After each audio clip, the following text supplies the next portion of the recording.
like to then stay on the topic of League of Legends because there's been a lot going on in the G2 camp. Can't believe you guys lost to Lyon.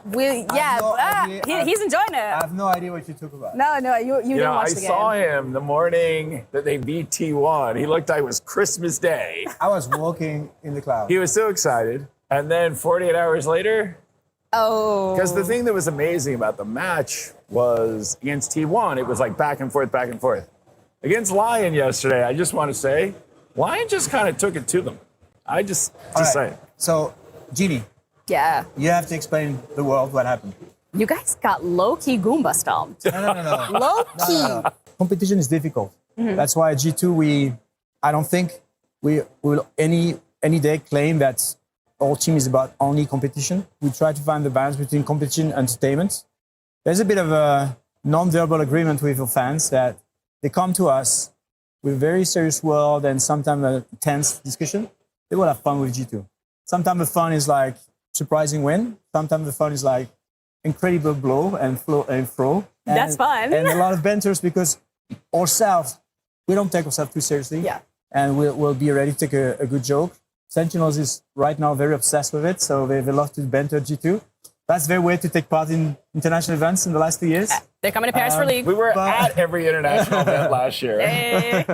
No, he was bringing up an interesting stat for G2 because between League of Legends, Counter-Strike, and Valorant, over the last 15 years, we've won 2 global events. They've won 1. We weren't even in League of Legends and Counter-Strike.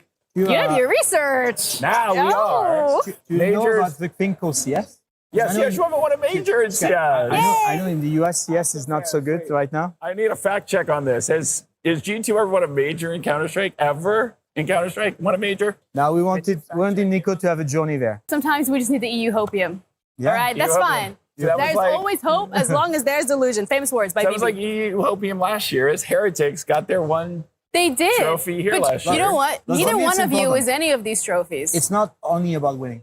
It's about content. Is that what And you I just feel said? like Yeah. it's not only about Never winning. just about winning. As an organization, I think fans want more. And if you just rely on winning, if it doesn't happen, it's a problem, as you know. So I think it's important that we build more than that for an organization. If you are maintaining a great relationship with your players, even when sometimes you have to tell them you're no longer good enough as a player, but we still love you. And when you're ready to retire and do something else, please come back. We're going to welcome you back. And that's what happened with Perks. I think we have been talking with Luca for the last 6 years, every single year. Wow. Because he has a genuine love for G2 and he feels that G2 is his home. Thought about what role he could play. We discussed, it's like, you know what? We'd love to explore you as member of a coaching staff. And to be honest, he was not sure he's going to like it because when you're a player, a coach is a very different role. And we're not sure it's going to work. I think this is the best decision we ever made or potentially the worst we ever made. What about Dylan? Let's talk about it in 6 months. Okay. No answer. We'll see. I'm putting you on the spot here. But, I mean, Perks is replacing that coaching position. Look, first of all, Perks. I believe I come from traditional sports. I'm a converted gamer. I believe that successful sports organizations have this intrinsic model of legacy transmission from ancient players to the new one, because you transmit something else than just skill and craft. You transmit the legacy and the mental edge that they had when they won. And so we had our player becoming world champion in Rainbow Six 2 years ago called Fabian, and then become the coach. And as a coach, we won the championship again. Has there ever been maybe a piece of content where you're like, oh, this is too far even for us? I mean, my line is, we try not to forget that human behind it. So basically, if you create a skit or a narrative or something, we talk to the team manager internally, because as much as we go after the other teams, we also go after ourselves often, you know? And so we make sure that what become kind of like a meme for G2 social is kind of understood by the people at G2, you know? And so same thing, I like when we go after Sentinels, but I don't think we need to go after Jonapi, you know? And so we try to bear in mind that they are people, you know? And then when we create the jokes, of course, if it's a jokes about ourselves, we can be hardcore because we control that. But if we go about external, let's make sure if it's a good joke, it should be about the org. Let's not go too hard on the people.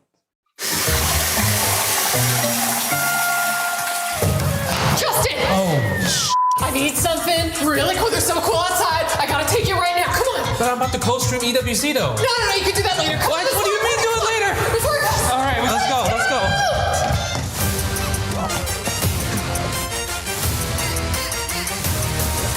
Do it. What are we doing? Get ready. Should I walk like you? Your moment has come.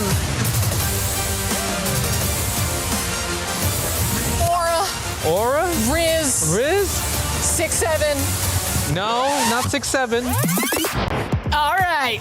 You ready for the bonus stage? Wait, what? The Street Fighter 2 bonus stage? Exactly.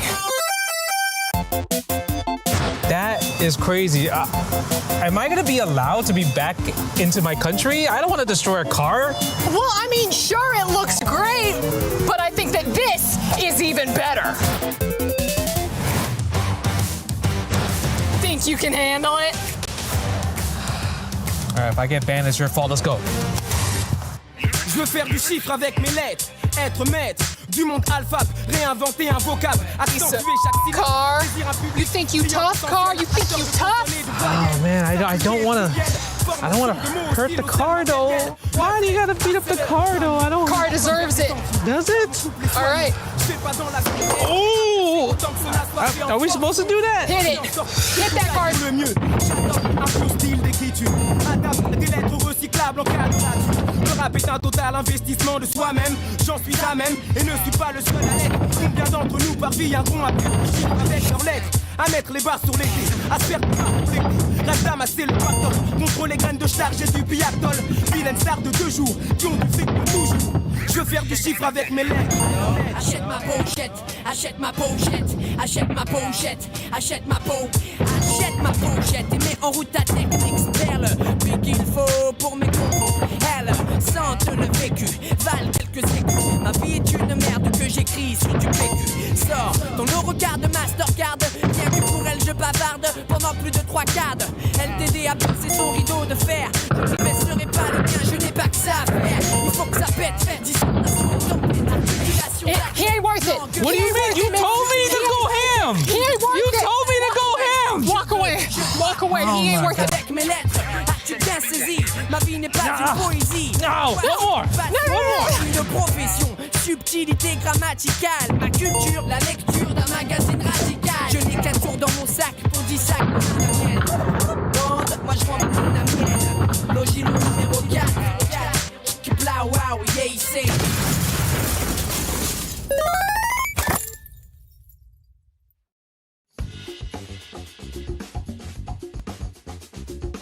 I've got 2 contestants by my side, Fudo and Gatkun. They're going to go head to head. They've got 5 chances to return a DI. But can they do it without looking at the screen, using only the power of their ears? We'll jump into it now. Oh, he didn't get that one. Miss it. All right, here we go again. He's got another chance. Random selection. And he missed it again.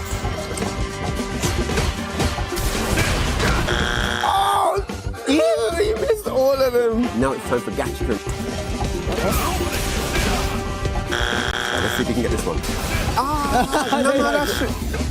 Wow. All right, so we're moving into golden goal format. It is next penalty win. Oh, he missed it. Now Gachikun is up. And Gachikun is your winner. Thank you guys for watching. Hope you enjoyed it as much as we all did here. We'll see you later. 僕の一番好きなプレイステーションのソフトはストリートファイターです。ストロークはもう今言わずもがななんですけど、他にはなんかモンスターハンターだったり、なんかカプコンが作ってるやっぱりそのゲームが結構好きでした。わあ、難しいな。ディフェンスオブアース、いろんな人と簡単にすぐ遊べる。プレイステーション5なんですけど、結構画質がすごいいいし、遅延もそこまでないので、結構快適に格闘ゲームプレイできる。やっぱでもあれ結構お手頃な価格で入手しやすいからじゃないかなと思います。友達と一緒に遊ぶことはすごく楽しい。まあでも家に集まってみんなで友達とかとゲームできるのはコンソールゲームのすごいいいところだなっていうのは思います。まあそれでなんかかっけで思ったのはなんか人とやったりすると結構やっぱりなんか学び得るのが早かったりやっぱなんかいい学びを得たりするなって思いましたね全体通して。My man Chris, seeing you all over the world every time, you know what I'm saying? You know what it is. I got a question for you though, right? How would you say in your own words Street Fighter has changed your life? Street Fighter has completely changed my life. It allowed me to pursue a dream and turn it into a reality. It's allowed me to travel the world, experience different cultures, foods, being able to see the world, all the beautiful cities, meet incredible people that I get to call my friends and family, such as yourself. It's allowed me to learn a lot about myself, teaches me about resilience, humility, mentality, things that I believe develop a human into a better human being. And ultimately, it's helped in my walk with Christ. Every opportunity and blessing that I've received from God, I try not to take it for granted. And I'm just incredibly grateful for all of God's blessings into my life and all of this magic that I've got to experience, man. So that's how Street Fighter has changed my life. Thank you very, very much for the informative and in-depth answer. Thank you. ストリートファイターっていうゲームは自分の人生をストリートファイターを通してどう変えましたか？まあ、人生そのものが大きく変わったんですけど、まあ、ちょっと抽象的すぎるんで具体的に言うと、まず生活が変わりましたよね。ストリートファイターを中心に僕の生活は回ってるので、まあ、もちろん仕事っていうのもありますし、まあ、本当にご飯食べるのとか歯磨きするのと同じぐらいストリートファイターを気づいたらやってますし、っていう意味でまあ生活を変えたっていうのがまず1個ある、あとはやっぱり人との出会いっていうのはすごい大きい、まあ、桃地さんだったり樋口くんだったり、まあ、ストリートファイターをやることを通じていっぱい友達も増えたし人間関係も大きく広がったなっていうのはあります。そうですね、まあ、結構大会に出るっていうことはやっぱり1個僕の中で大きな経験であって、ストリートファイターをやってなかったら本当になんだろう1対1のなんか勝負事っていうのに僕は挑まなかったと思うし、そのおかげでなんかすごい人間的にもなんか大きく成長できたなっていうのは。I'm so sorry. Give me 1 second. I'm so sorry. I gotta see what's happening, bro. This dude Punk is out of the tournament? Dude, on his birthday? That sucks. Oh my god. Man, EWC is crazy. I don't know what's gonna happen next. All right. Okay. All right. I'm sorry. I'm ready now. I'm ready. EWC Street Fighters. Oh my god. Daigo? Out of the tournament? That don't even make sense. What about, bro, not the Capcom? Sahara, the Capcom Cup champion, out of the tournament? These updates are getting stupid. I gotta figure out what's going on. Ooh, all right, time to check the standings. Time to check these updates on Street Fighter 6 EWC, see who's still alive. Yo, Fudo is out of the tournament and kills you? Bro, these grand finals must be crazy. I gotta get changed to get out of here. Hold on.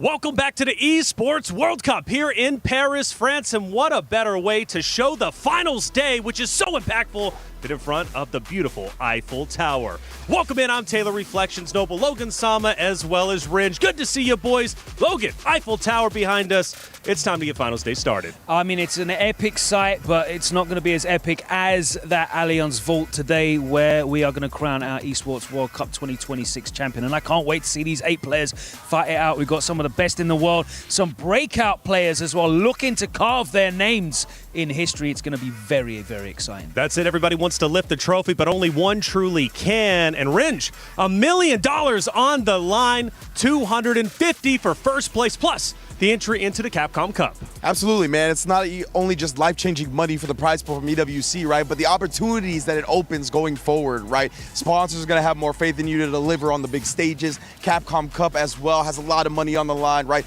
And so much pride and prestige goes into both of these world titles that this is the premier spot to win. If you're going to win a tournament in a year, you got to make it this one. That's right. Yesterday was incredibly exciting. We had so much ended up taking place. LCQ getting through, a legendary player in his own right, looking to lift the final trophy he needs in his repertoire. It gave us a little bit of everything.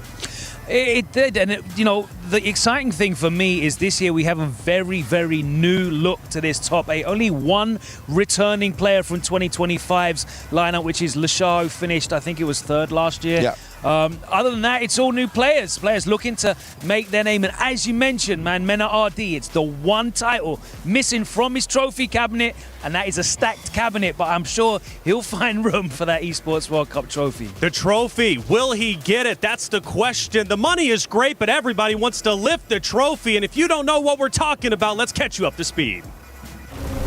The Esports World Cup, the most elite competition in the world. Its trophy system is built to match.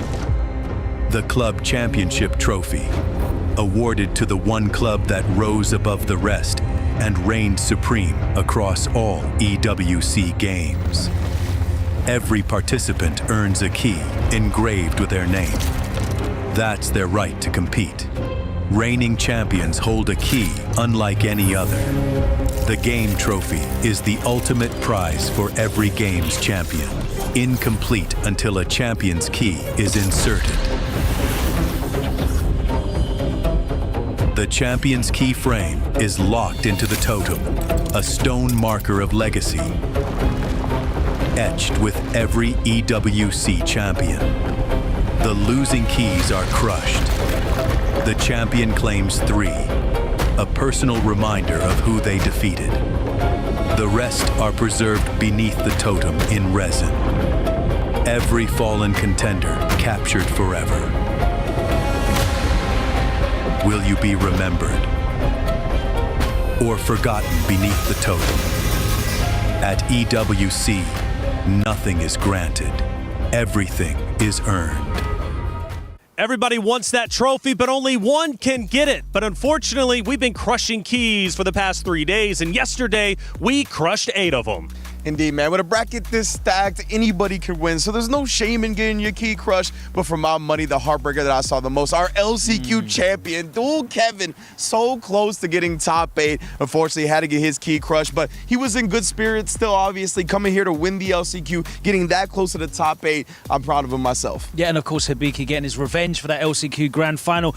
You look at the key crushes for me in that round as well. The team kills. You know, you had the likes of Falcons going head-to-head, Mickey and Crymate. It was Crymate that came out on top. We see Mickey crushing his key. Higuchi and Yamaguchi, teammates on Zeta Division. Yamaguchi coming out on top as well. That's got to add an extra degree of pain when you're responsible for crushing your own teammates. Yeah, it was brutal, right? Because Group A did, in fact, have those 2 Falcons members, 2 Zeta members. But the good news is one was guaranteed to move forward, even though they were eliminating their teammate. Silver linings. Silver linings where we can get them. Today's schedule, though, is absolutely stacked. We have the best of the best ready to throw down, starting with Lashar versus Hibiki, Kuwayan taking on Hanao, Boostley versus Yamaguchi, and then Mena RD versus Crymate. Yeah, I have to give a shout out to Boost, man. He's got the best record so far in the tournament. I think he's only dropped 3 games. He's not gone into the lower bracket once. Him and Kobayan both cruising through in the upper bracket the whole way through the tournament. Real breakout performances from them, right? 100%, man. I'm very impressed with both of them. Boost is a player that I've been a super big fan of since he really started getting into the competitive Street Fighter 16. Kobayan, as always, making his presence known. But nobody's got the experience in these high-pressure situations like Mena RD, right? That's right. He has taken home title after title, but he's going to be going up against somebody that's younger, right? That hasn't maybe have all that pressure on them, that can play a little bit more freely than somebody like Mena, who is trying to get that one last trophy to add to his cabinet. I'm very excited for that match. That's right. The Club Championship race is well underway, with this being week 4, and we got some heavy hitters ready to throw down to represent their organization. Trav, walk me through the stories. Yesterday was yet another disappointing day for Team Falcons across the board. In Street Fighter 6, we saw Crimea forced to crush his teammate's Key, so Mickey joined Xiaohai out of the competition, which absolutely isn't the position we expected to see those two players in heading into the final day. It seems for the most part in Street Fighter that it's the dedicated organizations to the fighting games that seem to be thriving, with Zeta Division and Reject still got participants in this competition. The favourites, though, for today have to be Weibo Gaming, with Mena RD taken to the stage, and the same with Onyx with Boost Lee. Onyx did just take down Team Falcons in MLBB in the 3rd-4th playoff as well, so that adds some more traction to their Club Championship push. Stay tuned, because we'll keep you updated on all things Club Championship. Thank you, Trav, as always, for the update. It's getting close at the top, but for Falcons, this is a big opportunity to score some much-needed points with Crimea, but for Weibo, much the same. Mena RD looking to pull his weight. Yeah, we've got 8 different orgs in this final 8 as well, and I have to give a shout out to Saishun Kansou Kumamoto representing Kobe, and it's incredible to see them above T1. I don't know how long that will last, but it's a nice look for them. That's right, a total of 8 orgs represented in our finals. But for Yipes, I'm ready to catch up with you with your morning coffee.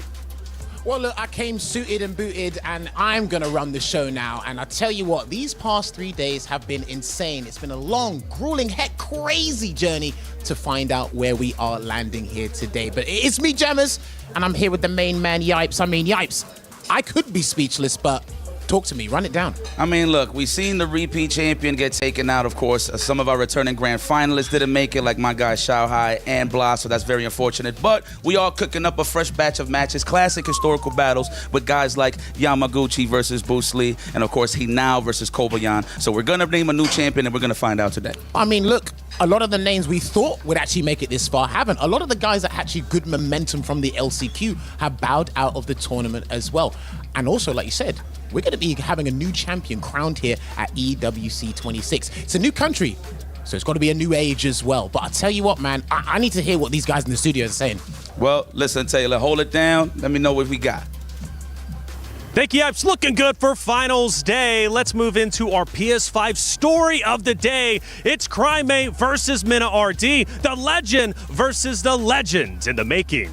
Indeed, man. Crimea and Mena, that's going to be a banger of a match, to say the least. Crimea is such an interesting case as well, right? Because he's been kind of the second fiddle to Blas for a lot of them coming up, right? Obviously, there's a whole lot of attention paid on both of them. But Blas getting second last year at EWC, getting second at Capcom Cup last year, he's definitely the one that's been more in the spotlight. This is Crimea's breakout performance. And if he could take down what is considered the best Street Fighter 6 player in the world, best believe he's going to be #1 out of Chile now. Yeah, I mean, and it's perfect timing, right? Because it was Blas that won the World Warriors in Chile, I think 11-12 back-to-back, literally the past month. Crimea finally managed to take that. He beat Blas in grand finals for the last World Warrior. He finished 4th at EVO as well, so he's in really good form right now. He's going to have to be in good form, though, because the last 2 times he's faced against Mena RD, it's been Mena that's won 2-1, but these are first to 5, so who knows what's going to happen this time around. Yeah, for Mena RD, this is the only trophy he doesn't have in his collection. He wants it. So can the legend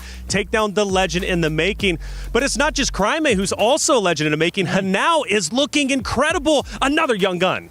Yeah, and I mean, Kobayan chose Hinao, right? Despite how strong he was looking. And Hinao responded with like, bro, you lost the plot. You're trying to play against me. You see how lethal I'm looking out here right now? And to say that up against Kobayan, who is bringing so much aura to the table himself, who is playing so confident. The face, brother. Like, bro, I am so excited to see those two. The Street Fighter Alpha stare down pose as well. Sick. Like, oh my, so yeah, we have a banger after banger for the top 8 for sure, but that one in particular as well, I'm very much looking forward to. And I think there's a possibility as well of a surprising character pick from him now. They've never played like in a finals of Street Fighter 6, so we don't have a lot of matchup history.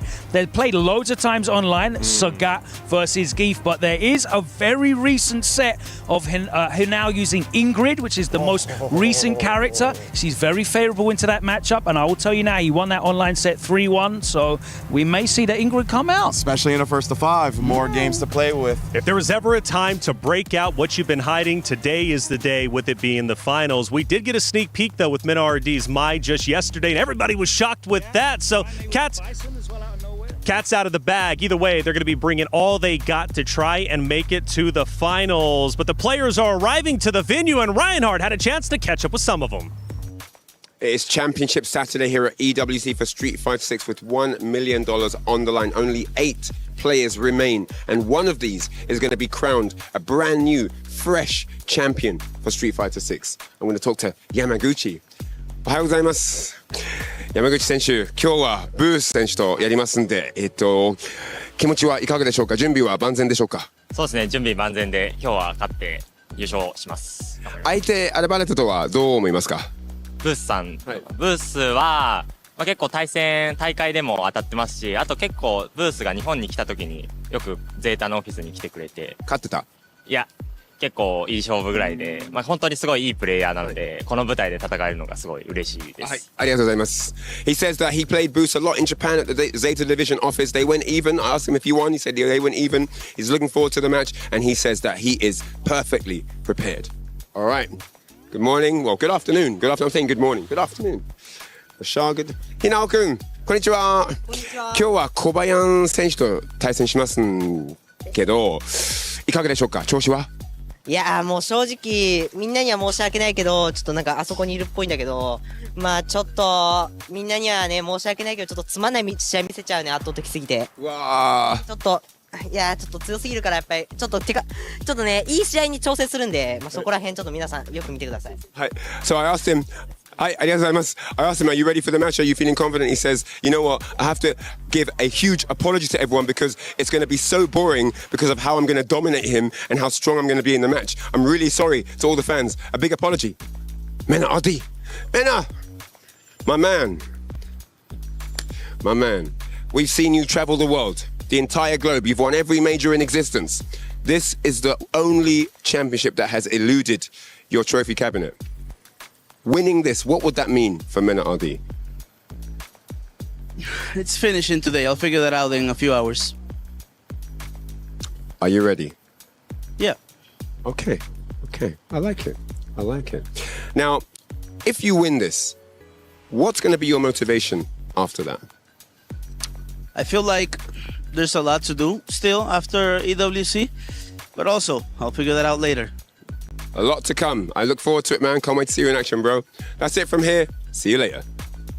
Thank you, Reinhardt, for catching up with the players. We're minutes away from taking the stage. The competitors are getting ready, and we got a couple of matches to still break down. First one, Boost Lee and Yamaguchi. Man, Boost, you saw him. He had the best record of the tournament, which means he got to pick his opponent. He picked it before everybody else, and he wanted Yamaguchi, right? The My players, a lot of players are going to dodge that matchup, but Boost is a cerebral player, man. He's always doing his homework. If anybody's going to be prepared to take down the villain, it's him. Yeah, they've got a great track record against each other, so I know it's going to be very exciting. I think they met at Blink Respawn, and it was 2-1 to Boost, but Yamaguchi actually sent Boost into the lower bracket at EVO, beating him 2-1 there. Yamaguchi's a survivor, though. He's one of the only players in this top 8 who's gone into the lower bracket twice. He's played more games than anyone else. He's had to play 6 sets. Boost only having to play 4. He's cruised through in the upper bracket. That's true. Yamaguchi is a stamina monster, right? Winner of the largest Street Fighter tournament of all time. Straight up. But what about our first matchup? It's about to go down. It's Lashar versus Hibiki. Oh man, those are two players that, very much specialists when it comes to Street Fighter 6, right? And they're specialists in different ways, where Lashar has been able to pioneer a lot of the popular meta of the game, right? Taking strong characters and really showing their peak in performance in the competitive atmosphere. While Hibiki has always been loyal to the Lily, a character extremely underrepresented, probably the most underrepresented character in the game. And you can see though, the longer you get into the game with a niche character like that, the more you strike fear into the opponent's hearts.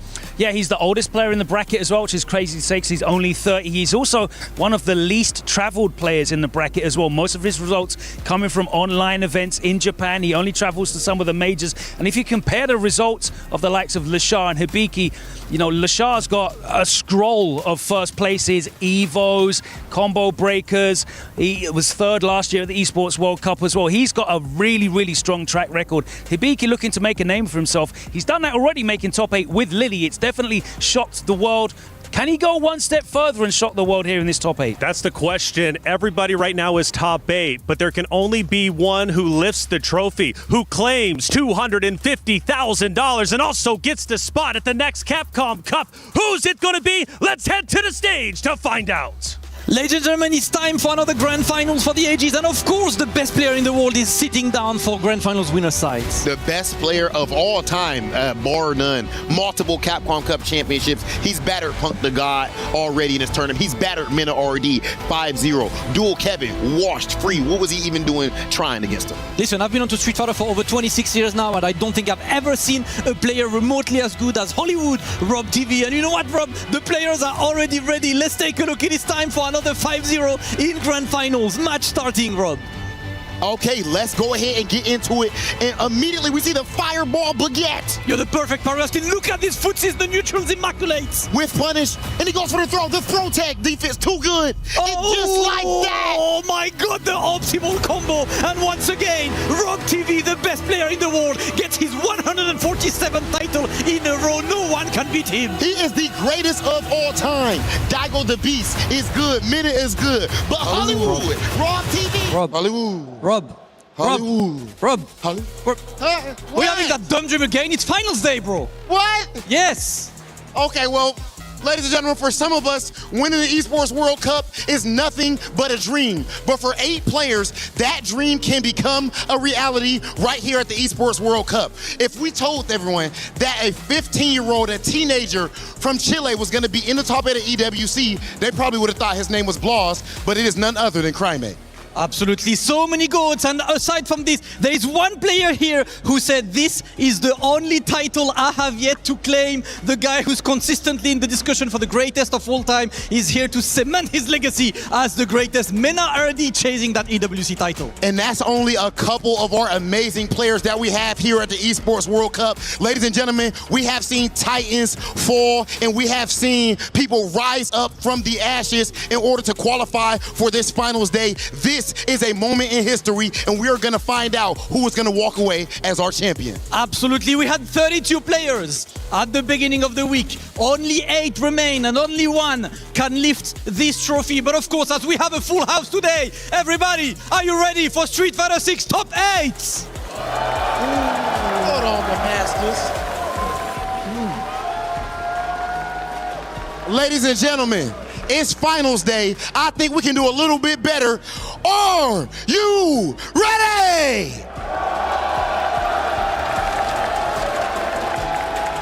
Then Damascus, I think it is about that time. Let's bring out our top 8 competitors.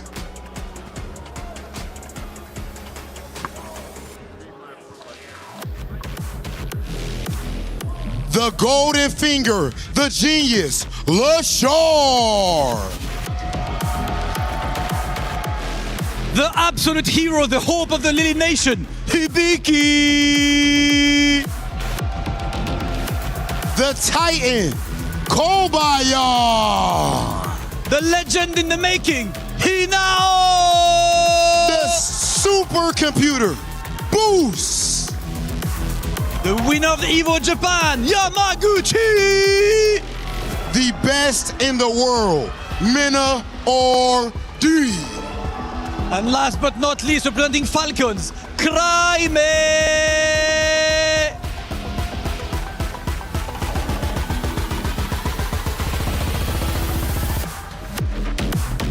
Ladies and gentlemen, our top 8 is officially set, and only one will walk away as our champion. Let's get things started.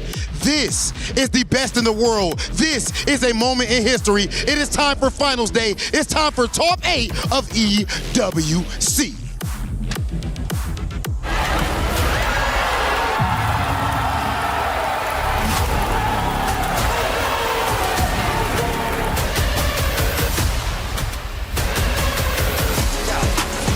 No, it's not gonna work out. Ain't no way that's gonna work out, Steve. Oh my level 2. I mean, he's in right position, and that Sonic Blade shoots across the screen. What clutch from Higuchi. Come here. We on the way, no doubt. Yeah, it's my time. Who I'm gonna be when I'm in the limelight. Shining in the dark like I was a nightlight. It's my time, yeah. I went from the back to front, last to one.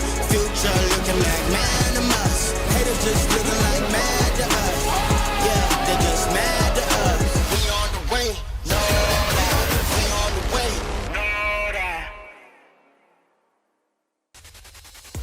There you have it. This is Esports World Cup. Top 8 right now, Rob. Absolute hype day coming up right now. All first to 5. Single elim, big games, no excuses. First to 5, single elimination. People say a whole lot about not liking first to 2. Well, ladies and gentlemen, we have all the time in the world to adapt to your opponent right here. Absolutely. Every single match is a banger. For those of you who watched yesterday, of course, a couple of these players chose their own opponents. Others were given opponents without choosing, of course, but that's part of competition right now. 8 players, only one can lift that trophy. And I think now, Rob, before we even start, right, I need some noise around. Everyone, are you ready for the first match of the day?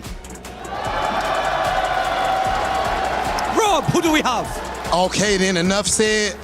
Ladies and gentlemen, please welcome to the stage one of the best players on planet Earth, LaShar.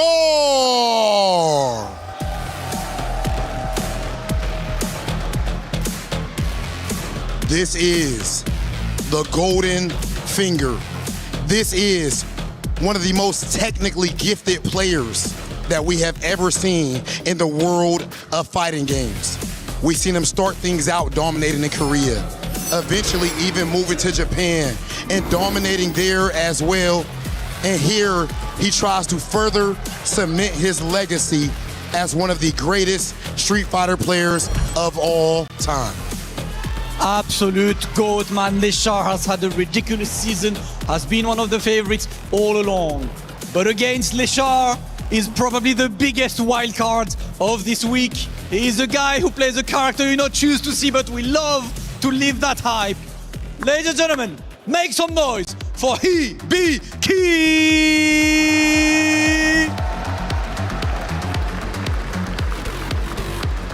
Coming all the way from Japan, pretty much the lone representative for the Lily Nation. He said it himself, I need to keep playing the character. I need to keep representing the character. And what he said yesterday was simple. It is longer sets. I am even more confident in my ability to read the opponent. This guy has been incredibly hyped to watch all week long. And now he's setting foot on the biggest of stages. Once again, it is time for EWC!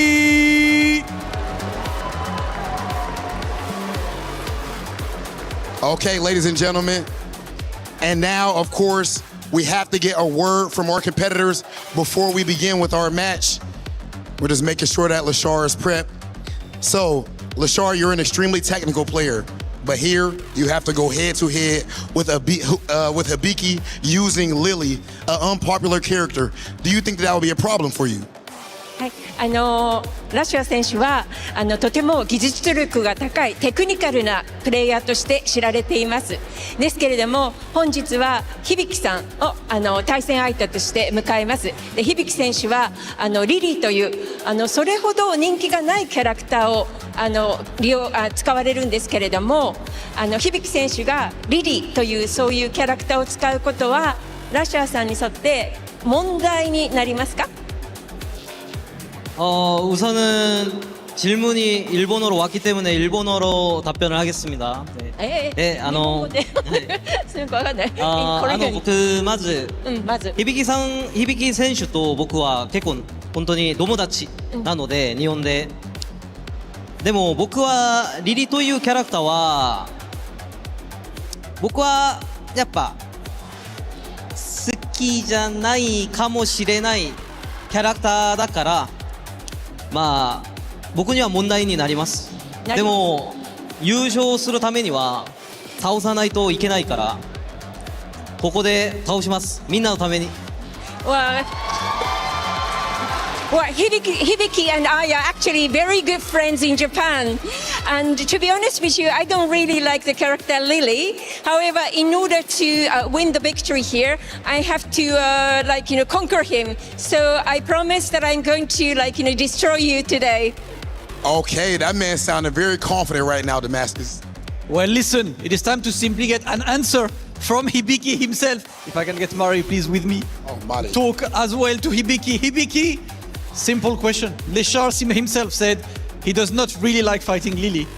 You're facing someone with characters you're a bit more comfortable with. How do you feel about that matchup and the fact that he doesn't like that matchup specifically? Lily. はい、今リリーというキャラクターはラシア選手があまり好きじゃないというようなご意見ご感想がありましたけれども、そのことに関してどのように思われますか？そうですね、レシャーは確かに苦手だとは思うんですけど、それでも素晴らしいプレイヤーで最強の守りをディフェンス力があるプレイヤーなので、今日はそのディフェンス力駒投げで突破したいと思います。Well, Lesher is a very great player, and of course I have problem with him. However, and he has a great skill of defense. However, I am going to conquer his defense and win today. Listen, all we want is this from Fighting World. So without further ado, it is time to get our first match ready. Hibiki and Leshar, can I have you facing off, guys? It is time for the first match of the day. First to 5, the Lily Master, the Golden Finger. Everyone, make some noise. It is time for Hibiki versus Leshar! Well, what do we have here? Looks like it's gonna be the final phase here, the top 8, the moment that we all been waiting for. Let's open the curtains. We got a great show here tonight. I'm your host with the most IFC, and of course, my guy, Vicious, my brother, Jeremy. Vicious, whatever you like. How you doing, my boy? Man, I have been dreaming about the time that they could actually face off against each other. Now, there's a lot to talk about and set up on the stage, right? They have been in the same exact division over in SFL Japan, but they never actually crossed paths. One of the things I do want to highlight, as stellar as Leshar has been, which we've expected of him, his ed, when it comes down to it, has been untouchable except for one person, and that's been Higuchi. But against the likes of Hibiki, he has been so challenged when it comes to facing off against the eds. His main demon has been Fudo for the longest time up until the playoff section. So I'm thinking to myself, if Fudo was a teammate of Leshar, you think Leshar is going to be the one to kind of get that intel ahead of time? Is it going to be, a little bit more of a trial for Hibiki going into this? Exactly. And I'm expecting maybe Hibiki's got a different look, because honestly, he's been looking rather sharp. He's been getting so many good instinctual command grabs and forcing people to sit still. Yeah, so the thing I noticed about Hibiki, I kind of picked it up, him playing dual Kevin, right? So dual Kevin and just a lot of high-level players, they're so quick to whiff punish those quick normals because their eyes are so peeled. They'll see, for example, a stand strong or a stand fierce from a Ryu or whatever the case may be, right? You can see it, actively whiff punish it, boom, whatever the case may be. The thing about Lily is most of her normals, they kind of linger out there. So when they're assuming that they could get that clean whiff punish, they running into it like a Mack truck every single time. So it kind of threw off dual Kevin a little bit. And then what's crazy is the only real way that she could get plus frames is through the win stock, right? Because none of her normals stick. None of them. There's no plus ones, no nothing. So you're just gonna play a good old honest neutral game that leads into chaotic moments. So which is pretty sick. I will put a stamp on that. I will say honest neutral game is going to be out the window because of the fact that Ed is going to be controlling a much more spacious kind of game in comparison to Rashid, right? The flickers alone are going to be so problematic against Lily. Although you might have access to a crouching heavy punch or even standing heavy punch from the side of Lily, mad active, of course, for sure, very extensive, but that also leaves you mad vulnerable too. Flicker punish. Exactly. It's going to cause the stagger. He's going to drive rush on in, get some free damage, and then we're going to see Lily suffer once that knockdown does happen because her wake-up options are not going to be as potent as others, right? Now, and then just to piggyback on that too, just like you said about Ed, so that in terms of challenging these whiff punishes, Ed actually has that same kind of style where a lot of the stuff lingers, like a standing medium kick. So it'll meet halfway when it comes to whiff punishes. But this neutral is going to be, I would say, honest, because at the end of the day, Leshar cannot let Hibiki get these win stocks. That's why you're going to see this match at the mid-range at best most of the time. Obviously, there's going to be some scenarios where you'll see them in full screen, but I'm pretty sure they're going to have a nice little conversation right at that range from low forward every single time. So I hope so. Yeah, man, me too. And let me tell you another thing I want to highlight. This got nothing to do with the game. What you know about my man Vicious here was doing some translation. He was like, oh, she said this, she said that. I'm like, no way. And it actually was the truth. Yeah, okay, I see. You've been outside. Nah, you've been outside. Listen, if Leshar can do it and he's juggling multiple languages, listen, man, we should all be able to try to do it too. So one of the other caveats going into it, we did see a glimmer of that Akuma, a significant one at that. Going into phase 1, he had talked about it in an interview with Ryan Hart, saying I wanted to try to do it with Akuma to see if I could, improve on the meta or at least recreate the character. To that kind of regard, right? And then eventually he kind of switched over to the Ed.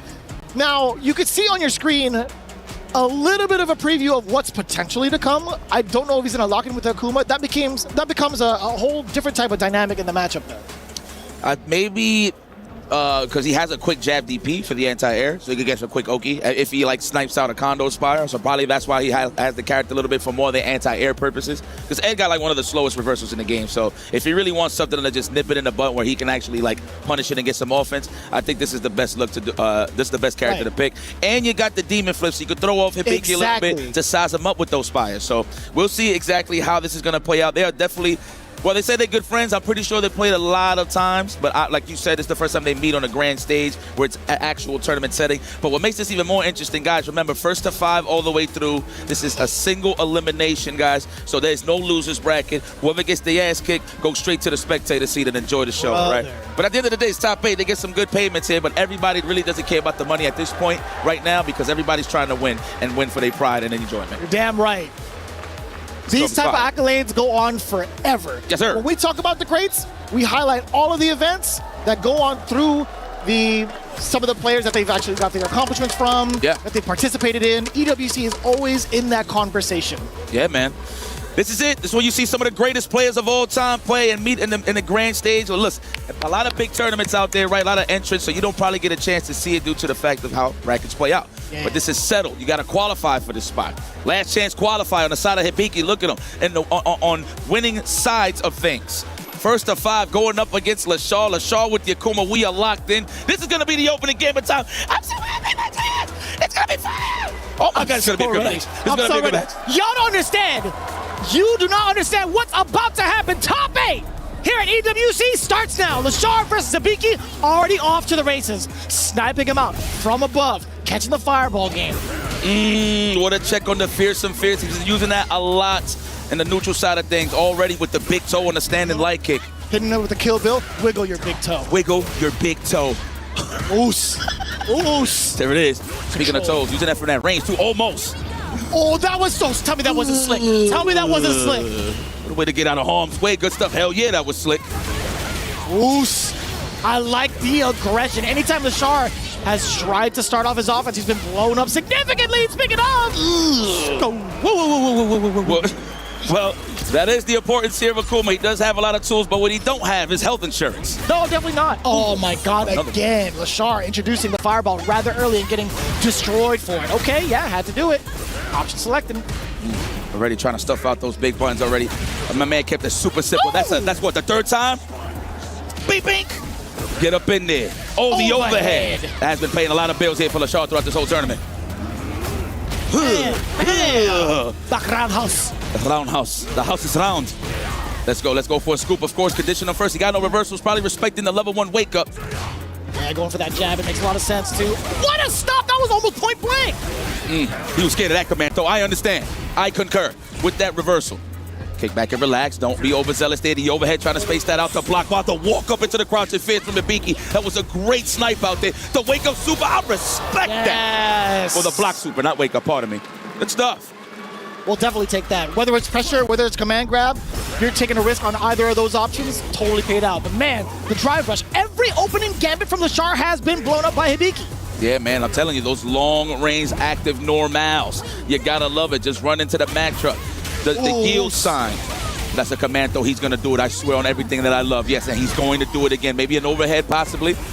He got it. He's in that range. Overhead. Look like he's trying to walk up and do it again. Son. The long mile. No! Payment? Please, you owe me. Oh my God, what a smart choice there. Now it's all up to LaShaw to size him up for the drive impact, and there it is. Yes, with the rustiest of elbows. Oliveira needs it. Go upstairs and put on some lotion right now. Hits him with the double Ashy Larry. That's crazy. Should have just been taking out the trash. He was in the corner, man. There was a lot of room for him to work with. He had the life lead. He was pretty semi-healthy, I want to say, with the drive gauge. Yes, moist as well. Okay, hydrated, I should say. Vaselined up. There you go. All right, setting the tone with the red fireball. He was looking for that condor again. That way he could go for the DP. Swing and a miss. Looked like he tried to steal some turns to Hibiki. Tell me that's not one of the sickest sweeps. Hop around. It is. You know, it kind of gives me essence of Kyle, the double roundhouse. Everybody forgets it's 2 hits. And it's short range, too, so it'll throw people off for sure. I like that. Put it in my back pocket, trying to get that perfect parry to snipe out that drive rush. No one home, though. Command throw. You know? And he held up. He thought the same thing, too. LaShaw, we don't blame you. That's 3 of us thinking the same thing. Hibiki taking the round yet again. Although, still at 0 games to himself. He's been looking so strong. But shout out to Lashar for keeping the composure. Yes, sir. Oh, chugging the plasma, of course, setting the tone. The free drive rush. And it's like you really got to be so good at the perfect parries, right? To just dead that strategy. But I'm loving the spacing as Lashar's throwing the jab 5 ball for the drive rush. Oh, okay. Oh, trying to get the perfection parry. That was 100% going to be a drive impact if he did score that. It's true. To get the rest of it, right? Yes. The rest of the activity.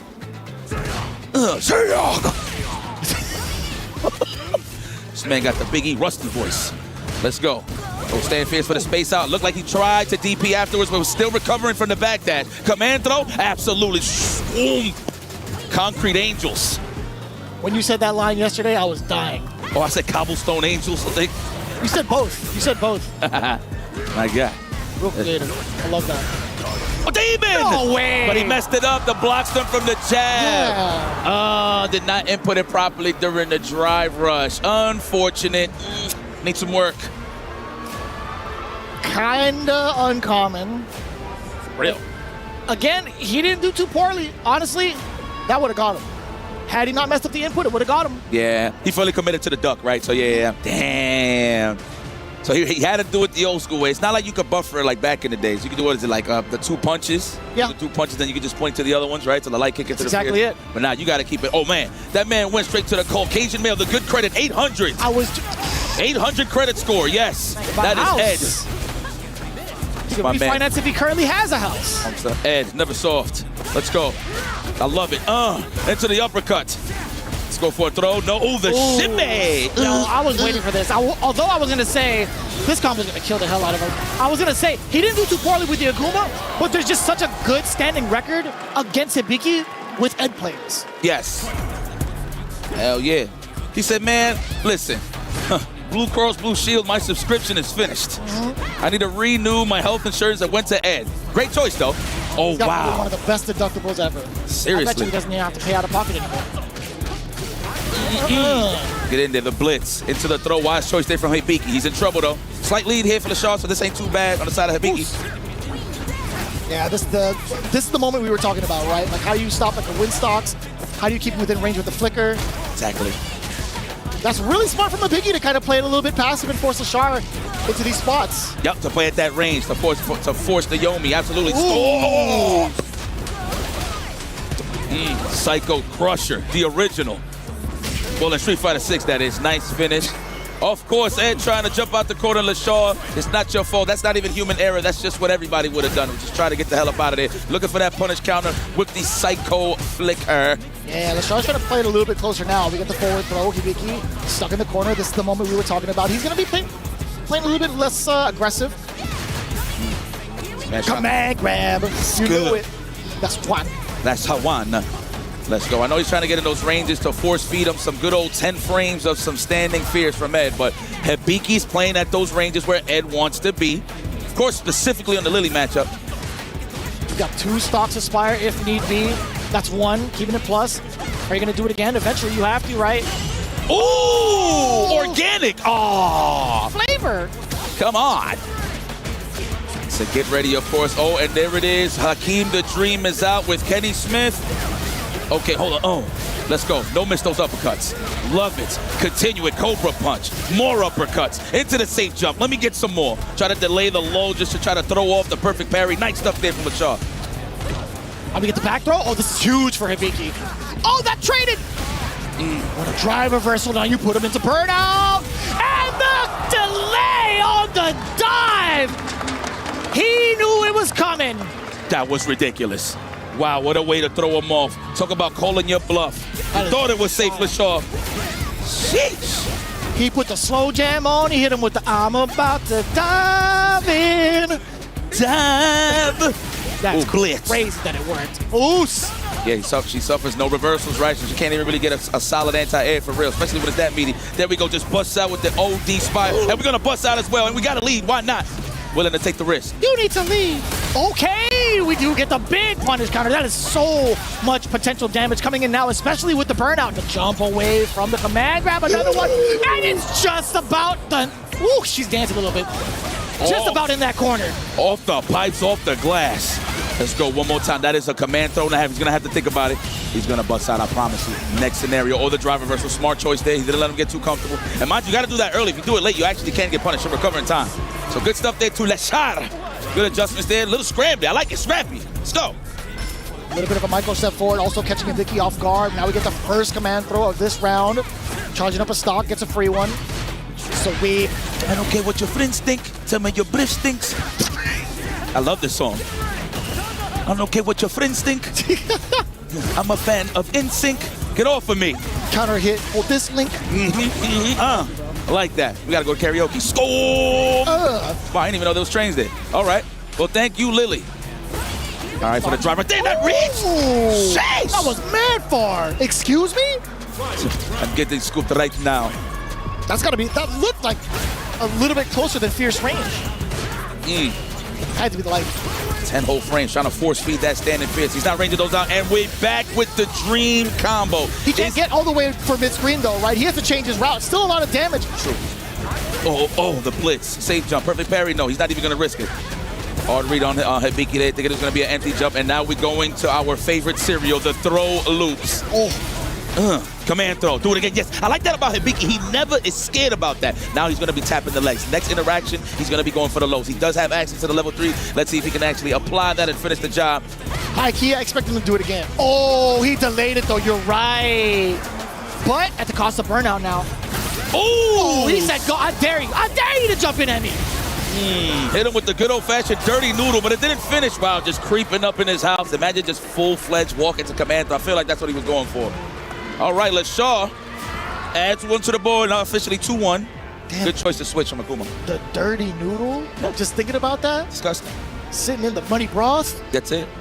What type of broth you like? What's your favorite broth? That's a difficult question, actually. Huh? I like a standard miso, honestly. Okay, rocks with it. I don't mind that. Command throw. Yes, do it all day. Yes. He has to make you believe that you're going to escape. Next interaction, going to go for the toes once again. Let's go. We got one stock. There it is. Are we going to go for a reset, the knockdown? We're going to go for the toes. 100%. No. The delay, trying to catch the tech or the jump out. Makes sense with the crouching heavy punch. The inherent delay with a long startup of that limb. That's right. The good old Facebook poke. A standing medium punch. You got to love it. Yeah, you're going to ignore me? All right, bet. Oh, I like that. She said, coming in. That's right. We got a witch stop. I'm in there. You already know she's in there. How is Leshar going to react? You already see Hibiki sizing up. Oh, and look at how active Leshar is, trying to get a bait out of the Windspire. Oh my God, and it's a sweep from that far away, and it was a counter hit. It's very solid timing. That sweep. It don't even look like a sweep. That's what makes it even more confusing. Yeah. Uh-oh, legs. Oh, he waited for the DP. I see what you're doing here, Biggie. Conditioning with all the shampoo needed to lather up this matchup. Took a little bit of a gamble trying to get the stock right in front of Leshar. Trying to swing for it, really. Chuck at the plasma on the side of Leshar. There we go. Harass. Yes, don't let him get comfortable with buttons into the Condor Spire. There it is. Drive impact coming. Are you going to do it just to burn it out? Burn out the levels? Can we do it? Are you going to do it? Oh, drive impact right here. Not even for a combo. That was optimal. Oh, that's huge. Yeah, you get to save the rest of your bar too. I like that. I like that a lot from Leshar. Segundo stuff. That's right. No tears yet, ladies and gentlemen. I know that's what y'all looking for in the chat. Oh, organic. Against the noodle. Oh, you're eating hella damage. Punish counter with the drive impact. I like this start. Command grab. No, he backed away for it just in case. There it is. That hurts. Yo, I am in. The inevitable. Seriously, dude. And that's the scare tactic, right? Leshar is probably thinking twice for himself, like, yo, is he really going to keep going for this command throw? Nah, let me watch my legs. Bang. Does another one. But I got a command throw of my own, and it's in the form of light punch, light kick. Yeah. It's called stagger pressure. Holding it. Oh, that was cool. That was kind of cheeky, too. Damn, that was active. See what I mean? He's trying to walk up to invite some normals. That way he can let it whiff and actually go for some offense of his own. But he just walks into the yield sign of the standing Fierce. Brother, if this were any other occasion, Hibiki would have gotten it over Leshar. But this is first of 5 territory. Facts. That's godlike. That's what amazing is. That's why everybody be so stressed because they want to make it to that phase. Everybody's comfortable in the long set, so it makes a lot of sense. It's a lot of sense. The delay again, dude. These inherent delays off of the heavy normals, off of Lily, is just such a threat to Leshar. So it feels like for him, right? Yo, their solar plexus is getting blessed with that stand fierce, bro. I don't know what we call these weapons still, but they look like 2 pieces of cocoa beads on each freaking stick. Yeah, dude. That's it. Still figuring it out. Damn, that reach. And when you duck, you make it worse. You make it worse. Expanded hurt pucks. Definitely making it worse. For getting that command grab. Oh my god, but still goes right after that with the crouching heavy. Oops, give me that. Punish counter. Damn, a Cobra strike? Like that. Now we in that conditioning, no shampoo state, of course, which is the corner. What are we waiting for? No wind stocks on the side of Hibiki, but that's what he's looking for that quick knockdown. Oh, there it is. No confirm, though. Oh, what an interruption. Yo, these guys are so good at recognizing when even though they're getting hit, but still no one is still challenged. See, sometimes naturally, if I get hit, I'm just going to block right afterwards, right? But no, these guys know exactly when to press the initiative. Very nice. Come here! No. Oh, I thought that was going to be enough time for a punish counter throw. But either way, Lashar still gets the big opener. Oh, no one home! What a backdash. How do you even read that? Damn, Hibiki, you saw that? He acknowledged, like, wow, on the command throw, you knew? Safe jump. Like that, the delayed jump just to throw off the perfect parry. Yo, holla! Holla, well, this guy like, holla. Command throw, do it again, no? Can't you hear me? Bang! Command grab number 1 for this round. That was actually the first time he did a tick command though, so now he's putting out a little more layers to give Lashar a little bit more to think about. Yeah, the last time we saw it was against Akuma. Facts. It was a hot minute. Yeah, more than enough damage. Just tying it up with a level 1. Yeah. A lot more composure. There was a lot more control from Lashar in that round, for sure. In that game, I should say. Like again, we said it literally at the beginning of the set, Lashar wants to stay in that mid-range. Don't let Hibiki get comfortable getting these win stocks. As you can see, we barely saw Spire that last round, right? So Lashar executed that into perfection. Oh, goes for the legs this time, all right? Oh, finds the opening on the way out, too. Lashar dashing on in there with a kill rush. The Spire jump. Okay! Didn't press a normal on the way down. Baited the uppercut appropriately and hella damage off the super. Man, what's up, T-Hawk? You got a pass? Oh! Let's go for the combo. This is an absolute finish. We don't need no surveys for this one. Let's step there, Hibiki, all right, taking charge here in this set. It is 3 apiece. Who's definitely taking that little bit of a lead here is Hibiki. I cannot believe we've seen Lily at the highest stage right now. This is amazing. Top 8, by the way. Y'all gonna go crazy. Oos. I'm in. One in the chamber here on the side of Hibiki. When is he going to use it is the question. I think it's more so for punish. It's a knockdown. No, there it is. Psych, I'm skipping. Oh, my God. Scrimp. Do it again. You already have a win stock. Do it again. Do it again. Scrimp. That's 4. We got Hibiki at 4-3 against Lashar. And man, everything I had just said prior about Lashar's control, out the window in that game. It's gone. It's gone. It has disappeared. Disappear. I love that, by the way. Charging up the Spire, catching the drive. Yes. So sick. Chuck that, That's right, establish some plasma, some fireball straight out of the fisticuffs. DP, no, absolutely not. You see the empty jumps here. That's what Hibiki is trying to condition Lashar to do, but Lashar bit one time. He ain't gonna bite the next. And it's so smart that like, Hibiki's tracking down anytime he goes for that spark. He'll try to go into the air if he has the space and time to do so. Because he has threat of the dive. Oh, lordy. See how he's just actively waiting for it to whiff before he actually attempts for a whiff punish. That stand medium kick. I like the early drive reversals. Who's still in the race in terms of staying healthy here is Lashar. Oh, 10 whole frames. You got to eat it. Brother, get out of there. Get out of there. I've seen 3 of them out there. Get the one in the middle. You know, I just shot at the one in the middle. You know what I'm talking about. I know you don't like them. We don't got to speak on that. Drive reversal. Get the hell up off of me. That was so fast. You win, Rich. We don't got to speak on it. Let's go. Oh, what yeah. A whiff punish. This look like a bonus stage right here. Grab. Okay, Lashar might have thought the same thing. Either way, the striker throw game is so potent with Hibiki. He's made so many of the right decisions. He's looking at set point. Did you hear how the crowd roared when they realized what he is about to do if he finishes the job? Hibiki, can you move forward, never backwards? Brother, I love the developing storyline right now. Hibiki finally conquering one of his character's demons throughout one of the most potent years of his career. Ooh, big starter. Wow, he didn't use the level 2 yet. I figured he would do it just to get a little bit of that drive gauge, right? But no, he's going to wait for the next hit. He wants it to be optimal. You want to hit him where it hurts. Wake up, Commando! Esa falta de respeto, coño. Exactly. I said it very disrespectful, damn it. Exactly. Exactly. Yeah, had to do it 2 for 2, right? The exchange of the drive gauge. Okay. No way you confirm that. No way you confirm that. Ridiculous. Caught him moving forward. I mean, Hibiki has been showing those little signs where he would walk up or either stagger a button or stand fierce or the command throw. Loving the attitude of both of these guys. They're not scared. LaShaw ate about 1,000 command throws this set, and he is still poised. This guy's a freaking professional. I would have cracked like an egg a long time ago. Come on over here. Oh, quick stop. Dangerous now. We got two even more dangerous. Oh, he's chucking that plasma. Within closer range, yeah, just kind of goes for the spark to see what the bait is. Command grab. Hibiki. He is going to go for number 3 on the stock. Oh my God. It's a lot of pressure. No pressure, papi. And look at the drive gauge. No pressure, papi. Ooh, that target combo's gangster. We don't really get to see it. It's pretty useless, really, because that's not really the starter, but I like that for the knockdown purposes. Get off of me. Uh-oh, dangerous now. Oh my God. LaShaw putting himself in burnout. That literally... How does he know? How does he know, Yipes? Godlike. Oh, he thinks he's in range for the command throw. Look at that, spacing it out, the drive impact. You see him buffering. That's why you see Hibiki just conditioning. When is he going to let it back? The walk-up command throw. That's not it. He's about to touch green, so he's not going to get chipped out. But he goes for another one. Gets scooped again. Double. I want double in the cup.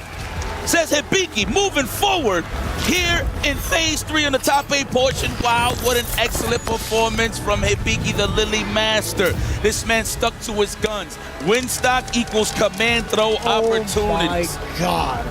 Wow. Right after he finished being in that burnout state, you would think to yourselves, like, how is he gonna pressure me after this, right? I got all the resources to me. Nah, he skipped all of that. Oh my God, LaShaw, man, thank you so much for an excellent performance throughout that tournament. But I know Lily fans across the world, I know Peru must be going crazy. El Chacote, this is it, ladies and gentlemen. He is here to play, and obviously he's here to stay. And easily one of the biggest dark horses of the tournament. When you talk about Hibiki, most of the time, you only talk about Lily, but we don't get to see the events he's conquered. This one step forward, even further. Best believe he's going to be talked about for a long time. Let's hand it over to the stage with an interview standing by with Hibiki.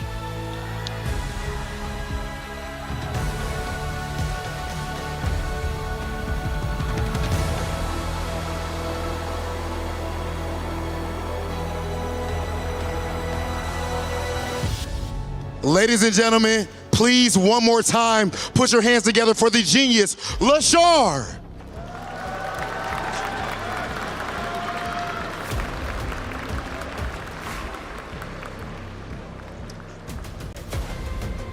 And if we could please get our translator, Madi, simply put, Hibiki, what would it mean for you to win the Esports World Cup?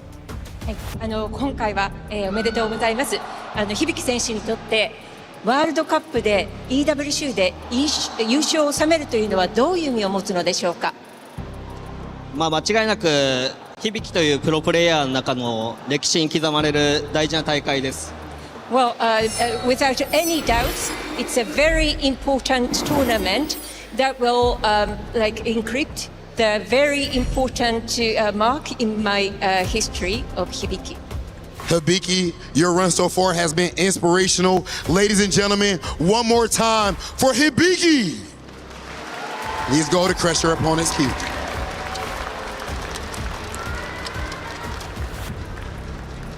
And we said it, Rob, there was 8 players and now 7 remain as the first key is about to be crushed. Hibiki taking LaShaw's soul and dreams and moving forward to semi-finals of Esports World Cup. The dream will never end as we set that key and get that crusher ready and get ready for the first pop of the day. Hibiki, successful and incredible first match to step onto the stage, and now it's time to crush that first key.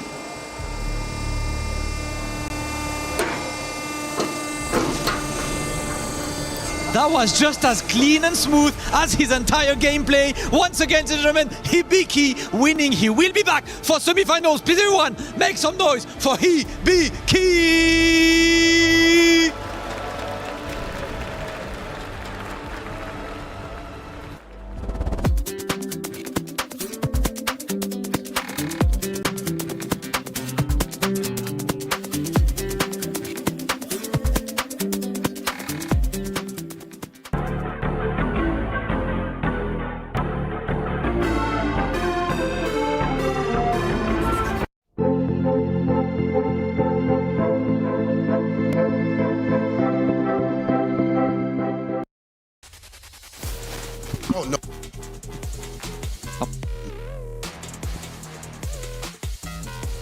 And we are back and already back for another match because Hibiki had to win quick, but we've got to move forward as more players will set onto that stage. First of all, did you enjoy the first match of the day? That was a bit weak, but are you ready for more? That's what I want to hear, and someone else is ready for more. Rob, listen, they're ready. Have fun on the stage. Brother, this match is about to be amazing. You actually said earlier on that you believe Hibiki had a great chance to win this tournament, and right now he is making you look like a genius. That said, ladies and gentlemen, it does not take a genius to know how amazing our next competitor is. Put your hands together for the Titan, Kobayan.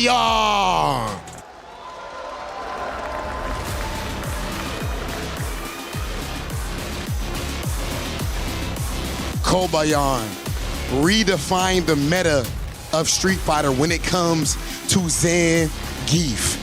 The hard reads. We've seen his performances at events like Combo Breaker, at events like Evo France, and then here at the Esports World Cup, he is staying true to form. The Titan is unleashed. Titan is unleashed. Look at the width of his shoulders, brother. He's putting you to shame, isn't he? Man, he making me feel a little skinny. Oh, man, all that muscle, brother. My goodness. Ooh, that's what we want. But you know what? Against him is a Titan in the making and a player that Kobayan shows himself. And I know the Team Reject fans will be making a lot of noise. Please, let's welcome onto the stage Hinao!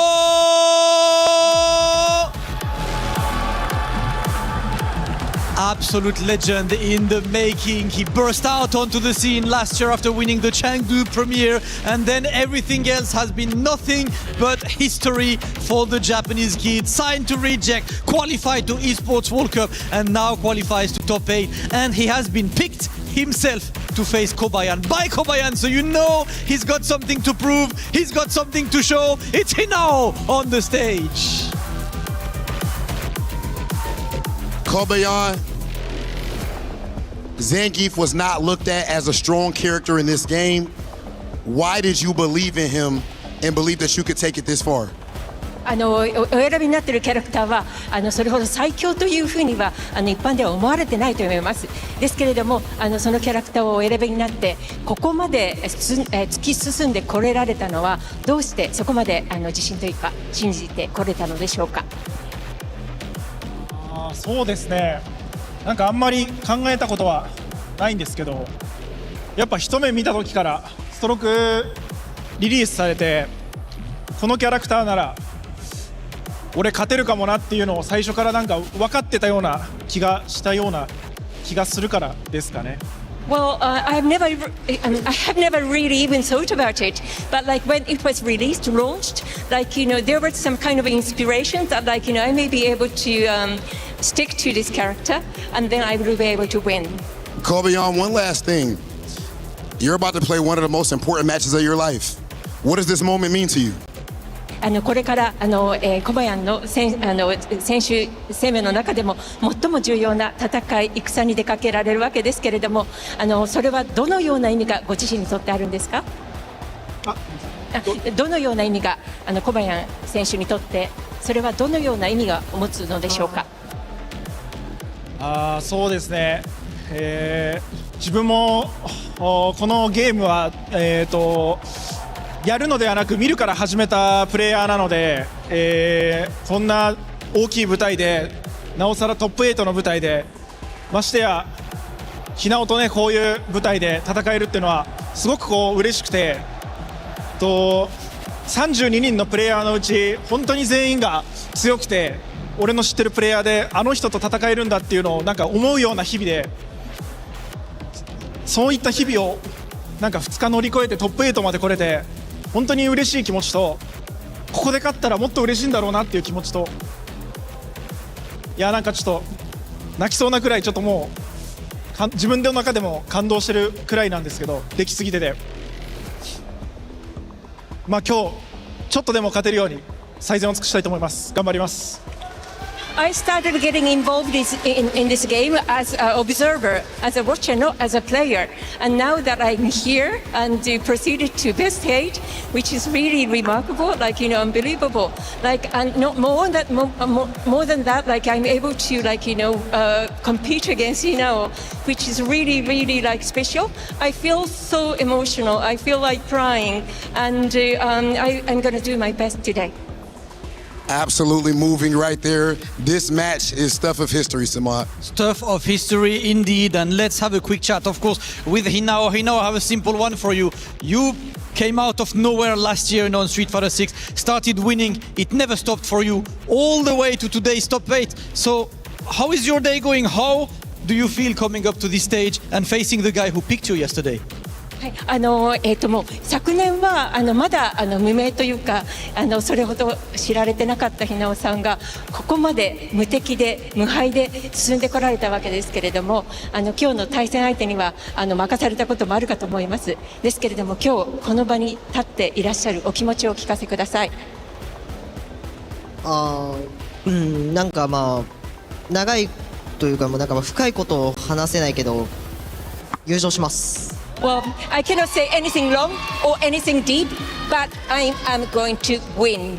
Listen, a man of a few words, sometimes that's all you need. And you know what, Rob? It is time. Hinao and Kobayan, can I have you go for the traditional pre-match face-off, please? As it is time, Rob, for the second match. Ladies and gentlemen, this is what Street Fighter is all about. This is what the fighting game community is all about. This is single elimination. You see the intensity on their faces. Only one can move on. It is time for our next match of Top 8 here at EWC. Let's get things going.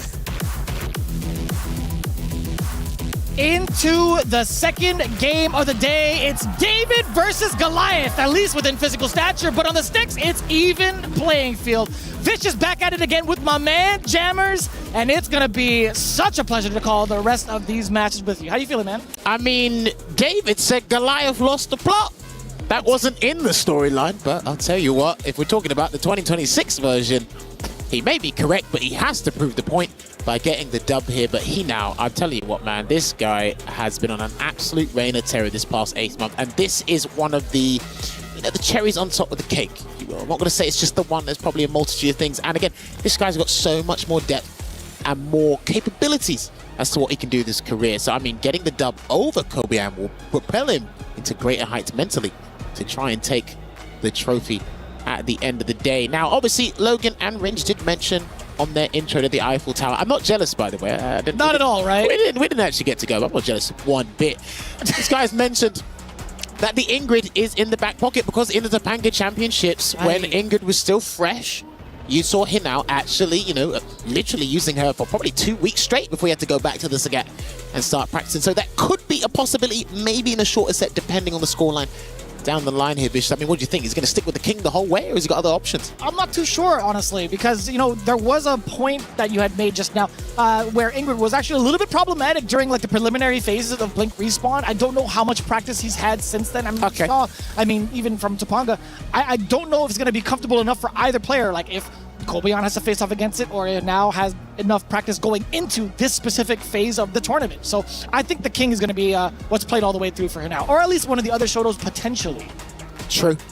But we're looking at the stats right now. Kobayan, 34 scoops, 26 with punishes, successful reversal rate. If we're counting level 3 as the primary one, that's still a pretty high percentage, right? Anything probably for me, mathematically, if you want to be a nerd for 2 seconds, anything above 55% is pretty damn good. Sounds good to me. It's pretty damn good. So half the time you have to be scared of the option. But yeah, these two are going to be tenacious in their own right. Both of these guys are stubborn for one reason or another. Obviously, we've seen Kobayan. He's been trapped in the corner on numerous occasions, and he waits patiently. He basically goads you and tempts you into making a mistake before he changes things around. Whereas Hinao, he's always just going, look, I am full throttle, no brakes.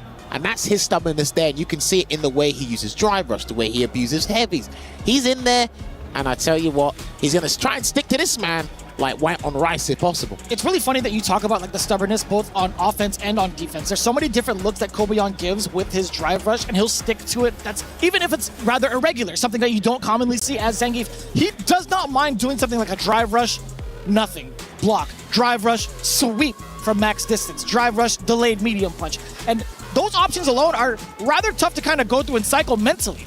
But there are moments where he'll just go drive rush sweep, drive rush sweep, drive rush sweep. And you're thinking to yourself, what in the hell is wrong with you, man? Oh, listen, in these kind of stakes, I think everything should be wrong with you because you need to have that bloodlust. You need to have a specific tunnel vision to only stare at the thing in front of you. And right now, between these two, it is the other opponent here. Now, he was doing a little test drive a minute ago, and it looks like he now's going to lock in with Ryu. This is the character that we saw him win the Chinese premiere with a couple of months back. Now, like we said, he's got an array of characters. He has a very in-depth understanding, very technical understanding of the game. But it looks like we're going to get something else. Scared the hell out of me, by the way. We get a preview that most people don't, so I got a little bit of a jump scare when he hovered over Guile. He went to Guile for like a quick second and started like fidgeting with like the different costumes. He can't charge. He can't charge. No. Yeah, like that?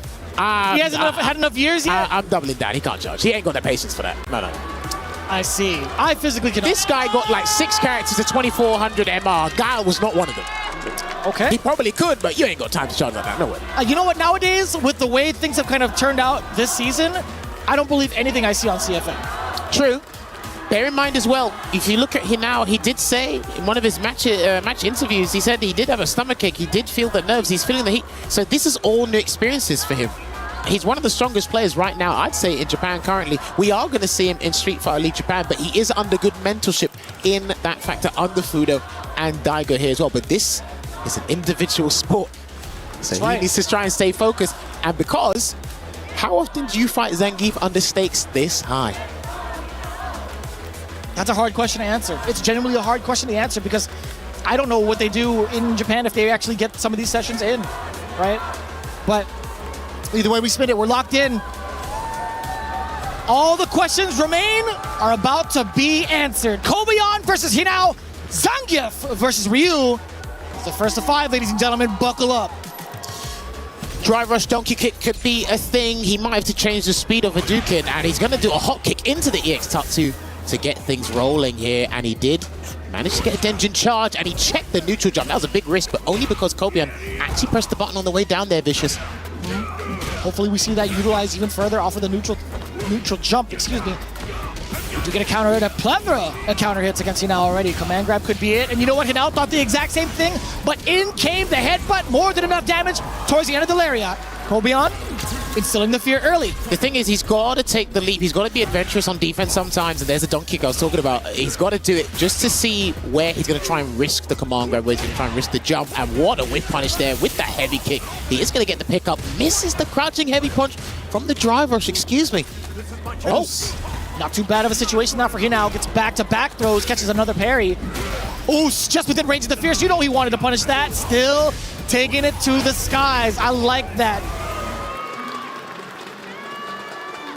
This is going to be very tense. If it keeps going to the final round in every single game, these two, I need a heart rate monitor immediately. Good drive reversal here. A lot of the guys have been drive reversing throughout the past couple of days, I will say, because it is tense. And he goes for the sweep knockdown instead, and another Denjin charge in the bank. There's a jump. He might have to go to level 3. He might have to do level 3, but he's not going to choose to do it yet. So we're going to pepper in some of the damage. Level 2. Yeah, you saw the meaty crouch short. From the side of Hinao, drive rush on in, lights out, don't need to even call the rest of this match. A lot of confidence coming in from Hinao in control of the neutral. Game 1 will go to our 15-year-old combatant here, and you saw it. This is going to be one of the biggest things on defense for Kobayan, because we know, we've been talking about it all the time. When he has level 3, when he uses it, it turns the game around, and most of the time he actually wins the round from that. That time he chose to level 2. That's a very big decision to make, especially with how slow it is on startup. It would have hit. He would have increased his stats. Yeah, well, I mean, if it was a move that was more than 4 frames specifically, then yeah, I guess, but I think he would have caught him. Probably. Oh. Throw tech there again. Kobayan's throw techs have been nothing but exceptional, I've got to say, and he's still not biting at the bait here. EX Hadouken couldn't get the pickup because too far, and another SPD chance. He's going to be elusive He's going to be invasive. You have to keep that in mind. But also, when you try and figure that out, he could do a reckless TP in your face. And that will really frustrate you if he does that. So awkward, too, in terms of like what you're supposed to do after that. But a big opener yet again for me now. He's been in full control. Word! On wake up. That was a counter hit. A little bit of a delay on the normal. Yeah. Okay, OD. There you go. He's gonna break your momentum every single chance he can see it. Lariat. A delay, but instead it's Kobeon coming in with a crouching short. Gonna go for some Oki here, but it's gonna be Lariat right in his face. Headbutt. Yeah, there you go. He's not having it. He literally doesn't want to give you any breathing room. Even if it puts him in the burnout, he's confiscated the drive system from himself. Oh, the jab. Right, Teresa got super here. One button to the super will do the trick, and he's literally throwing everything in the kitchen sink, and it's not going to be successful because Kobeon found the hit, and you can see it on the face, right? He's feeling the pressure. He's like, when can I find that clean hit? Because this guy is throwing everything at him. It's rather difficult. I mean, Hinao did a little bit of like a hesitant move. He actually went for like the movement a little bit later. So Kobeon, again, coming in with the drive rushes and those delayed lights, that's going to be adding more to the mental stack, right? Try to get the parry there. Just blocking out the pressure here again, slowly chipping away, crunching at that drive gauge there that Kobeon has. And obviously, as he does that, he replenishes his own drive gauge before he can land a big back combo. And he missed the last active frame on that heavy. That was so awkward. I know, right? Oh my god, no whip punish, and he's still active with it. Level 2, Hashogeki. Damn, that did an abundance of damage here in the pickup, but he still has Shinku Hadouken locked and loaded. This 15-year-old is on smoke. My man dumped out the whole account. My man knows how to spend it. Oh yeah, listen, burnout to him is this whatever, it's part of the game. He's not worried about losing those resources. He burnt himself out on his own volition, but he said, listen, I know you're Goliath, but I know where the weakness is. Let me show you where it is. Bro, he's got a Gucci slingshot. Damn, that's crazy. Can you find one of those Amazon? Probably. I wouldn't be surprised. Oh, okay, the meat. Damn. That was extra saucy. Oh! He tried to get him to do the DP so he could go through it. That was a brazen choice there to make from Kobeon, but throw again. Yeah, he's running away with this, dude. He's feeling rather confident with that walk up, and just his overall demeanor when you see him on the player cam. Despite being nervous, it could be nervous with excitement. Some people forget that about themselves when they're in high-octane situations like this, Vicious. Perfect parry, brilliant. More people should be doing that, or at least attempting it against the headbutt. Holding up again. Potential throw loops incoming. That worked. It worked out. Whatever it was, it worked out. I don't even know if that was intentional, but I'll give him the benefit of the doubt. Oh, wow! If he had gone for the throw, it would have worked again, Jammers. Nah, you're weird. Why did you do that when you had no health? You're weird. I'm sorry. I love these players, but you had no health, and you thought to do downright parry. Maximum intellect. What are you talking about? I mean... What are you talking about? That worked. It did. If it missed, then you could say what you just said. I said what I said. What a beast. Honestly, he's done what no man thought about doing, and it worked out for him. But the thing is, Kobeon's getting knocked down too easily, and similar to what happened with Lashar, a lot of the time he's just guessing correctly because he thinks he now's going to be ferocious with physical attacks alone. He doesn't know he can just chip away at him via throws, so he needs to be careful. There's a Shoryuken again. Get that situation. You saw now Kobeon going into the opportunities to tech, but no, he now giving him the false flag. Okay, all right. He can't get a read of what he's going to do. That's just how it goes with tall fellas. The jump back jab, the instant overhead. I can't relate. All right, 6-footer. Right? I'm 6'3". With punish again. You didn't have to sprinkle in the extra 3, dude. You could have just said yes and we would have moved on. Anyways, you know, getting another giant whiff punish. He has got to stop flinging out these heavies, man. He now is extremely comfortable. And dude, it is going to be a Shinku Hadouken, which accelerates him to a 4-0 lead here on finals day. And he has no choice but to win 5 games on the bounce. Can the big man do it? I'm blaming Rob TV for getting Kobeon too emotional prior to the game. Probably. I'm breaking the focus. He now said he lost the plot. Did she say he lost the plot? Clearly he's proving it with the stats alone. Wake up buttons. Again, dude, you can't keep charging that button. That's literally been one of the banes of his existence. And he can just throw him a couple of times. But he's going to do a drive impact instead. And Vicious, I hate to say it, Somebody might be getting 5-0'd today. I thought you were gonna hit me with a somebody's getting 5. I thought you were gonna do it. You set me up, man. Nah. Yes, there we go. Now I mean, he's 4 games up. He can do whatever the hell he wants. He has a time. level 1 if he wants to as well. Man. There it is. And That's he's just what he gonna do wants. that. That's what he wants. That's what Kobeon wants. He wants to play from behind, right? He wants to play from behind. He wants to build the momentum and become a showman. His back's against the wall. And it's better than your back against nothing. He needs to really put that stand heavy punch away. He's got to play neutral a different way. Walk and parry a little bit more. Probably be a bit more audacious. Just not that button. Gonna get a punish kind of SPD. Drive rush on in. Get a little bit of a hop. The perfect parry against the hell stab. A little bit of action being played from Kobeon. Good jump away. He couldn't risk an SPD. Not on his wake up there. Damn, he got slumped in his face again. That beard is getting a little bit shorter. Perfect parry. Oh my god, he's got to throw everything in the kitchen sink. He still has that level 3. Weeb. He still has the level 3. There it is. He's going to do the Cyclone Lariat instead. He might have to close out with the aerial Russian slam as well. He's going to have to do the Russian slam. I don't know if Hinau's going to wake up with something though, Vicious. No. Yeah, I mean, he tried to wake up with a jump or movement. Either way, that movement's going to be blown up. An excellent read from Kobeon. He stays alive. Hanging on by a thread, but it's situations like that where you give the opponent a game to work with, and that's what builds the momentum. And it started from you. He didn't create it out of thin air. You gave it to him. And he's got to be careful about jumping away or even jumping back. And he tried to do a delayed button again, but he got clipped because he whiffed the throw. Now the tick throw happens. Solar plexus forced to hold it. Knocking on the door with the frame trap. And sneaking in the drive. Impact and now back in full form. Didn't want to play with his food anymore. He got another perfect. How many perfects on the board thus far? I feel like this is the most I've seen throughout the entirety of EWC week. Probably. Denjin charge. Good, it sent him full screen, so why not take the advantage in that situation? Damn, he was dragged to high heaven. Uh-oh. Just checking the buttons, man. He fat-fingered that one. Almost got the perfect parry, beat him to the punch. Because usually the second person wins in those interactions with Drive Rush. There's a headbutt. Sit him down! Sit him down. You might have to Drive Rush and block.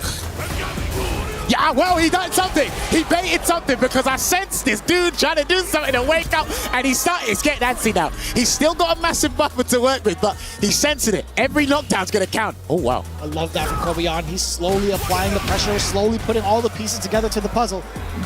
Can he reclaim? Dude, put that button away. Tie game.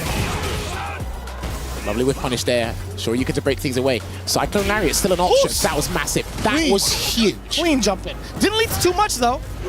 No! But that did! It's not going to kill him, though, but it's going to put him in such a conducive position. Kobeon has to make the most professional decision of his life. And I hope it isn't wake up level 3. He's coming. He's going to get chipped. He's done. He's done. Whoa! Wait a minute! Wait a minute, what was that? Whoa! I don't know what he tried, but the Stormbuster's coming through, and I think by the time we're done, the drive game should be completely online. No, not quite yet, not quite yet. He's got to wait. He has to wait. Now he can.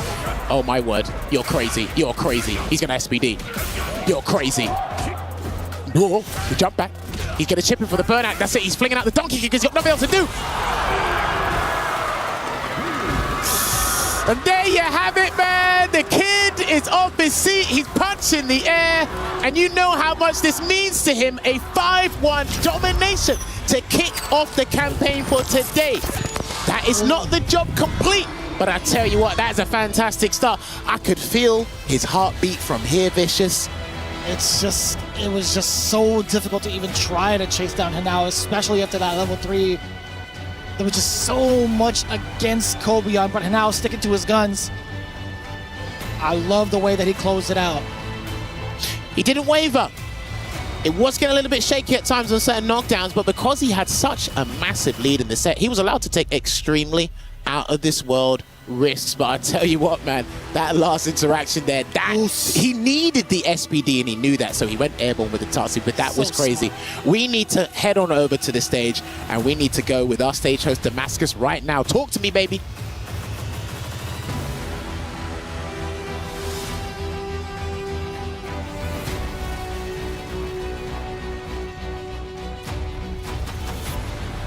Once again, it is time to exchange the keys. Kobayan, unfortunately, has to give his key away to Hinao. Kobayan, I will let you, of course, leave your key to today's rightful winner. But of course, please everyone, please give it up for Kobayan!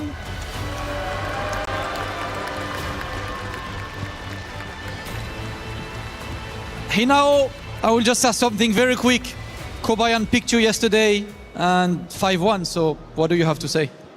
昨日はコバヤンに今日の対戦相手として選ばれたわけですけれども、今のお気持ちを聞かせてください。まあでも正直自分やっぱり内心選ばれて、まあでも小林いけるかなって不安だったんですけど、正直最初いい感じにリードできたんですけど、最後逆転されかけたんで、正直今でも敵ながらも本当に強かったです。Well, yes, he chose me yesterday, and I thought I was a little bit anxious that, if we can win against Kobayan, and I started off very well, but towards the end, he was bouncing back. So yes, I was not 100% sure that we can win, but I'm so glad I made it. Hey, never sure, but clutch this in the end. Listen, Hinao, I will let you go to the Crusher to crush your opponent's key as Rob TV is waiting for you. And what an emotional scene as we see Kobayan in tears being eliminated after a phenomenal performance. And now, congratulations as he goes to crush Kobayan's key. Hanao, it sounds a little bit like here now. He said, I'm here now. That's pretty much what he letting the people know, ladies and gentlemen, as he moves on even further in the bracket. Kobayan's last hoorah here at EWC as the young prodigy crushes the Titan right here in our top 8. Hanao moves on in the bracket, and we are just now getting started with finals day. We'll see just how far the young prodigy can take it.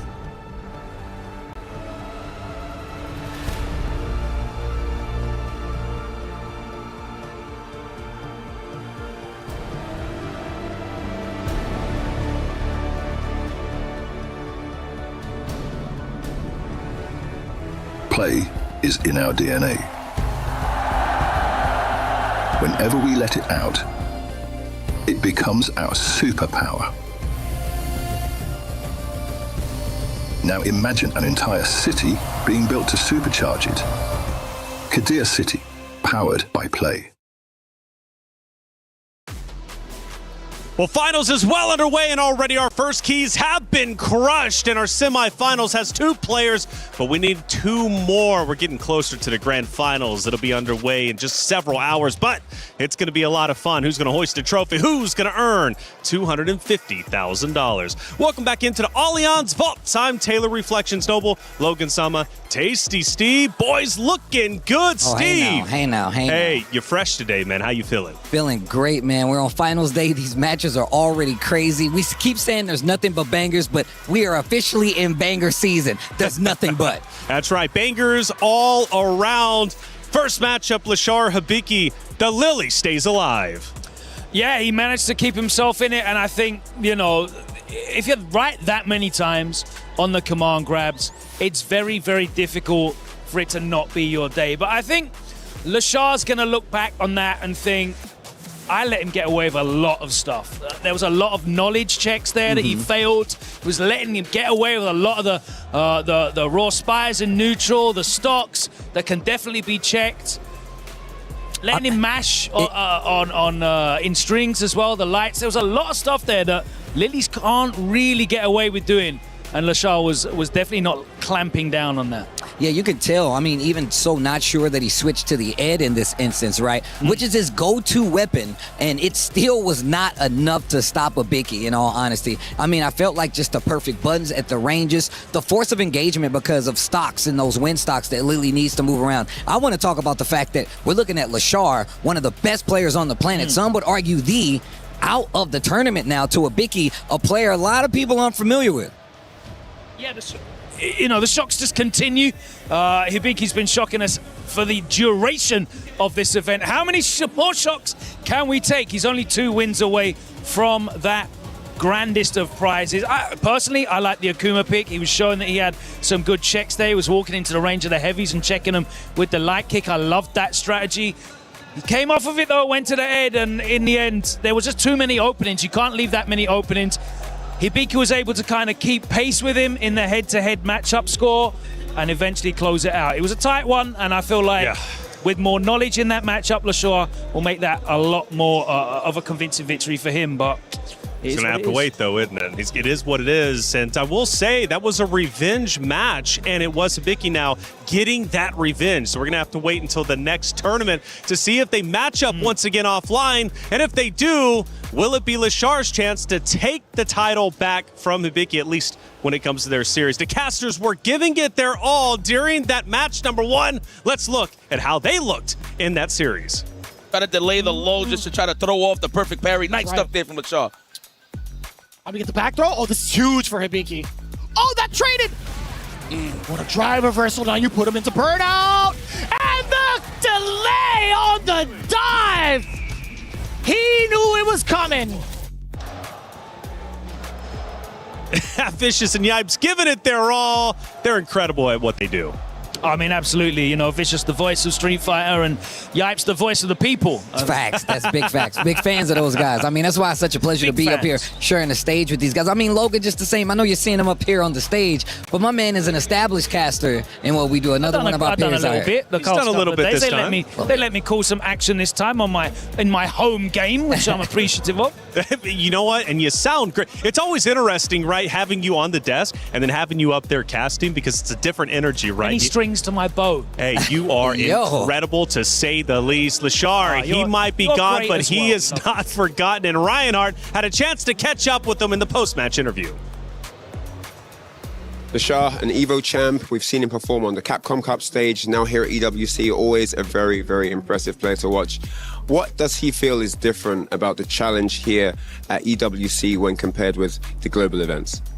레샤 선수 일단은 좀 아쉽게 좀 탈락하게 됐는데 이번 EWC에서 좀 다른 이제 국제 대회들과 좀 달랐던 점은 무엇인지 일단은 먼저 여쭙고 싶습니다. 역시 뭔가 EWC는 항상 뭔가 대회라기보다는 하나의 선수들의 이제 뭔가 파티 같은 느낌이 들어요. 뭔가 정말 즐겁고 다른 대회들은 정말 게임만 집중하는데 EWC만큼은 뭔가 다 같이 통일돼서 뭔가 노는 느낌이 납니다. So unlike any competition, it doesn't really feel like competition. Actually, it feels more like a party. You know, it actually like unifies all the players together and just play, you know. It's just like we're not competing, we're just playing with each other. So in that sense, it was a very unique experience.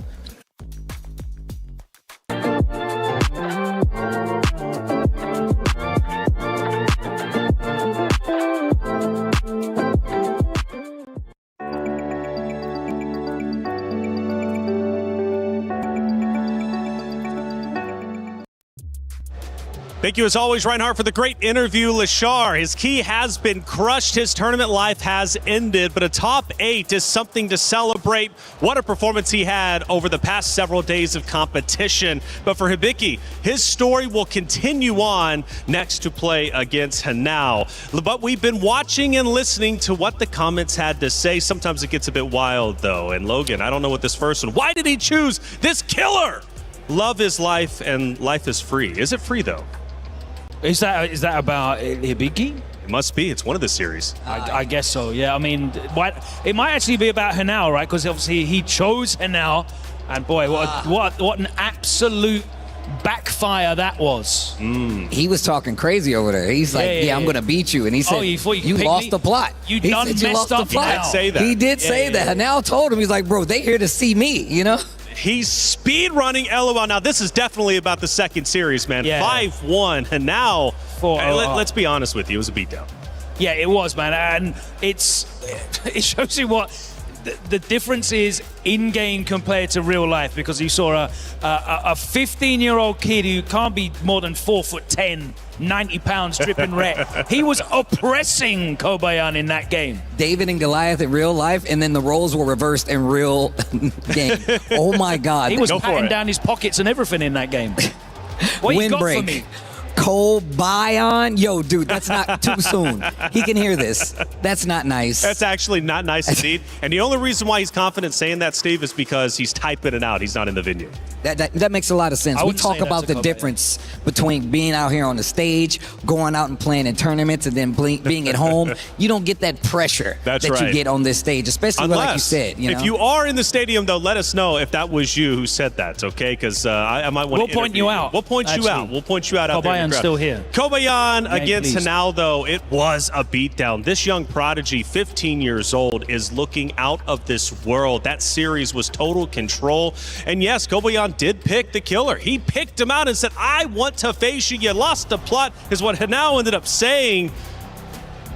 I gotta say, I'm surprised. I really am that this series was so one-sided. I mean, Kobayan is such an incredible competitor. Yeah, he's such a, he's a regular appearance in these top eights. Of course, he qualified here through, I think it was winning DreamHack Atlanta. Yeah. That's right. He ran it back through losers. Fantastic performance for him. But he has been ever present in a lot of these top eights this season in Birmingham, Combo Breaker, Evo France, Evo Japan last year as well. So he is no stranger. But guess what? Hinao's been in those top eights and he's won. He's closed out. And that's a big difference. There's a big difference between being world class and being the elite of the world class. And those closers, they're the ones that take home the gold.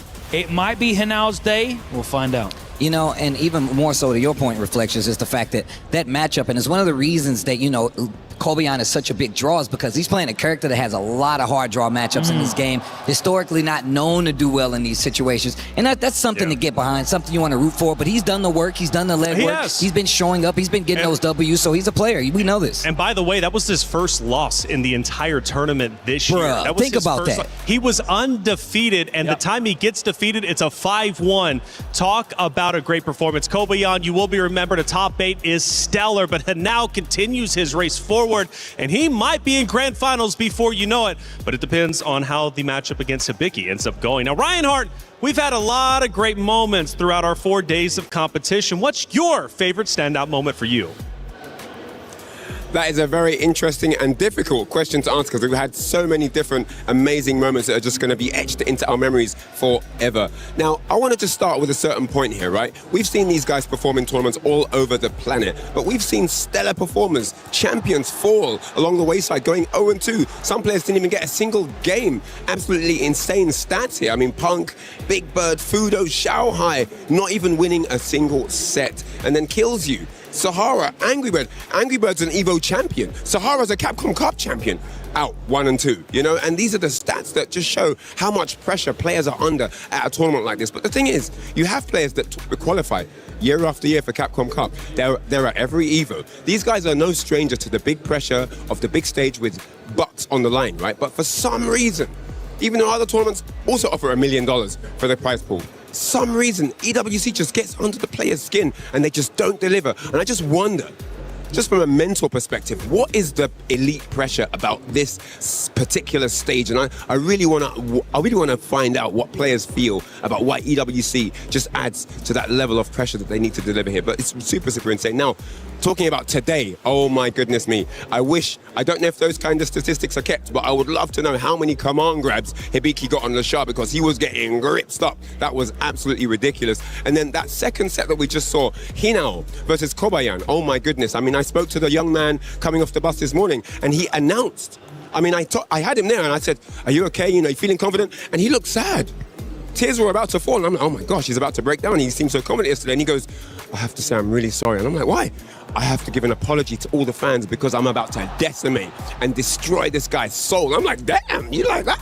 And he announced the beatdown that we just witnessed. For a young man to be that confident and actually be able to deliver is really, really phenomenal stuff. Hinao exuding confidence right now. So yeah, I don't know what's going to happen in the games to come, but if anything like now, it's going to be absolute fire. Man, let me know what you guys think. Ryan, thank you as always. By the way, looking incredible. Loving the outfit, man. I swear your fashion senses, I got to learn from you. I really do. But, you know, taking a step back in the past, it is incredible to think just day one, we lost our champion, right? Who did not have an opportunity to go for the three-peat. That's how we started. How are we going to end? For the club championship race, though, it truly is an amazing race. And our fourth match pits Weibo against Falcons. Let's give you the update. Trav, what do you have? I'm over here in the Lenovo Legion Gauntlet with Chris. Both of our games are in the final days. Street Fighter and MLBB will be guaranteeing some points for the club championship today. So what's going on over here? I mean, we've got our grand finals. We've got Yangon Galacticos going up against Team Spirit. It should be a really good game, and already has been. Team Spirit right now in control, but it is the best out of 7. They're 2-1 up. There's a long way to go yet. But the big story over here today was, of course, Falcons in their third, fourth place match up against Onic, and that was disappointing to say the very least. That was a 3-0. It was over in the blink of an eye. We have like a full start time for our grand finals. We were filling for like an hour and a half. That's how quickly it happened. Really disappointing moment for Falcons. It was an opportunity to get an extra 200 points for the club championship in a game up against Onic, who were kind of in the same boat. Like, oh, third, fourth, you know, is still a nice thing to have. But it was a huge opportunity missed for Falcons again, and one that we thought they could have potentially taken, especially considering that Vitality had a really good opportunity to do something here, Liquid had a really good opportunity to do something here. They've still added a gap onto, well, some of their opponents, if you like, but it could have been better. It really could have been better. Yeah, well, it's two fairly similar stories. Onic and Falcons possibly going to be facing each other on our stage as well, so we'll see if Falcons manage to make some points up later on.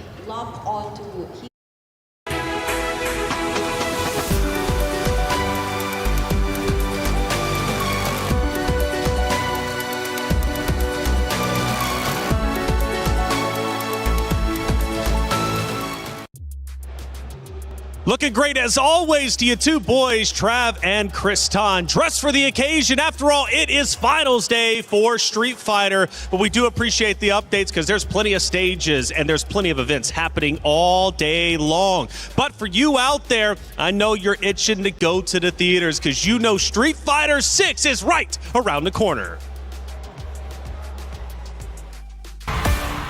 Gathered here are the world's best fighters. I won't deny it, I'm a street fighter. But only one of which will be crowned the world champion of Street Fighter. 3, 2, 1, fight! You win! Perfect.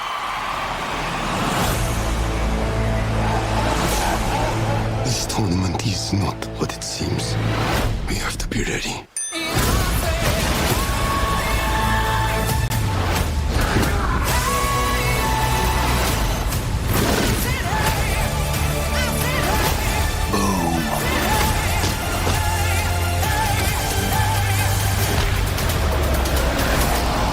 I'm positive that a fireball came out of Ryu.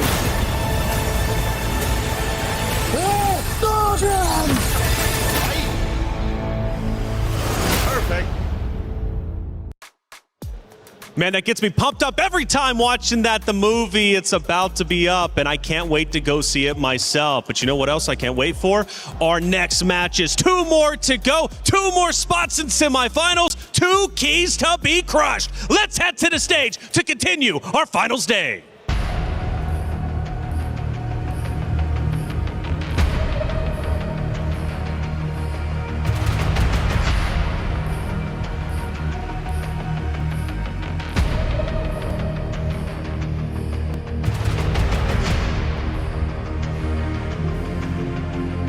What we have seen thus far in this top 8 is what this right here is all about. Little Hinao, 15 years old, 5'1". He let it be known in an interview yesterday. What did he say, Damascus? You've lost the plot. You've lost the plot. And clearly, I'm not going to say he was right because respect to Kobayan, but man, he backed up his talk. Absolutely, man. The 5-1, Hibiki moving forward in the first match. Listen, first 2 matches were absolute bangers. Now we need to sort the other side of that bracket and we need to go to our third match. And this one, Rob, is yet another banger. Okay, well, with that being said, I believe it is about time for us to bring out our next competitor, one of the best players on planet Earth right now in insane form.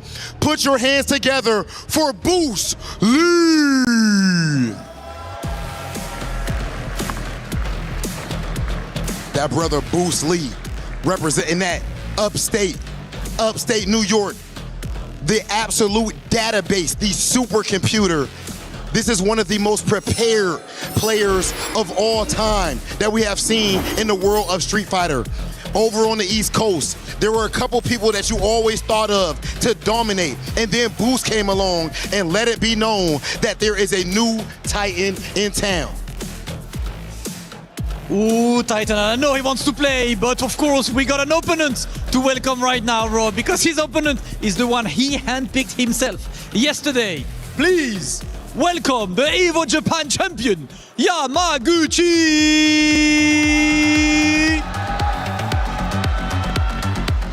Coming all the way from Japan, the man who won the biggest Street Fighter bracket in history at Evo Japan. That's how he qualified. He's there and made it all the way to top 8 by taking down his fellow Zeta Division teammate. So he is here carrying the hope of a country, of a nation, and of a club. Zeta, Gambare! It is time for Yamaguchi!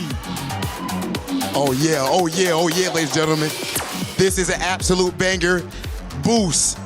I've got to ask, did you ever expect that you would take things this far in your Street Fighter career? Year one, no, but once I surrounded myself with the right people, absolutely. And do you have any people that you like to thank before going into one of the biggest matches in your life? Yes, I would like to thank Paladin, I'd like to thank Adrian Riven, and of course, Chris T, Menardi. Okay. Ladies and gentlemen, my man's Boost is ready. I love to see that smile on his face, but someone is trying to wipe it off. Absolutely, someone's trying to wrap it up. So Yamaguchi, you've had a day to prepare. As yesterday, we had Bruce Lee picking you for that fight, saying he's confident against Mai. How did that preparation go for today's match? 昨日から今日まで昨日からブースリー選手に選ばれたわけですけれども、そして昨日から今日まで準備をされてきたと思うんですけれども、今日この場に至るまでどのようにご準備をされていらっしゃいましたか？そうですね、準備でいうと、テリー戦は自分のチームのジャジーさんっていうコーチがいて、彼がテリーを使ってるので、昨日からずっと練習をしてもらって、対策とかいろいろ教えてもらったんで、自信を持って挑めると思います。My coach Jaji uses Telly, and then I have been playing against my coach using Telly. So yes, he's been giving lots of tips and strategies. So I am all prepared. Listen, all prepared because preparation is key, but without further ado, it is time to kick off this match. Yamaguchi and Boost, I will have you face off, of course, as always, and it is time for the third match of the day. Another match to step onto semi-finals. On my left, Zeta Division's very own Yamaguchi. On my right, it is Onyx Esports, Boost Lee. It is time for match number 3. Make some noise!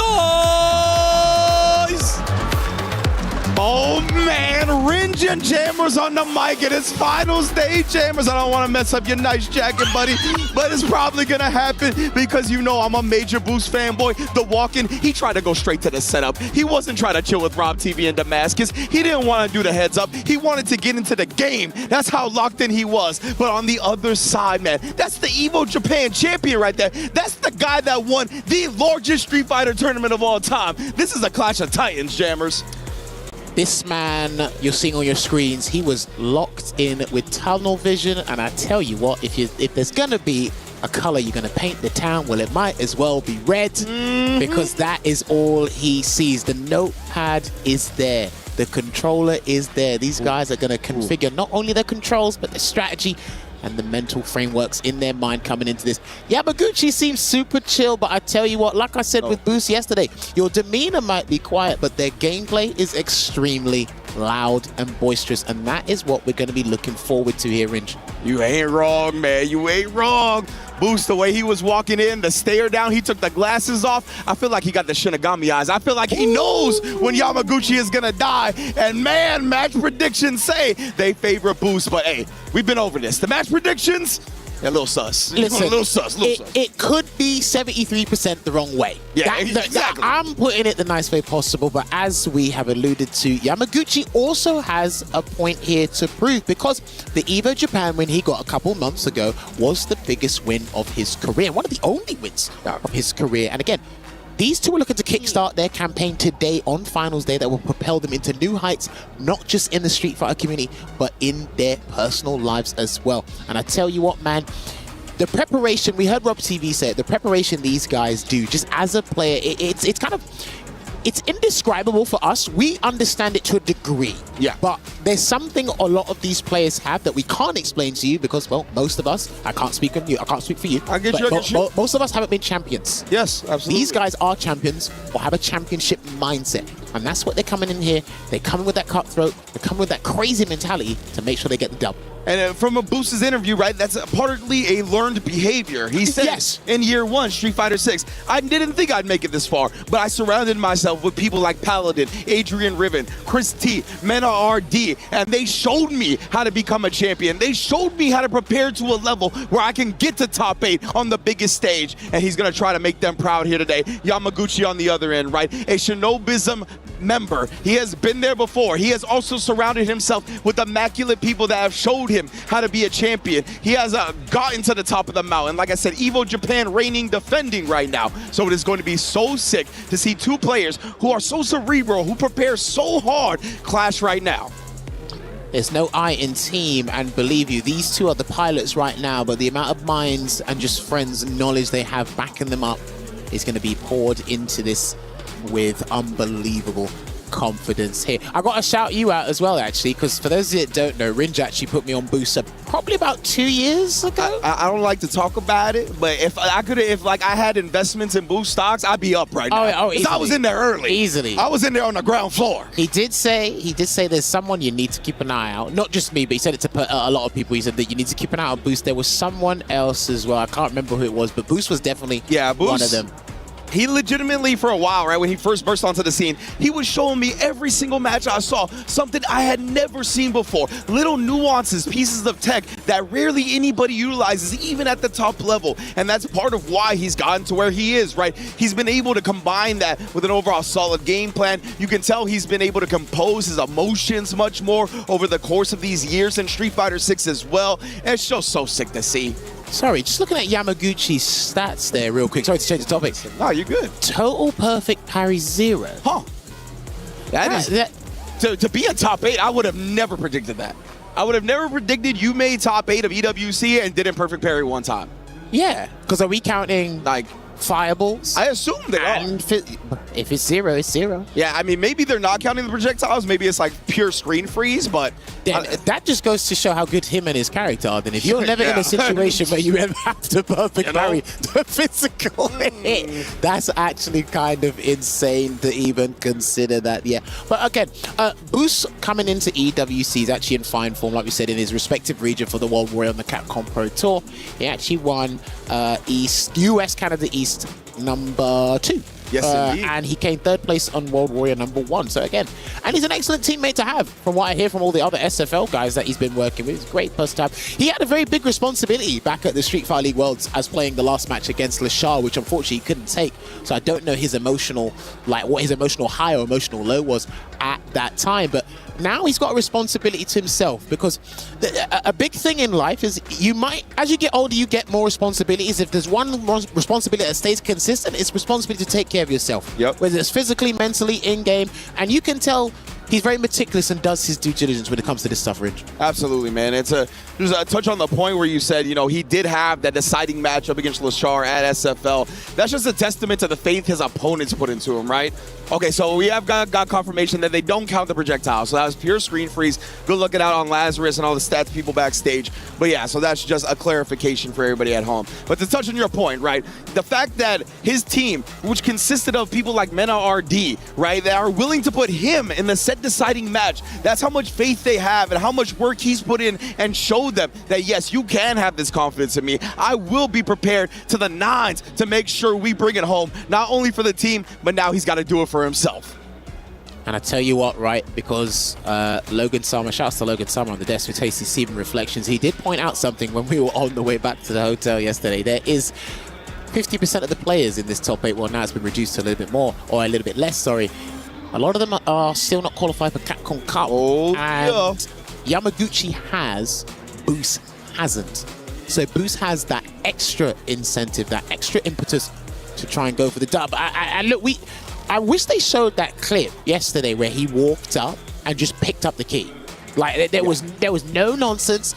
He knew what he wanted to do, and I'm just paraphrasing, but I believe the message is like, you shouldn't have beat me at the last Evo. And that's a statement. We don't have that often anymore. No, absolutely not, right? And you are making no bones about it. He picked it up and he said, I want my revenge. You know what I mean? And he is very prepared for the Mai, which is something, again, a matchup that I figure a lot of players, if they have the choice, they're dodging that matchup, right? They'd rather play against most of the other characters in the game than Mai. And he showed no hesitation. He doesn't care if this man's the Evo Japan champion. He doesn't care if he's playing one of the most villainous characters to Great Street Fighter 6. He said, you shouldn't have beat me last time. I'm prepared for you this time. Oh, and she's like, nah, you're not in the tournament anymore. You don't get to talk. Damn. What a moment to catch from our cameraman, bro. She's got you, I don't even know how to phrase it nicely, to be honest with you. Like, you can't talk now. You know? Because the proper term for that is parental advisory, you know what I mean? So we can't go into that, you know? Yeah. But most definitely right there. Big shout outs to Xiao Hai and Mrs. Xiao Hai, of course, though. Of course, the defending reigning 2-time EWC champion, Xiao Hai, who, unfortunately for him, he's not going to be able to take a third championship home this time. But he's got a Falcons teammate, Crimate, still alive, that's going to be facing Mena RD in a little while. So Falcons as well, trying to get that back-to-back club championship. They got a ways to go. They're currently in 5th place. Crimate is going to be their main source to do so, and he's going to be going up against that man right there, Mena RD. GOAT status for Street Fighter 6 so far. EWC, the only world championship not in his trophy case, but man, oh man, can that change today? Oh, Star Trek? You got a Pharrell fan? Oh, words? Okay. I don't know if that was supposed to be that or maybe. I mean, we might have to ask him afterwards, a quick interview. But yeah, listen, we're locked and loaded. We have got an insane crowd. I'm so glad they were able to come out and join us here. And I tell you what, we've been working with a lot of people over the last couple of days. They're like,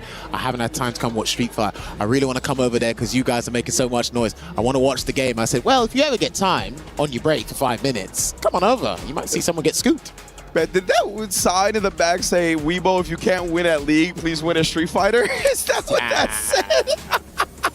Is that what it is? Is that what time it is now? That's pretty funny. Well, you know, Mena RD is going to be trying to pull it up for Weibo Gaming. That's going to be in our next match. It looks like our technical pause has come to an end, and we're going to get into this next one. Again, one of the quarterfinals matches. If you're just joining us, if you're unfamiliar with the format for Esports World Cup, in our finals bracket, it is all first to 5, single elimination. You can see right here from Boost, only 1 combo drop, only 1 missed DI reaction, and only 4 times in burnout.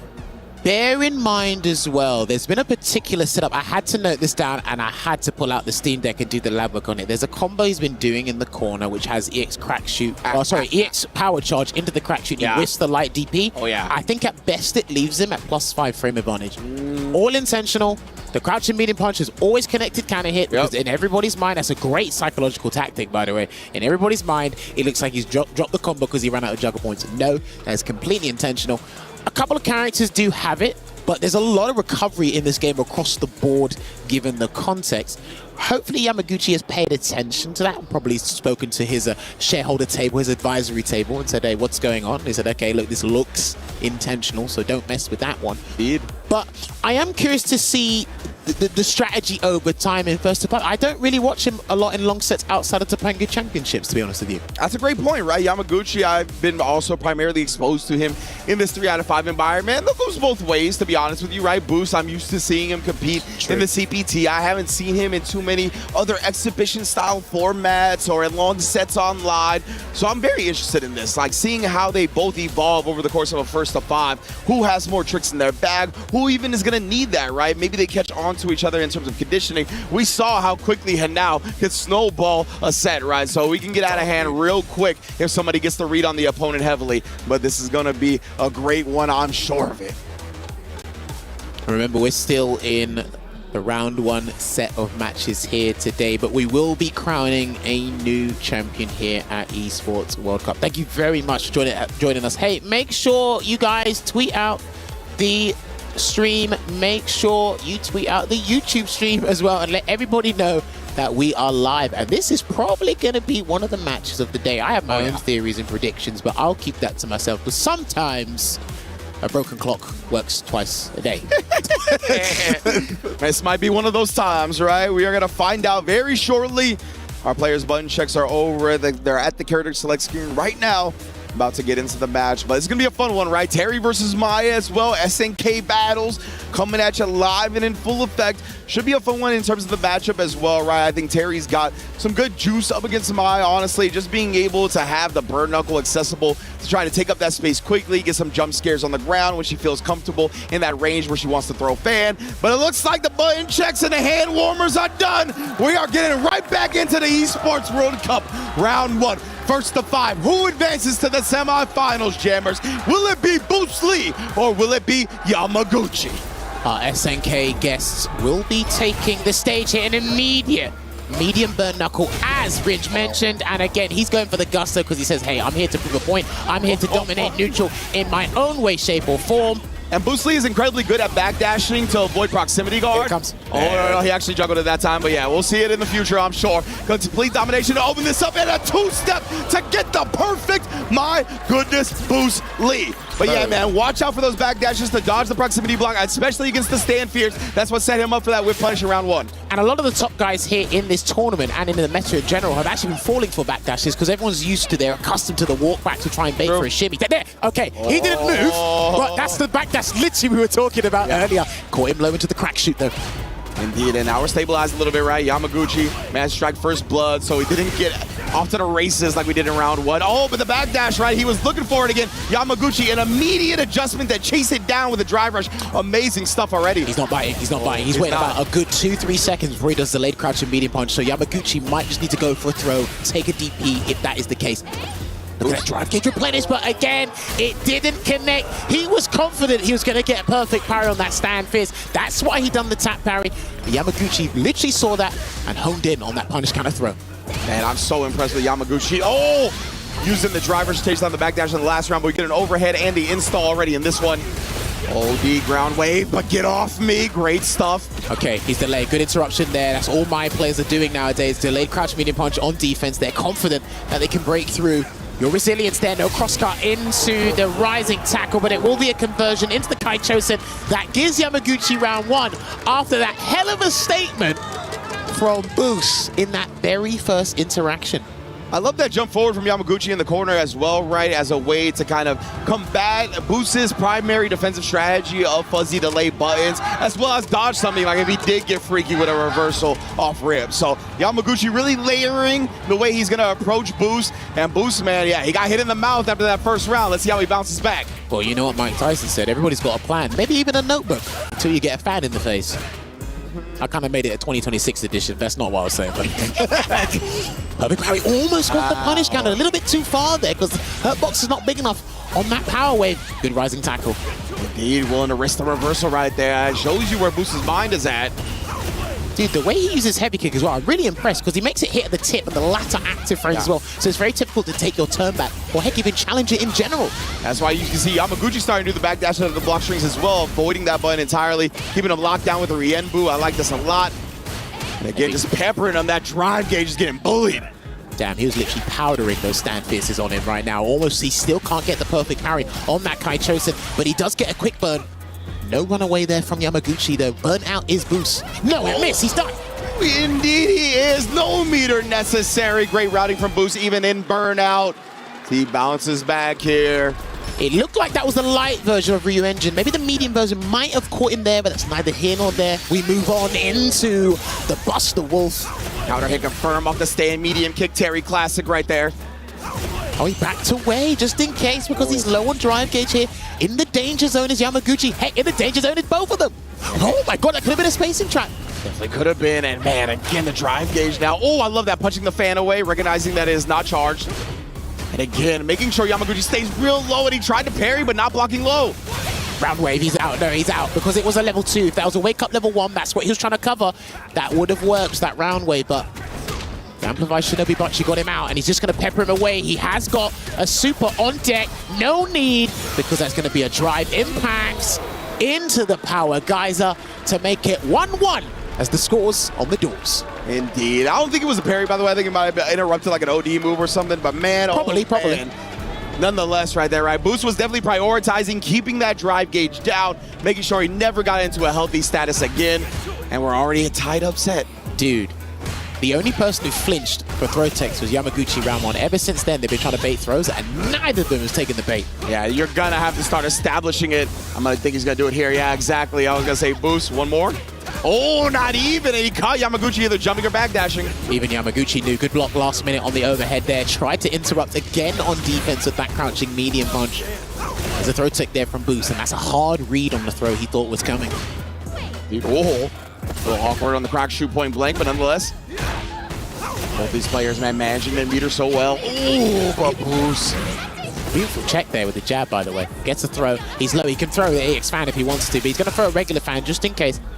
Still did enough damage to actually bring him out right there. He's buffering level 1. Most definitely. Still waiting his boost. He might have to be a low forward into the level 1 just in case, but burnt out is Yamaguchi, so he's going to have to go for the juggler here, Rinch. Level 2. Oh, he ends up reaching. A little bit surprised because he was so disciplined beforehand, but I think that's why, right? He was like, you see me holding down back. I think he's going to go for the throw because of that. Yamaguchi stayed very disciplined, takes advantage of the whip Rienbu. Kaguruna Mai activated again here. Power wave to get away from me here, and he just gets hit by the roundhouse, and he's going to replenish the stocks on another Kaguruna Mai here. And if he falls for a shimmy now, he's dead. I tell you what. Is that the different fall-up? No, it isn't. I haven't seen that one, but that's going to be guaranteed into a perfect round. And Yamaguchi takes the lead here. Bear in mind, the context to this match is Boost said you shouldn't have beat me in our previous exchange. And it's already falling replicant of that. It's what happened a couple of months ago. Indeed, right? Boost was the one that had the opportunity to choose the opponent. The first person. He's had the best record coming into top 8. That earned him the privilege to choose his opponent in round 1 of the finals bracket. And he immediately, without hesitation, went to Yamaguchi's key. And look at this. He's answering that request for a battle in kind. He's ruminating here, and we know how much of a deep thinker Boost can be. Listen, I've heard this guy's philosophy in Street Fighter 6. I'm thoroughly impressed, but obviously you have to put your money where your mouth is, and that's exactly why he's in this seat. I have seen him held tilt and be unimpressed by getting hit by regular jumps. The overhead in the first round of the very first game, he wasn't happy about that either, so hopefully some of these things are not going to dissuade him too much, Rinj. Yeah, the fadeaway jump heavy kick, like him walking into it and kind of like underestimating the range, you could tell he was definitely a little bothered by that. Oh, talk about underestimating the range. My man got slumped on his headpiece. He tried to backdash, but he slithered away from that. Yeah, fortunate for Boost, didn't actually get punished at least, but man, now the roundhouse is coming in real hot. Recovered in time, and now the overhead as well. Yamaguchi, he can do no wrong right now. Level 1. Oh, let's with a speck of help, but it was irrelevant because the overhead again takes it for Yamaguchi. And dude, he is slipping away. He's running away with that baton in this relay race. Yeah, it's getting a little scary, man. 3-1 is not a place you want to be if you're Boost, obviously. Ooh, I like that weighted because Yamaguchi has been very good at perfect parrying and then pressing a button. Here we go, gets the back throw there. He tried to do a reversal jab and it didn't work. That's why that was a standard frame trap there, just harassing him with that stand heavy kick into those standing or crouching medium punches. And another Kaguruna Mai is coming out. He can't reversal in this situation. And he blocks. Oh, yeah, and a good button press out. Back throw as well, take the real estate advantage, push Yamaguchi towards the corner. Hasn't really seen any burn knuckles since that first round either. Because he's amplified now, so the burn knuckles irrelevant at this point. He tried to actually go in and try and win the interaction, but he rewarded Yamaguchi with another game, and there's a 2-game buffer resulting in a 3-1 lead. He's running away with this one. Yeah, it's getting a little spooky right now. Yamaguchi is very much in control of this set. Boost, however, as a cerebral player, he's given more games in this first-to-5 format, trying to figure out what's going wrong. He feels a little hesitant to me. Feels like he's letting Yamaguchi dictate the pace, control the tempo with the fans. I want to see him get in there, whether it's a risk on a jump, a bird knuckle. Got to get a bit more aggressive, in my opinion. Speaking of which, he gets a successful shimmy there into the rising tackle on the wake-up. He did respect A reversal punish counter and lovely conversion there into another rising tackle. This is the momentum I want to see from Boost. I don't want things going from confidence into trepidation. That's what I really don't want to see from this man. Yeah, man. Great way to put it. Roundhouse again, right at the edge right there. Thought he was going to actually counter here with a light kick, but nonetheless catches Yamaguchi with a light strike. The little hezzy, but he couldn't get the punish after the whip. Do you know, I kind of like that timing because it goes back to your point you made at the start of the hour. He's watching out for that backdash to get it, and he had to be as brazen as can be. He needs to reenact that thing he done in the first round. He done the same thing there. Do it and let him know you have to make this guy uncomfortable. Yeah, even right there, right, the successful check on the 99-second, but a better perfect parry. The first one for Yamaguchi in the tournament. We got to count that one. Lazarus, if you're listening, you got to count that one. Yeah, that one counts. We got the screen freeze. Oh, mate, there we go. Again, just harassing him. Damn, he wants your phone number, your Instagram, he wants all the socials, and he let him out anyway. Like I said, nice level 1. But yeah, stand fierce is definitely harassment, not flirting. I'll tell you that much. Oh, dear. Another burn knuckle. It's ambiguous these days anyway. All right, here we go. Still blocking it out. Gets the overhead, but last-minute block from Yamaguchi again. He might have to delay load next time. He's watching it. Yeah, honestly, Yamaguchi, he's done a lot of overheads himself, right? That's kind of where his ideas and mind is forming. Overhead again. No, that's what you've got to go. You've got to do the whole thing. He's going to go into the Buster Wolf. No, he's going to cancel straight into the Rising Fang because that's exactly what he needs to reduce this deficit here, and it will be 3-2. This is the Boost Lee we need. Yeah, I felt he was more aggressive in that moment. I like the level 3 as well. He's been taking a lot of time between rounds anyway, right? Give yourself some moments to breathe, collect the data, and apply it in the future matches. And that's a scary thing as well, you know. As this set goes on, you're collecting the data, but every decision is massive. The interactions are just becoming ginormous risks you have to take, and you're going to be conscious on your mind if you do guess wrong. Indeed, and Boost finally finds a crouch medium kick. It feels like he hasn't found a lot of good call-outs using that defensively yet. Again, inching forward and getting the re-embu punishes because just micro walk blocks.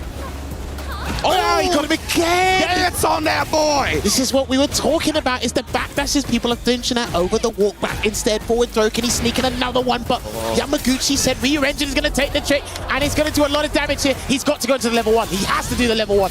Yeah, immediately here. He's going to be able to get that space. He spit his meter just to get close again, and he gets the throw! What a gamble from Boost! The confidence is starting to exude. This is the thing people need to pay attention with Mai. When she activates level 1 and throws the fan, you're kind of inclined to do your EX move, but Power Wave is one of the moves you don't really want to do it against, and he's going to go to Kaguru no Mai once again here, Ringe. Indeed, right, and Boost only has 2 bars now, so it's not a good look to try to do the OD Power Wave again. This time he's up below that threshold. It's very scary. Oh, another counter hit confirmed. That's nice damage. Now he can walk behind the Power Wave if he wants to, but he's only doing it to buy the time so his dry gauge gets back into the safe zone here. Yeah, but I like him risking the bird knuckle. We saw that. And again, now the OD to clear it and approach. Those last 5 seconds on Boost were actually clinical, by the way, in terms of regenerating your drive gauge with the Power Wave stuff. Love that. It's a beautiful play. Man, again, another great overhead block off the drive rush. Boost might be considering these lows, as you mentioned before. He's looking for the counter hit confirm, I think.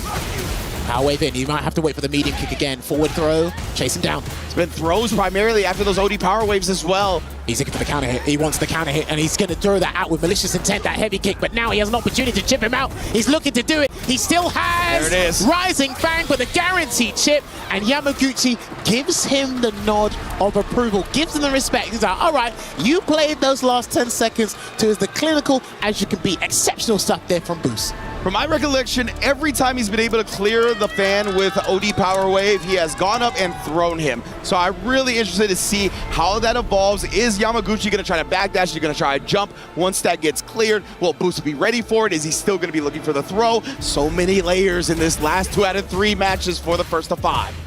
Well, now that Boost is catching up in this marathon, all eyes are on Yamaguchi to see how far he can run away with this, because he does not want Boost winning 4 games on the bounce. Already on a 2-game win streak, by the way. Yeah. Nice little stand jab as well to prevent Yamaguchi from getting too close. Perfect parry right on the Power Wave up close. I haven't really seen a jump from Yamaguchi to read on these things, but I guess it's not worth the risk there.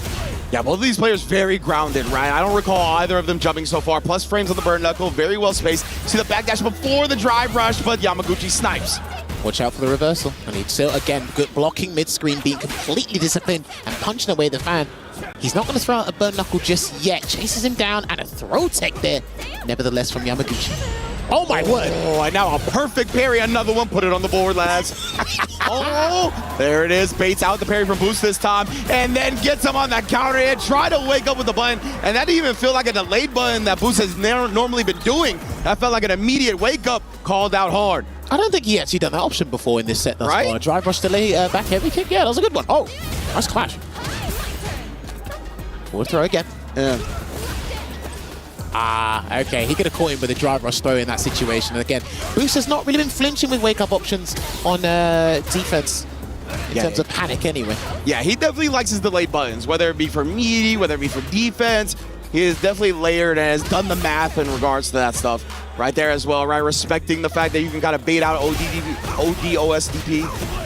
But again, because he's still low on drive gauge, just look for a counter hit confirm. That's why he's throwing out the kick buttons again with the heavy bloodlust here. Yeah, it's such a good way to shave your opponent's drive meter down as well.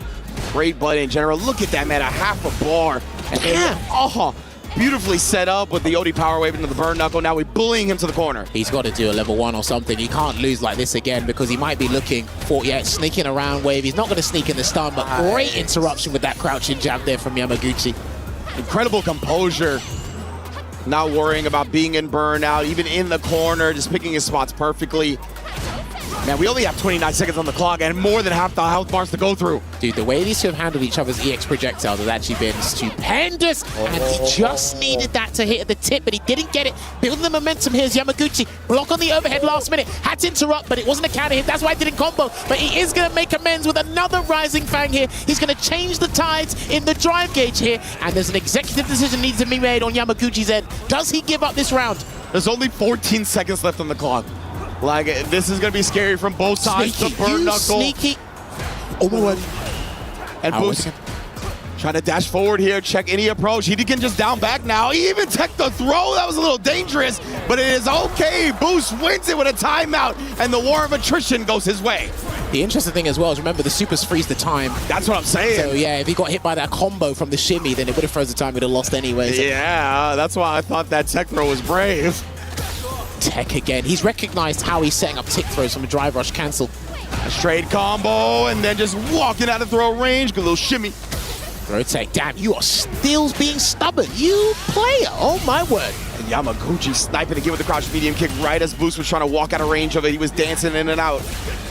But again, the throw after the OD power wave. He got him. Challenges, because of course that Fierce is so plus off drive rush. But he's got no meter. He's only got stocks and critical health to work with. Maybe even a dream if he gets this right.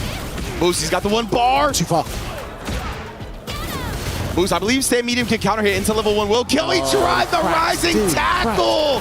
Huge bet. We've seen Boost willing to gamble before. This time does not work out. Yamaguchi 1 game away. Bear in mind, if my memory's not a goldfish yet, he hasn't done that in a while. What a time to crack. Yeah, man. Yeah. We saw earlier, right, where he would like burn himself out with an OD power wave when it was like a really close scenario in terms of the health, when he needed like 1 gamble. Ended up working out that way. I respect it, but man, oh man, Yamaguchi, right, he just really had no incentive, no reason to risk in that scenario. So I respect the attempt, but Yamaguchi was 1 step ahead.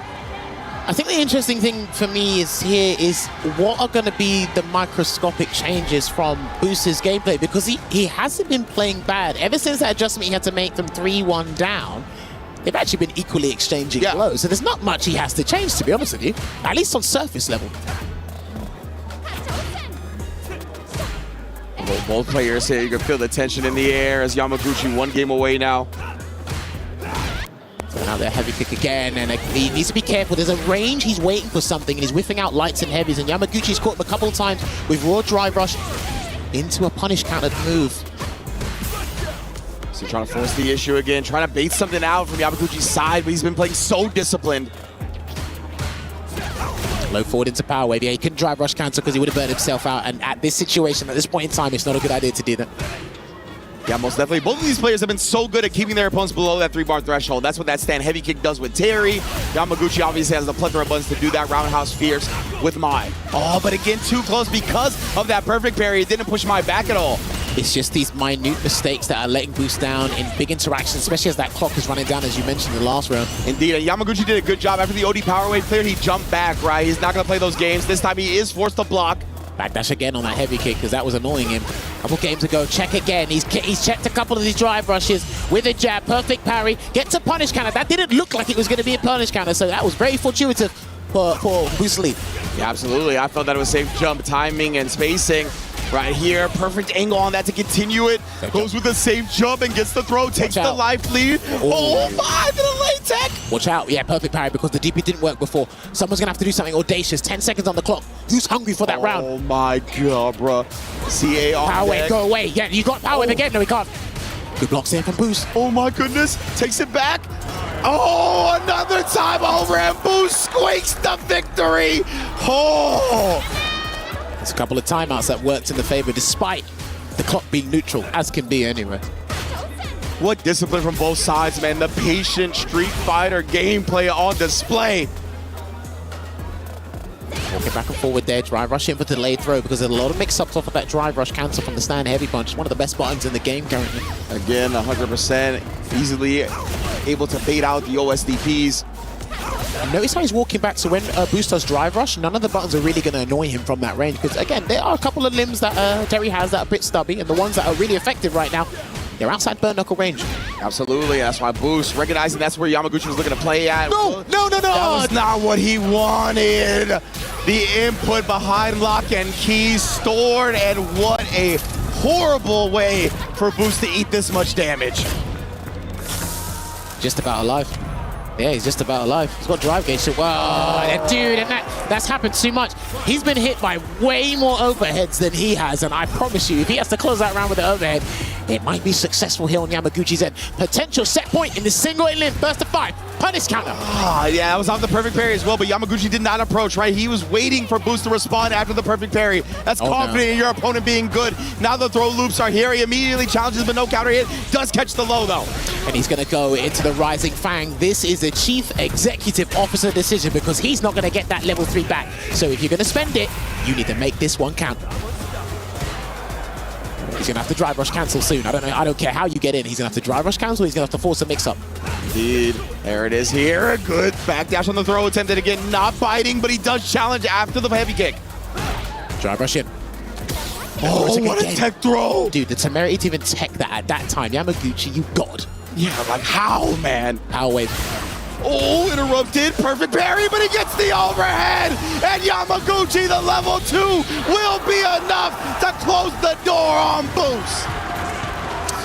That was a beautiful rally of adaptation, the back and forth. We thought Yamaguchi pulled up the ladder until Boost was making that comeback, but Yamaguchi kicked him down and said, stay down there because this is a single in limb, burst to 5, and the Evo champion is getting closer to having another massive trophy in his cabinet. And we mentioned it, with the amount of overheads he's been hit by, I wouldn't be surprised if that was the way he was going to close out. 100%. That was the main point you highlighted, right? You're like, bro, these overheads, you got to put it at the forefront of your mind, especially when it's such a powerful round closing tool, right? Granting some of the most damage in the game off the drive rush, especially off a clash like that. What a way to go about it. But let's take it to the stage and our host, Rob TV in Damascus.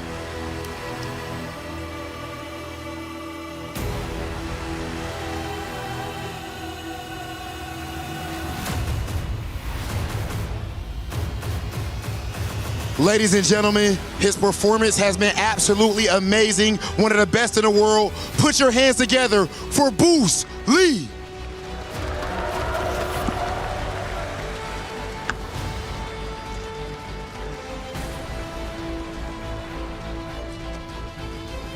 Okay, and now a word.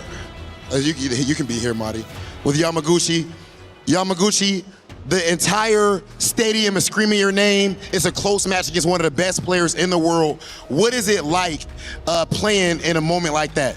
はい、このような大舞台でたくさんの観客の方たちが山口選手のお名前を呼んで声援されていたわけですけれども、その中で大変接戦の中、もう世界最強の選手と言われる選手を相手に戦い抜いたわけですけれども、今のお気持ちをお聞かせください。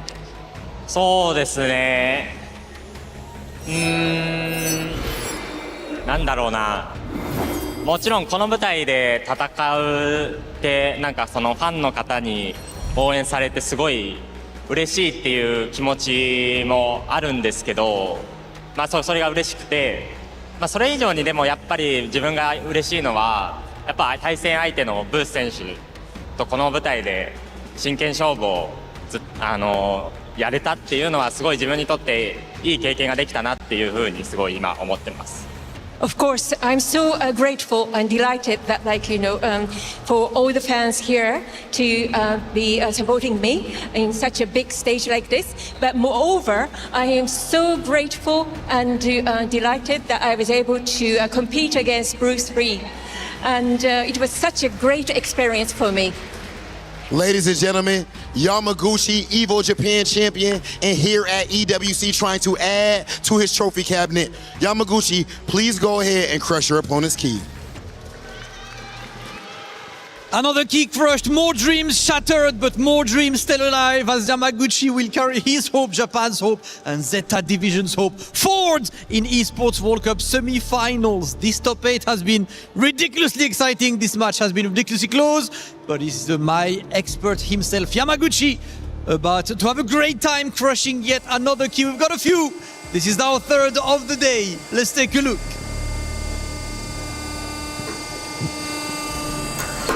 Ooh. This is a clean one. This is a great one. Yamaguchi, once again, congratulations. Yamaguchi moves forward to semi-finals. Please, everyone, make some noise for Yamaguchi!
Another exciting match down, and now it's time to kick off our final match of round 1. 3 players have punched their tickets to semi-finals and only one remains, and this match is an absolute banger once again. This match is unbelievable on paper.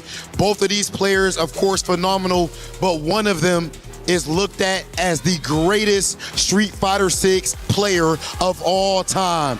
Ladies and gentlemen, it is time. Welcome to the stage, the only 2-time Capcom Cup champion, Mina RD.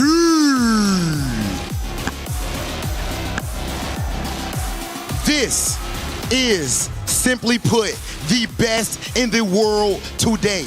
The trophy cabinet is absolutely unrivaled from top to bottom. Back-to-back EVO Japan championships, back-to-back EVO Las Vegas championships, Red Bull Kumite, Street Fighter League US, Street Fighter League World Champion. And this trophy right here is the only one that he does not have in his trophy case, and today he is trying to change that. Absolutely, there is a lot to play for, but his opponent has a lot to play for as well, as he is trying to make a mark on the world competition, coming all the way from Chile, Falcon's very own Kraime!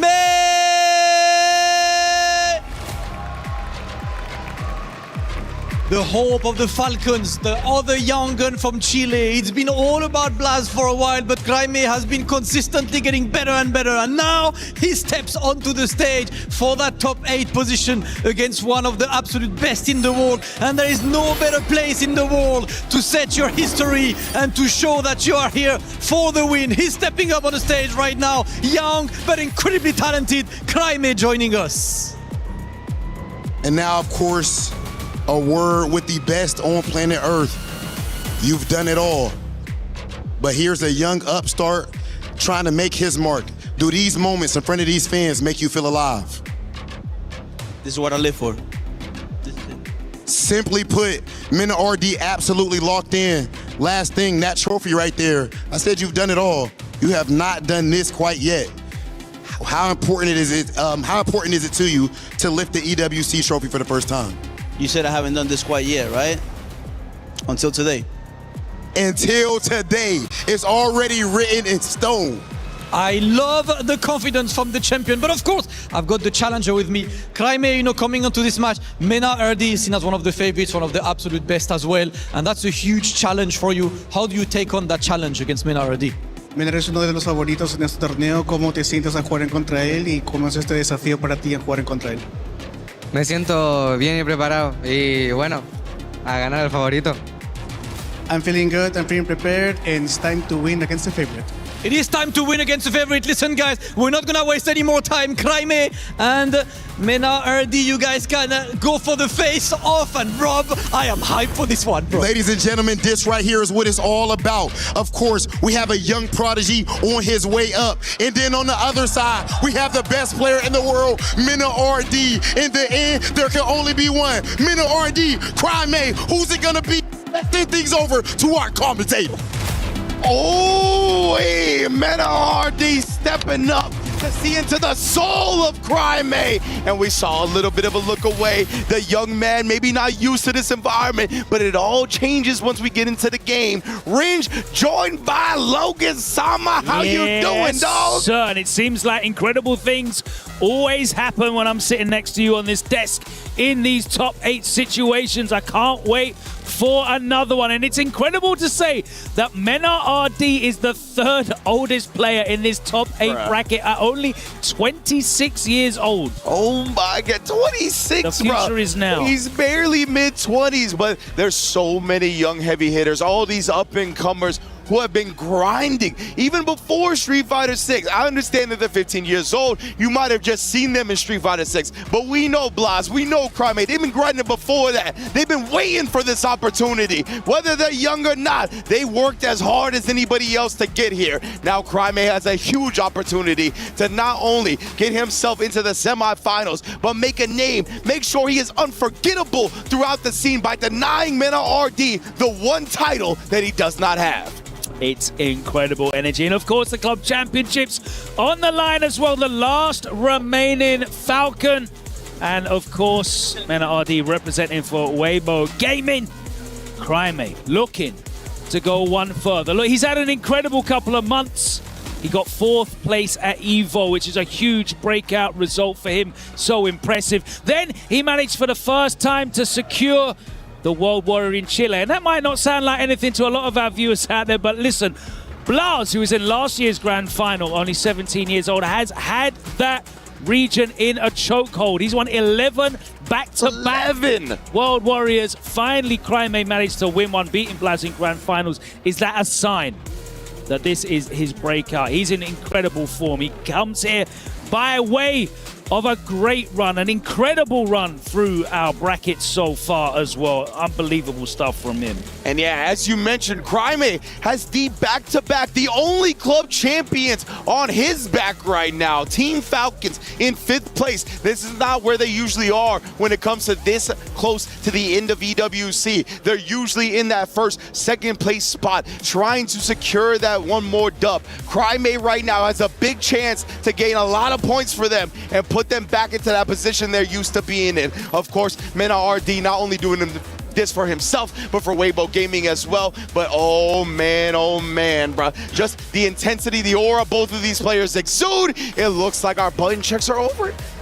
Now, they have faced each other twice already this season. It was this matchup, the Blanca versus Ryu. They faced off a combo breaker.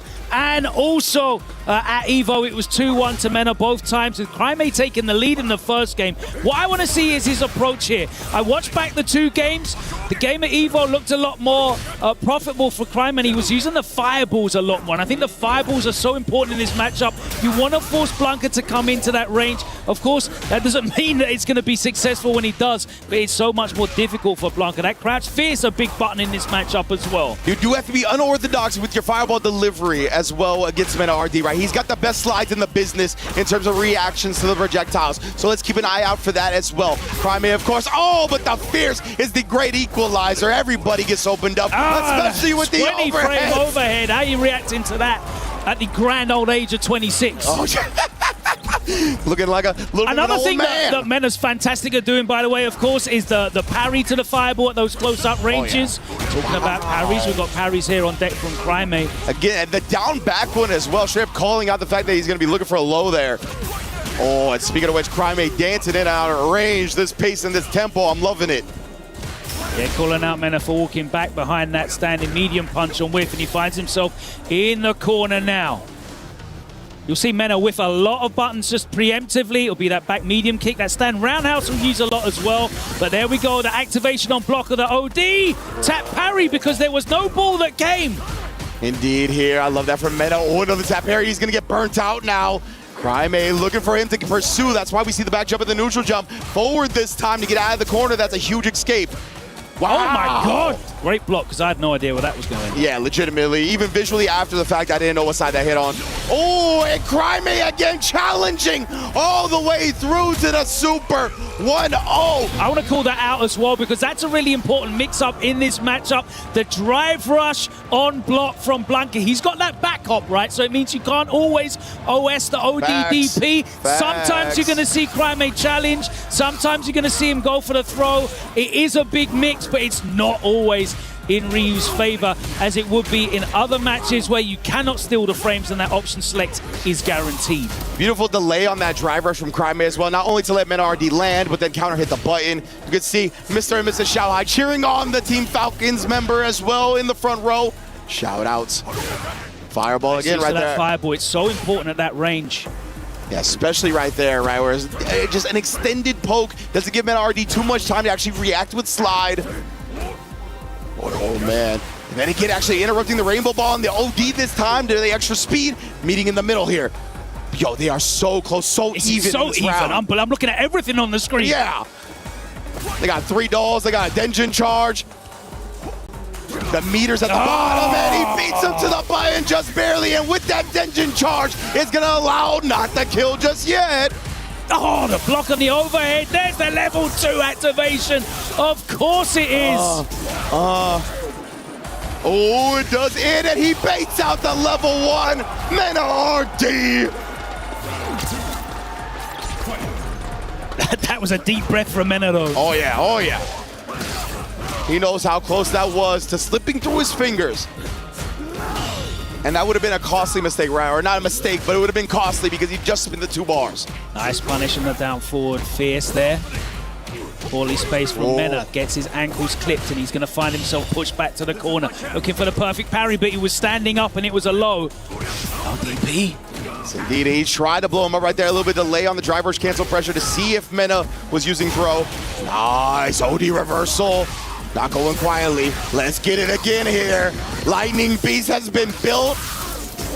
What extension are we going to get? Oh my goodness, what is this juggle?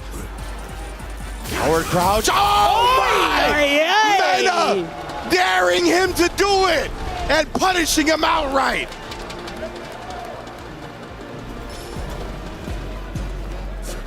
Going to the bag of tricks. Both of these guys. Little delay on that low forward, but they catches him with the string. Looking for the perfect parry on the overhead. The crouch fierce gets with punish, puts him back into the corner. Meaty stop. Beautiful. That's what happens if you do meaty, the bait though. I love that, right? The fact that Mena did not commit to anything after the hop, really catching on to how Crimate is frequently. Stay in that corner. Yes, indeed, locking him down here. Did so much damage to his drive meter, but Crimate holding onto that last piece for dear life, and that anti-air gonna let him breathe a bit easier. Finds it off the scramble on the trades. Crimate does have a problem with spending a lot of bar. You'll find himself burnt out a lot in this matchup, and that's bad if it's round 2 or 3 when that level 2's online. But that time, of course, the perfect spend because it was for the kill, but definitely has to watch his drive gauge. Indeed, Crimate is one of those guys, right? He's willing to go into burnout. He's confident in his gameplay while he's in the gray. We'll see if that comes back to bite him. This time, another low into the beast. You know what comes next. The corner carry. We got the little boo-boo. Oh, and the parry attempt to try to avoid the mix-up, but that's a big 20% on every throw punish counter. Yeah, faked him out with the not real +11. That was just a raw drive rush rather than a dash forwards after the forward throw.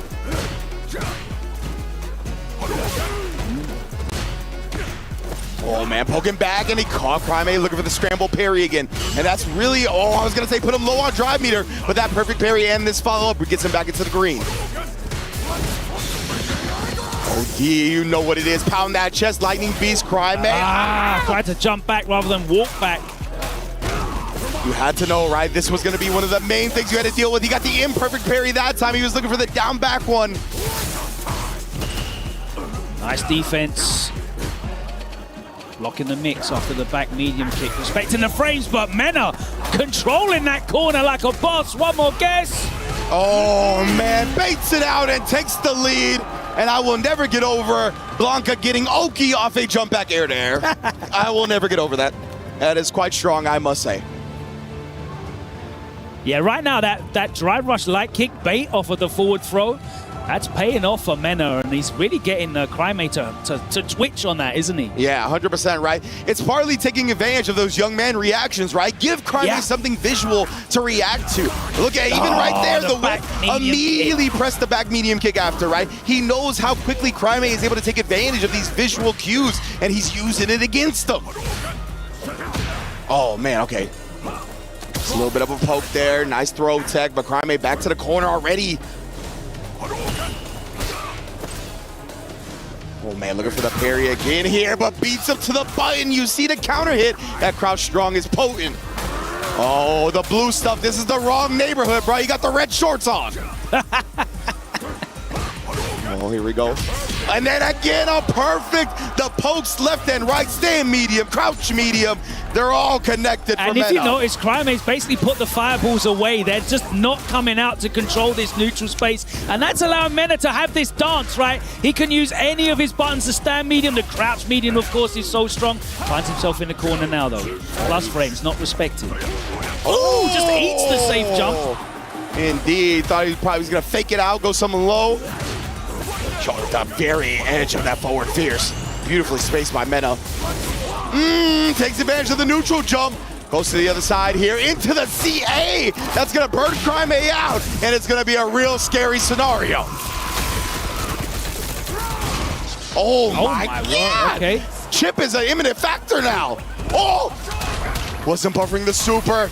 It's going to be scary for Mena. That's why he tried to move. He knew he could have got chipped out by the CA. Didn't want that to happen either way. Crime comes out on top and keeps the meter. Nice checks the drive rush.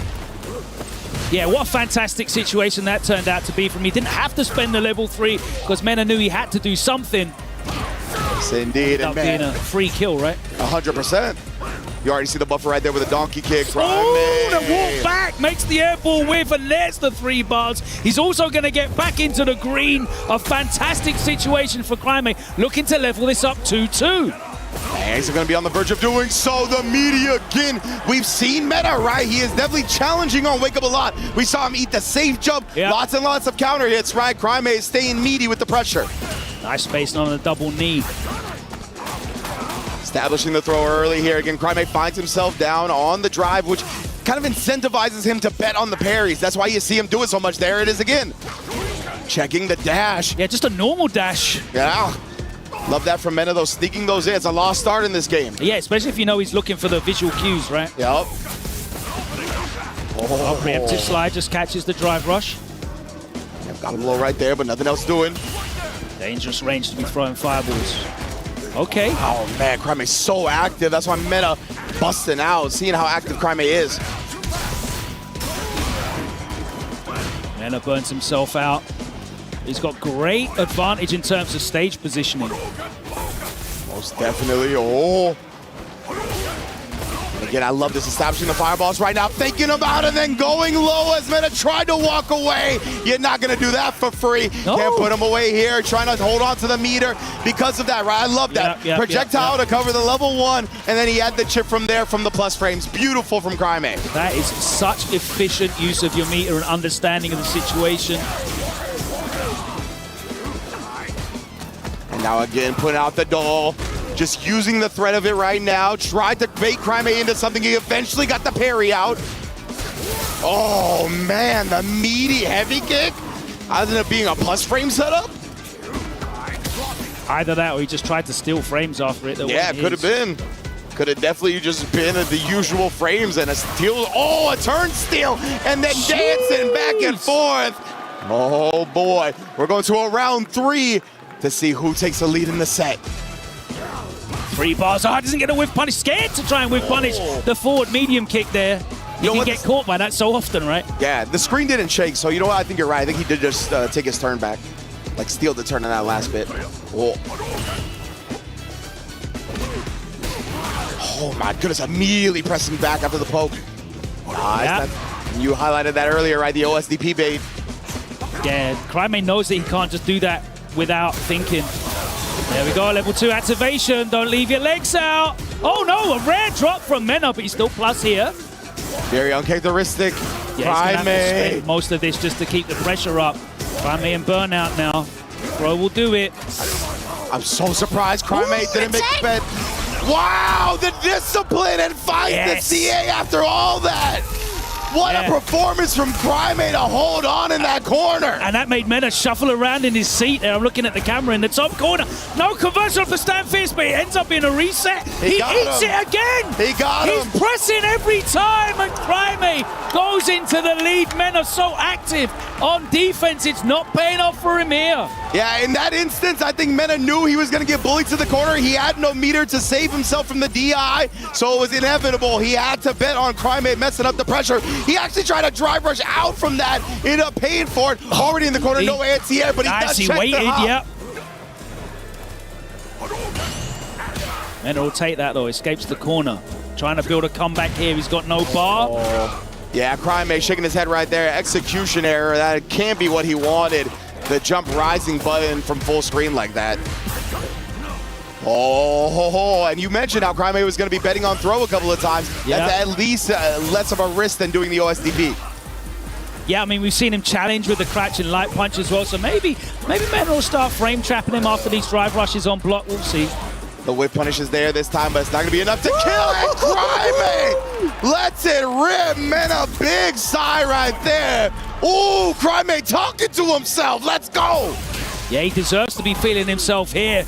I love that both of these players don't play with headphones, by the way. Want to feel the electricity, the atmosphere of the arena. Oh yeah, that's a setup. Yeah, that's indeed.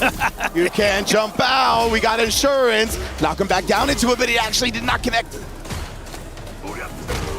Respecting the light chain, it didn't come.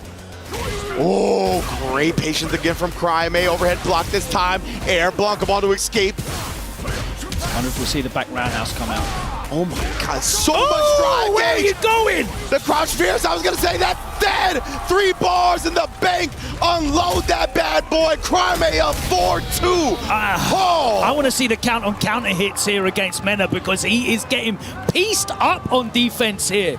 Big time, man. You see the different ways Crymay is setting it up as well. With the hash shogekis, these slight hesitations, going with the big crouch fierces. Not only is he opening Mena up with these buttons, these are fierce, crouch fierce. These are huge damage starters. I was going to say, if there's 2 characters in the game I don't want to get counter hit by, it's Sagat and Ryu. 100%. That's like walking in front of a train. Trade.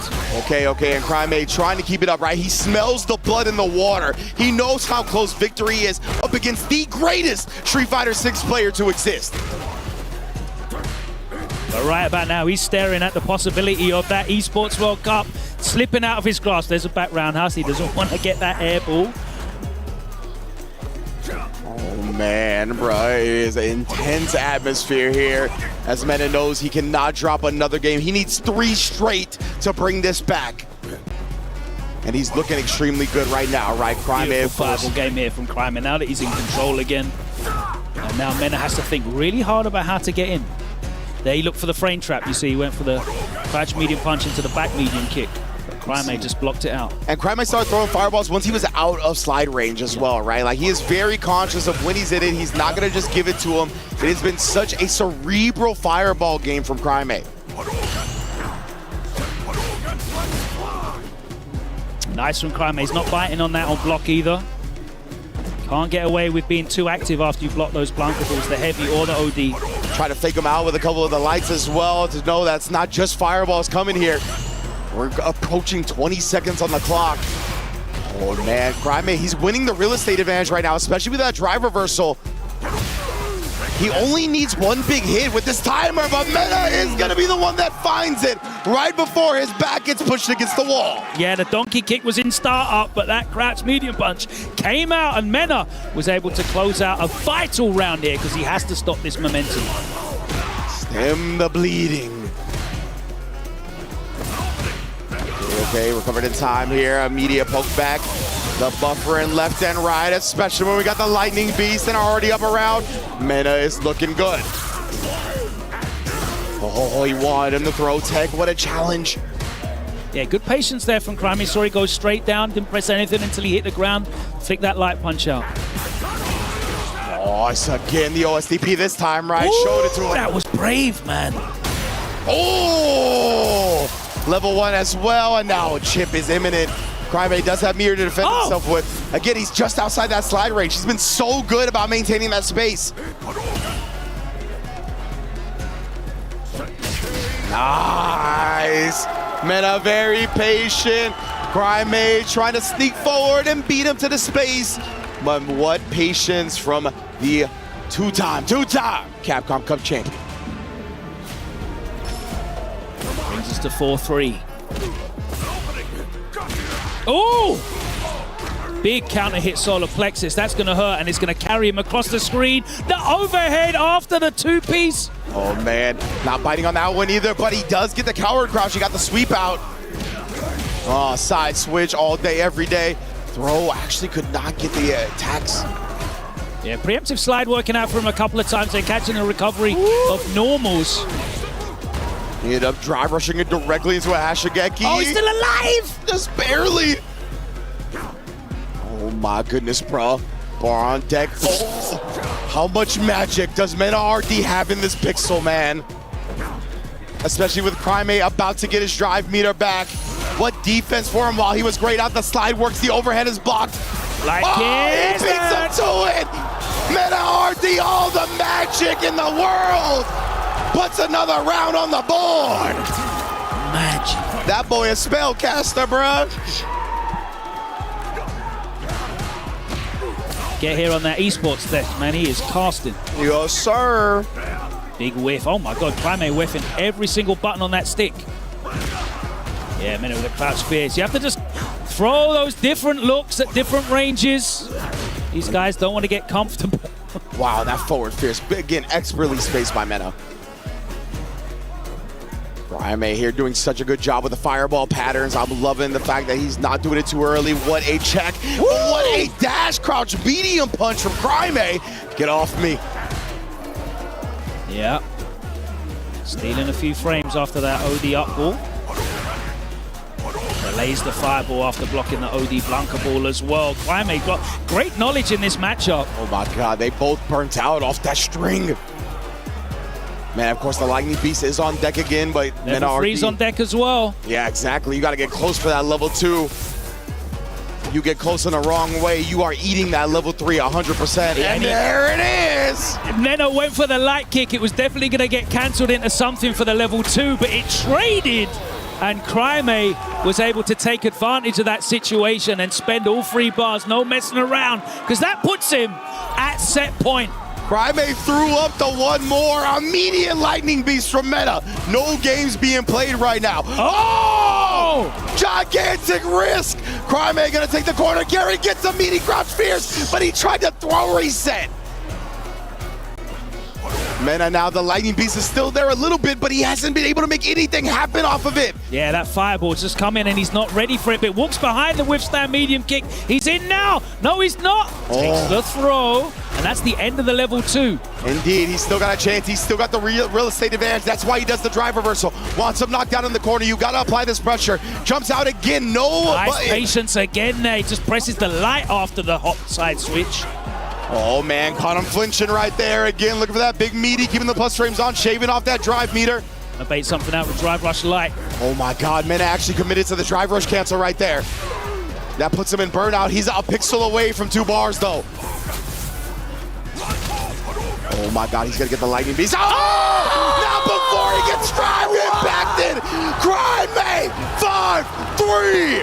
And nothing underlies finds the changing of the guard, then catching Mena RD in that moment with a drive impact in the corner to close out the set, eliminate Mena RD from the tournament, and Cryme advances after what was an unbelievable set. You think this kid can't get any better every time you watch him? Bro. He finds a level to elevate each and every time. 100%. I love the way Cryme looks when he's in game. When he's in the heat of the moment, in the intense competition, he is a warrior. You can tell all he wants to do is get his battle on, and that's exactly what he did in this set. The drive rush into the DI, amazing stuff right there. Mena can do nothing but shake his head and be very sad about that one. Cryme putting Team Falcons on his back.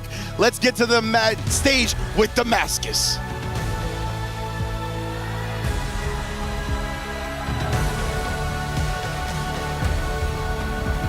An incredible match comes to an end, and it's time for Mena RD to give up his key towards Cryme. Mena RD has to bow out, but of course, please, ladies and gentlemen, make some noise for one of the GOATs, Mena RD!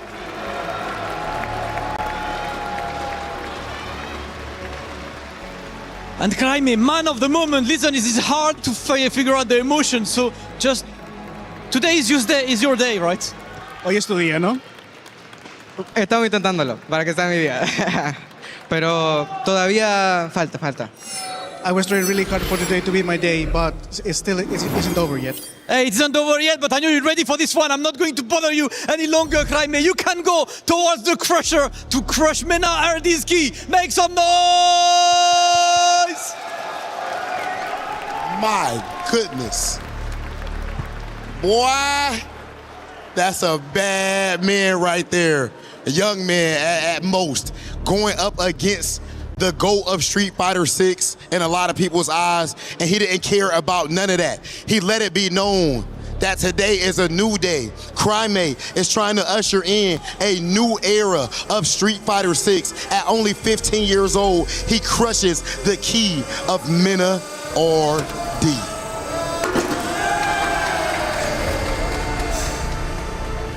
Ladies and gentlemen, this fighting game stuff right here, when it comes to these tournaments, this is about as close to a meritocracy as you are going to get. In the end of the day, whatever the age, whatever the obstacles may be, you pick up those sticks, and if you are built like that, then you have the chance to take down Titans and become one yourself, and that is what we just witnessed with Cryme. Best of luck with the rest of the tournament.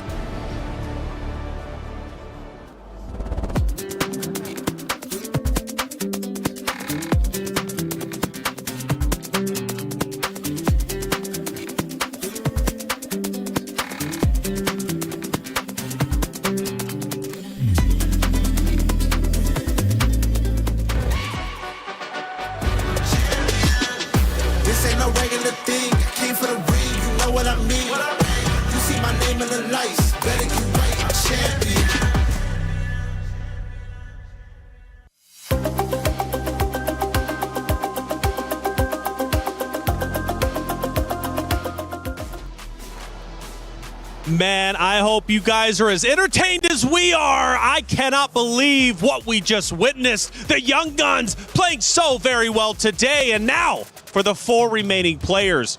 They are one series away from entering the grand finals, where prestige is on the line, not only the trophy, but $250,000, an entry directly into the Capcom Cup. So much at stake, so much still to do. And we're going to talk about it here in the Allianz VOD. Welcome back in. I'm Taylor Reflections Noble, Elias Snake, and Jammers. What in the world did we just witness? History in the making. Actually, it's just that simple.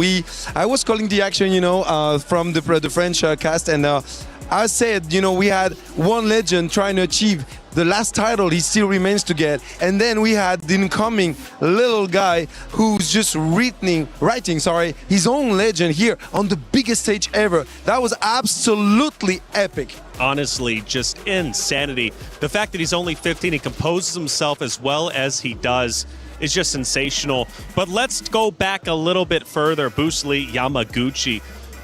The Boost is no longer loose.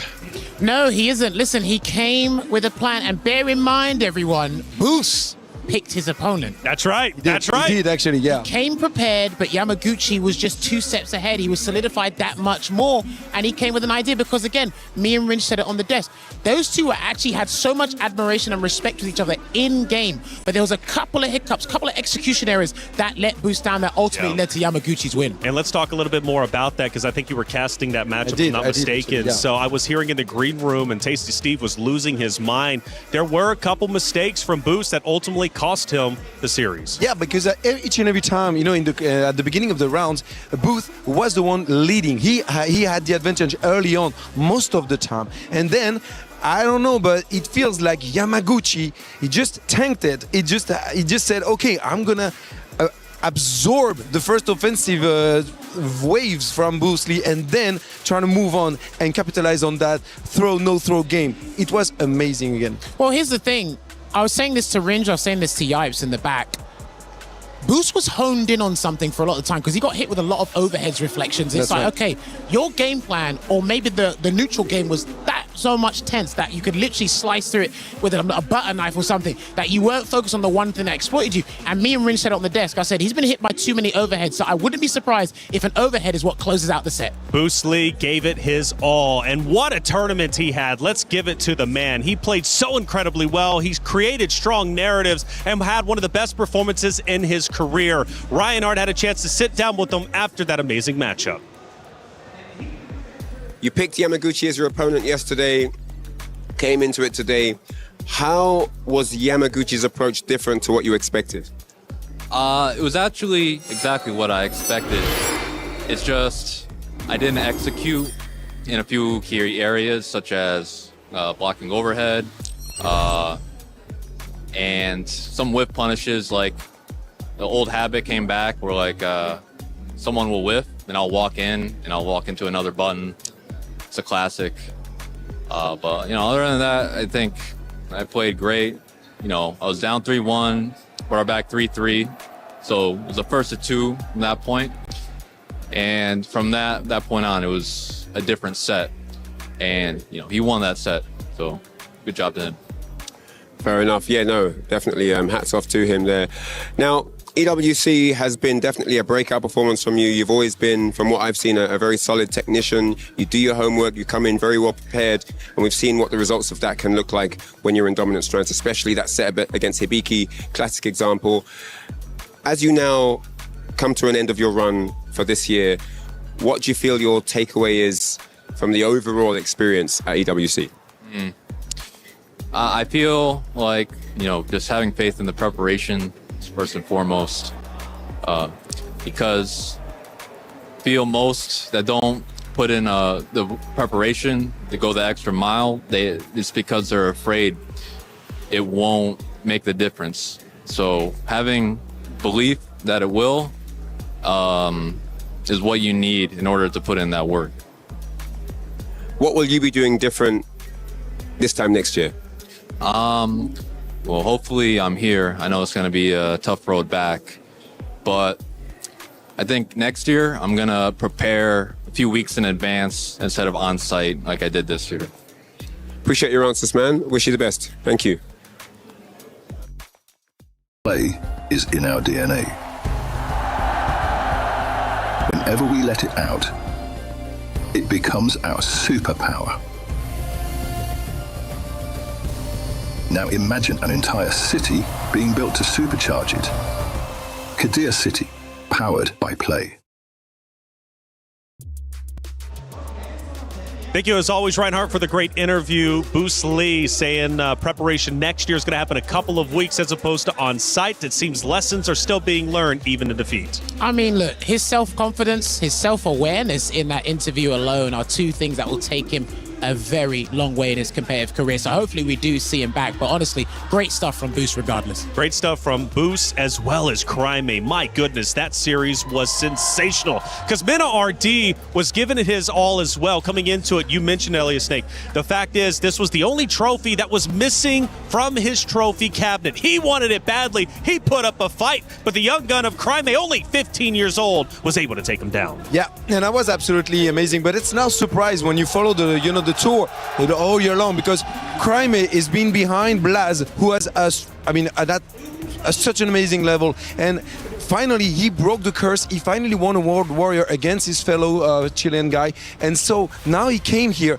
with a lot of confidence. And it shows. It just shows that he's so well prepared to face the best of the best here on this stage. Well, I mean, look, you can see how animated his was. He just made like 60 different facial expressions throughout that entire set. That's right. But more importantly, Reflections, he came with a game plan. And a wise man once told me, proper preparation prevents poor performance. And he got the dub right there. So that was thoroughly deserved. But you could say, I mean, you had that Menno RD was trying to break that rhythm so much. He was trying to poke his game on. He was trying to keep, you know, kind of Crimea away as far as possible and trying to just poke him and break his rhythm. And it did not succeed. Crimea was able to just sneak in, deal massive damage, and eventually take the win. Absolutely. And for Crimea getting that win, that is big news for Team Falcons. They are now officially top 4. But can Crimea go even further? As far as the other stages go, Trav and Glitter Explosion are ready to give you the Club Championship update.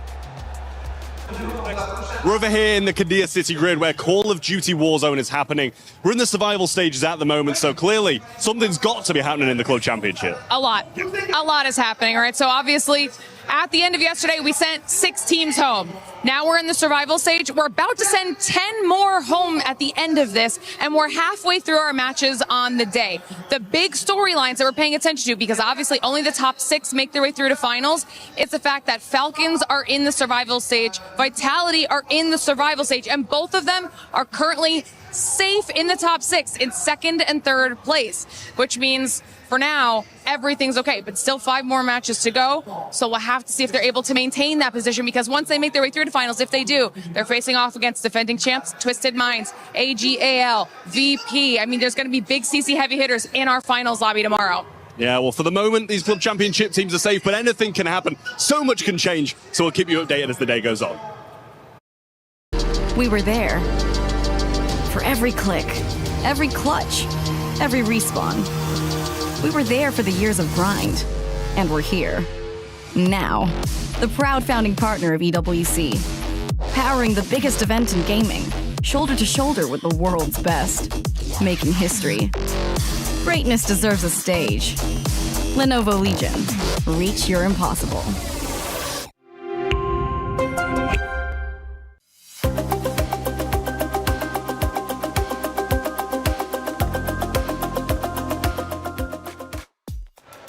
Thank you for the update, as ever, Glitter Explosion, as well as Trav. Yes, Falcons are struggling on that very stage, which makes Crimea's job even more impactful for the organization themselves in a Club Championship race. Let's take a look at our bracket as it currently stands. We now know officially our top 4 teams, and they're battling for a spot into the grand finals. You thought it was competitive in quarters. Semifinals is even more so. I'm just amazed, you know, and seeing those semifinals with 2 young guns, 15 years old, in our Crimea here on the biggest spot ever, it just says a lot, you know, about how well prepared they are. You mentioned that earlier, and it's just amazing to see. Since I'm a dad, you know, I got a son who's 15 too. Well, it's, you know, it gets emotional. I get projections. I mean, I'm not a dad, but I was 15 once, so this is actually great to see at this point. But Reflections, I'm not mistaken, I think Hibiki and Hinao are actually going to have a run back from one of the earlier days during the week. That is correct, and that's going to be a banger of a matchup, as they all have been. Now, mental fortitude is so very important for every competitor out there, and Allianz wants to know, or wants to give us a little insight as to what an example of what players' mindset truly is.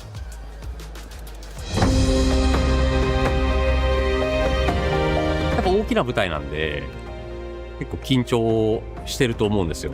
ただいざ試合が始まるとやっぱ、フォーカスできるように、体も作っていきますし、体をちょっとその場でダッシュして温めて、そのメモを直前まで見て、対戦相手のハビットだとか、自分はどういう風に試合を作っていくっていうのをしっかりと確認して試合に臨みます。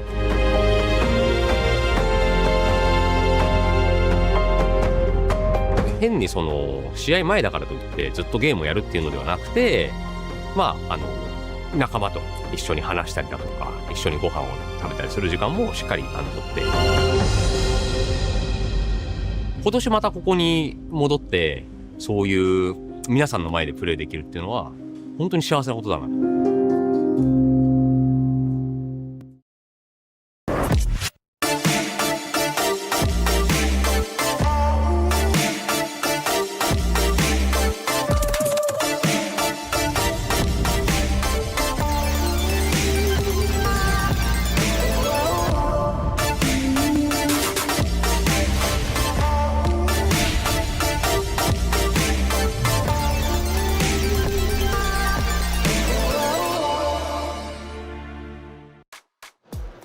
Incredible stories from incredible players. Thank you, Allianz, for the mental fortitude. And for you all at home, EWC is such an incredible product, and you have a chance to get involved with EWC Play.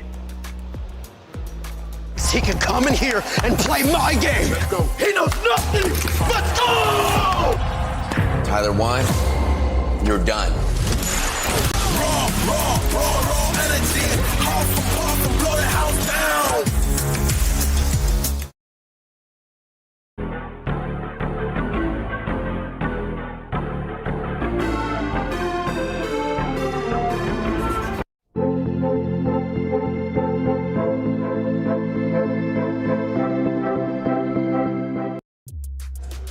Well, just about a minute now before we head back to the stage. The next series coming up is going to be Hibiki versus Hanao. Quick predictions, maybe even thoughts on the matchups. First, we'll start with you. Honestly, Hibiki has been amazing, and he's playing Lily, a character that obviously not many knows by heart, you know. They haven't been practicing the matchup and so on and so on. But still, he now is a beast in the making. So I'm telling you, these two are going to go through a long run. All right. Well, it's going to be a great series for sure, and I can't wait to get it started. Speaking of which, let's actually get it started. Let's head to the stage. It's semifinals. It's time to crush some keys, move players forward. Grand finals. It's open. Who's going to earn the spots?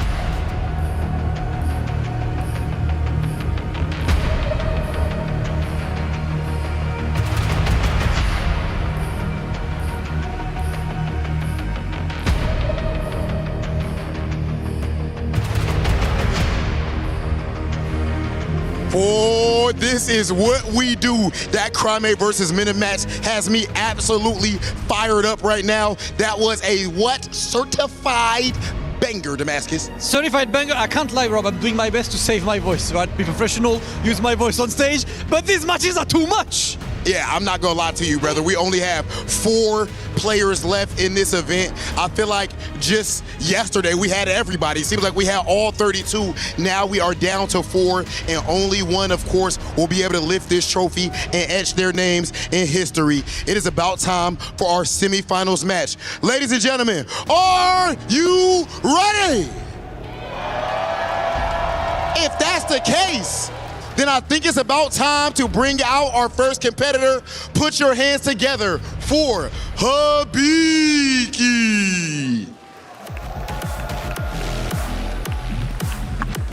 This is a Cinderella story. Hibiki qualifying from the last chance qualifier in 2nd place and using an entirely underrepresented character in Lily. Do you believe is the question that he asked to everyone in the world, but not to himself, because he knew the answer already. And now that self-belief has led him to this moment as he inches one step closer to lifting his trophy and etching his name in EWC and FGC history. Hibiki, a force to be reckoned with. Absolute titan of the stage, man. For the entire week, he's been so incredibly good. He's been so incredibly correct. But there is another young man in form for this match, of course, for this semi-final. This is a full Japanese semi-finals, of course. So without further ado, let us welcome his absolute titan of an opponent. Make some noise for Reject's very own Hinao!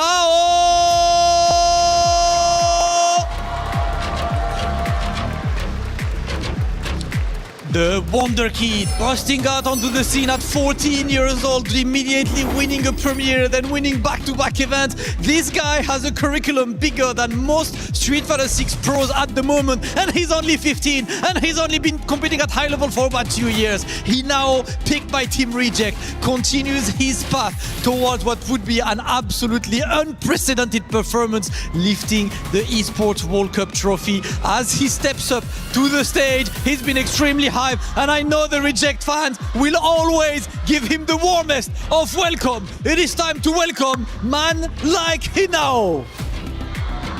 Oh yeah, they got the chance going for Hinao and everything. I ain't gonna lie, I'm a fan too. Big Hollywood might join in, but that's a little bit unprofessional. That said, be careful now, Damascus. All right, let's move over a little bit. Hibiki, you're going up against Hinao, who has been amazing up to this point. How confident are you that you can stop him?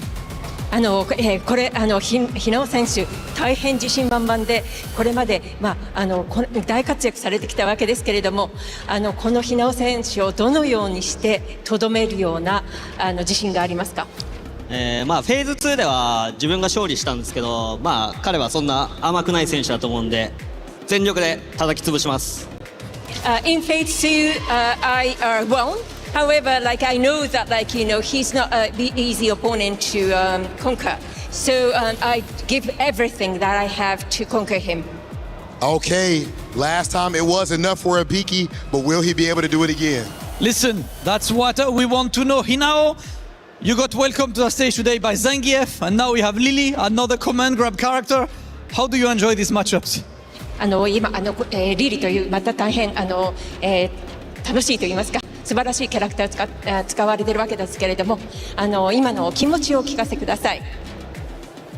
やっぱり最初にね当たった時は負けちゃって正直悔しいんですけど逆にここで当たれたということはリベンジできる機会を得たんで全力で挑みます。Well, I lost against Hibiki for the first round, which was so disappointing. But I was given another chance to compete against him. It was giving a chance to pay him back, so I give everything to conquer him again.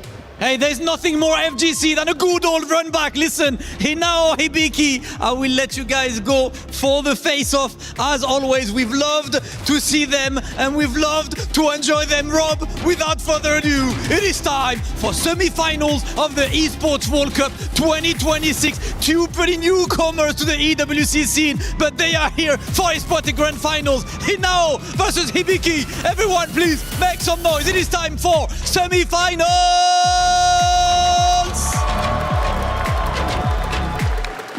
A run back indeed, Mr. Damascus, and I'm running it back with my brother from another. You already know what it is, the bald eagle of commentary.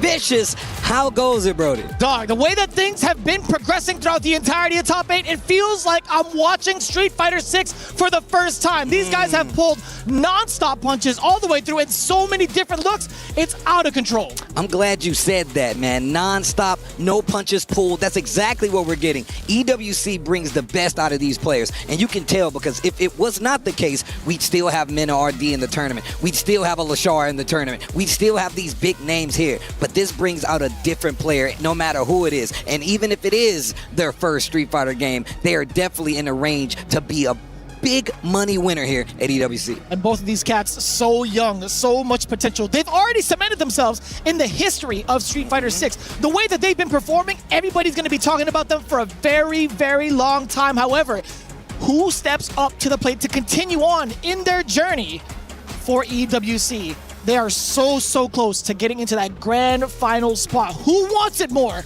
at this stage of the game? Yeah, man, and also, we just got to talk about the fact, super underrepresented character with the Lily. Hibiki definitely, I feel like, gives him an edge over a lot of his competition, considering that, look, we've been talking about it all weekend. I mean, all week. It's been one of the main stories here, these underdeveloped characters when it comes to the high-level meta here. Speaking of, let's look at some of his stats, man. Lots of whiff punishes on his side, 29 to be exact. And on top of that, successful anti-airs at 87%, reversals at 70%, and the scoops, we've lost count, and that's how you know it's a lot. Imagine going to the ice cream parlor. It's like, how many scoops? How many scoops is that? Too many. Too many. That is a wild more stat. is not enough. It's not enough. and it's too much. What does that mean? I don't know. You're welcome. They just charge you for it? That's what it is. Charge it to the game. Oh, Charge it to the man. game. But all things aside, taking a look at their current record against each other, right? We could talk about the stats as individuals all day, but Hinao had actually mentioned it in the pregame interview. He is currently on a losing record. He's looking for revenge against Hinao. And that's not even just to say in the first round during the preliminaries at EWC. Even in World Warrior Japan, they had faced off against each other, and Hibiki ended up getting the better half of it. That's a nice little stat to have, man. And I'm glad Damascus brought up the run back, man. We have a very unique take on tournaments because these guys, especially when you get to the top 16, top 32s, you get to see a lot of repeat matchups, and definitely not in the same tournament, but throughout the year, these guys run into each other. So getting an opportunity to kind of steal that victory from them when, there's thousands on the line, you know what I'm saying? That really can set a fire. And on top of that, you already said they're in the books, but this is something they're never going to forget. In fighting games, we don't forget who beat us, and you definitely always keep that on your mind just in case you get the opportunity to run it back. And when there's so much on the line, why not make it here at EWC? Hitting them with the super bad. People don't forget, and that's a fact. That's just how it goes, man, especially with matchups like these. The way that things have just been exploding on the screen is going to be something that lives with you for a lifetime. So obviously, we're going to be getting the Lily on the side of Hibiki. Hanao has a couple of different options that he likes to go to sometimes. Who do you think we're going to go? Never mind. We're all right. I think we're locking in already. Hanao looking real solid, locked in, and not even a suggestion. It's going to be the Sagat. Hibiki, Hanao, Lily, Sagat. Let's go. This is semifinals. EWC, First Blood, Hibiki. Already checking the gauges, already checking the ranges, I should say, from that crouching heavy punch. But now, does catch a tap parry with a back throw. A lot of damage on the board. Now looking to expose Hibiki's defense, but not quite yet, though. Lots of clashes, and you see a lot of quick reactions to the jumps, the back dashes, working out. But Hibiki, once again, one of the things I've really picked up on, he likes to do, he will check you with these lights up close. He knows that you like to look for the command throw, and the strike throw game is just a little bit stronger when you have a character with a command throw. Wild range, by the way, just disrespecting the bald fella. Bald fella. Yeah, looking like Michael Jordan. Back to the Tiger Nexus. Oh man, we're getting closer and closer to this corner. And now, man, getting this big knockdown, neutral jump didn't work out. Yeah, I like that call on the patience, and even more patience to sense danger from Hinao's ODDP. Gonna get punished severely. There's the burnout. 2 bars on the side of Hinao, though. In terms of the super, he could find out a reversal, but no. Hibiki's still tracking him down in the delay. Getting out of the corner, but still in burnout. Hanao getting a throw here. And look, lots of green on the side of Hibiki. He has no problem closing the distance. Walks up into a tiger knee. And I like that. Pepper in the crouching lights. And then the confirm after the drive rush. Hibiki getting this first one. And like I said before, you have to really kind of change your game to fight a character like this. She has a lot of stuff that makes you interact. Mostly the wind stocks, right? Which will take projectiles off the board just a little bit if it actually happens. But I think Hanao's closing that gap, making sure it's not going to be as big a factor, but we know that's going to be on Hibiki's mind playing this character. Ooh, I like that little stutter step right before the standing medium punch counter hit conversion. Hinao looking to get the grab initially, but Hibiki teching so late, getting him so far back from Sagat, gives him this space for this opportunity now. I love the drive reversal just to keep the momentum intact, just to keep the corner pressure up, and again, the nice and easy bait. You would think a fella with slow walk speed wouldn't be able to move that way. He does, but he's been two-stepping all over the place, and he's getting himself around. But the thing is about Sagat, man, he's got those long-reaching normals. Apparently not that long because he gets counter hit for his troubles that could kind of control that neutral. And once again, that's a benefit that Lily has over some of these other characters. Yeah, she's not as tall, but she definitely has the range. Nexus goes for the overhead option, drive rush to keep the pressure going. That throw really doing some work. And now you got the corner, catches the tap parry again, and now you're in burnout. Ooh. Clean DI, didn't even give you a chance to guess into the level 3. That is gonna be the game. Hanao answering back and instantly. 2 rounds straight, full aggression, throwing out the DI despite being at half health. I like the way he kind of gauge the risk meter on that one. Say if he did get countered with a DI or even anything else with like a super, he was willing to take that damage. Yeah. I mean, look, it's still in that situation where you're in burnout. You're still going to be in the corner in a lot of instances, so. The containment unit, right? Crouching medium kick, standing light kick, the Sagat staples. Look at the damage. Knockdown in the corner. Her now working on a perfect. Okay, drive rush, and he takes the bait. Hanao with a perfect takes the lead in this set. Remember, first to 5 long game sets. That means you get time to adjust. Yeah, and that's been 3 quick rounds on the side of Hinao. Hibiki has not left the left side of the corner. He's been staying West Coast permanently so far. He's going to be a resident here yet again. Walks up, and there's the command throw. Man, look, that's one of the things that Hibiki has been known to do. He'll just wake up command throw. He knows that sometimes you're looking for the button. He knows that throw is there for a normal, but the command throw is going to keep you guessing. Oh my God, pressure. Oof. Oh, these elbows, drive reversal to alleviate the pressure and keep the corner position. That's totally fine, right? Exchanging 2 bars for 2 bars on the drive gauge. Hits him with the Tony Jaa, elbow to the grill. Breaking off the helmet. Yo, the unblock. Oh, yo. Look at the toes curling. The fingers, too. Yo, shout outs to Street Fighter Alpha, though. He now. Bro, the chant just so smooth, though. So coordinated, so precise, I will say. Not only just the chance, but also the way Hinao's been playing does catch the big counter hit opener, alpha crouch medium. Hibiki getting slightly outranged and outtimed. Oh, wow. Totally outpaced. These throws have been landing a bunch. Hibiki has been guessing wrong a bunch on defense so far. Those long range normals, you still got Tiger Shot that you got to look for. All options that's been represented by Hanao. And then in this round, it's already over again. Another perfect, bro. 5 rounds. 5 rounds straight for the youngin. Ooh, nice. Reach out and touch someone, gets the knockdown. Ooh. Okay, stand up close. This time, wake-up buttons from Hanao. Drive reversal to keep the position in his favor. Target. I love that target combo. He's been utilizing that a bunch on the previous day. I feel like this is the first time we've seen it today. Oh, give me that! Placement. In the kneecap? Turn those ankles up. I like him swinging first, Steve. I like him getting within range to threaten with the heavy punch. Damn, son. That's a good call out. Hinao making the right reads against the command grab from west to east. What's the pressure like now? Okay, drive reversal, fighting back, gets the sweep. Man, just a great, oh my God, catches out to level 3 early in this 3rd round. Knows what's on the line, is gonna force movement from Hanao. He does have 3 bars himself, but he's close to burnout. Brother. Taking the win stocks. First time we're sitting to put this on the table, make it a threat. Forces Hanao to make a Tiger knee to get in. He gets clipped. That should be the round. Hanao still in trouble, and Hibiki looking so clean, and a great rebuttal from that last game as well. Like you said, the round count now coming to a close. Hibiki, great answer. Not giving Hinao a chance for that opener, right? Because as soon as that opener happens, he's been stuck in this corner. So I like that. Yeah, Hinao is playing a little bit passive. He's now utilizing a lot of the drive reversals, but back to the command grab game we go. Hibiki starting to charge off with that Winstock, just in case the fireball does come out, but mostly going to be used as a gap closer, right? And the speed of this round definitely just picked up. Slow overhead, no drive rush, no combo. Great answer here by Hibiki. Another command throw. You know the fear is starting to build up. Tries to sneak in an overhead. Not sure what that was. Maybe an air-to-air attempt, whatever it was. It did not work. Couldn't tell you, Steve. It was a rather early jump medium kick from the side of Hinao. And that's why I was like, is that like an air-to-air attempt maybe? But who knows? I'm genuinely not too sure. Yo, give me that! So far away. Long limbs of the law. The fear is just putting up the stop sign. Ooh, counter hit. Hanao answers back instantly. He says, you took that round, I'm going to take it back, and I'm willing to spend the meter to get the job done. Build up a little bit of extra meter, right? Pop him up for the combo. So optimal towards the end, Hinao. Tied up in the rounds. 5th game. Oof, the trades. We'll take that as Hibiki. We'll also take that punish counter just outside of the range of the Tiger knee. Jump again! Call out against the command grab. Hinao, give me that forward step kick.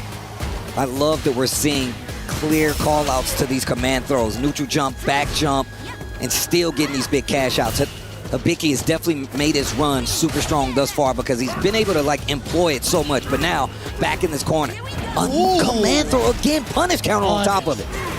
He's got 2 Winstocks. He went for the heavy punch, thinking Hinao was going to move forward, but it was airborne instead. Wasn't ready. Caught the recovery. Yeah, he's out of there. That big fella could jump. Bow! Okay, Hanao 3-2 against Hibiki right now. Bro, he's totally air resilient, man. He just gets to cut through the wind as he jumps. That's why he gets so much hang time. Just hanging up there? Yeah, man.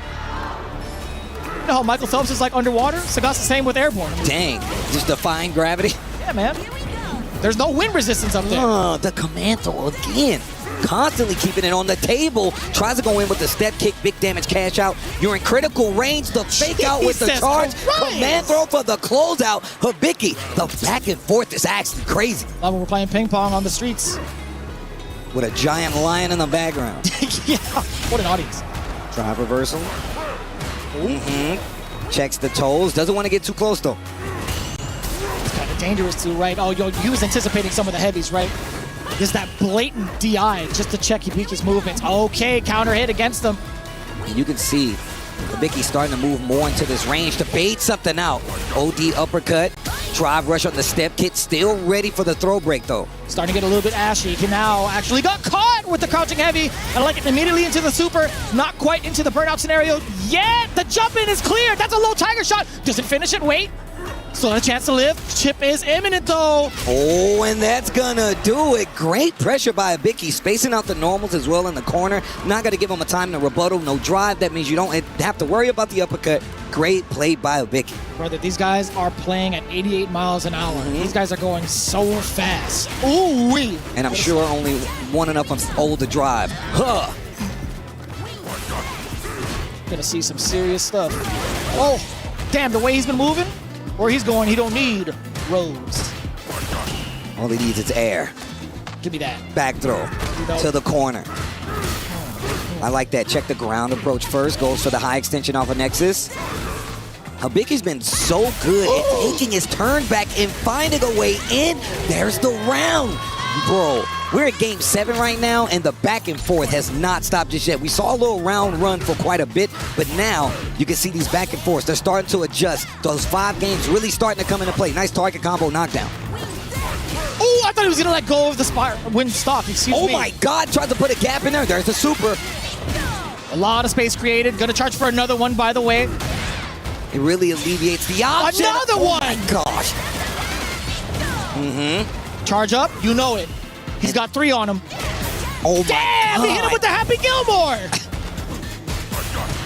Drive rush, back throw, and now in drive danger. What Tried a block. to sneak in the overhead and an instant answer from Hibiki. He should be able to close it out. 4-3 is the count right now. Remember, it is first of 5. One more game. One more game, Hibiki. This run at EWC is definitely historic. But of course, Hanao has the crowd on his side. It's going to need a lot more than that if he's going to stop Hibiki. Yeah, showing off that parry at the very last second. I don't know if that data is going to be enough for Hanao. I don't think it's going to deter him from going for these overheads, but waiting for his time to do it, right? In the current moment, Hibiki has his back towards the wall. The low step kick does get blocked. Chasing the neutral jump. Right back at you with the OD. I like that. Keeping the corner position, fishing with the fierce. Backdash caught by the Tiger Shot, but gets the knockdown and 2 stocks. So that means fireballs might not be there, but finds a whip punish to get the knockdown. Wake up, super! Wait a minute. Okay, Hanao still in there. Hold that, you gotta respect it. He drove right into that bad boy, and now the punish counter. It's the command grab. It's been so difficult to call defensively what to do, and guess what? That puts Hibiki at set point. Oh, step kick, big counter hit, but didn't get a combo. Instant drive reversal from Hibiki. Big target combo to get the knockdown.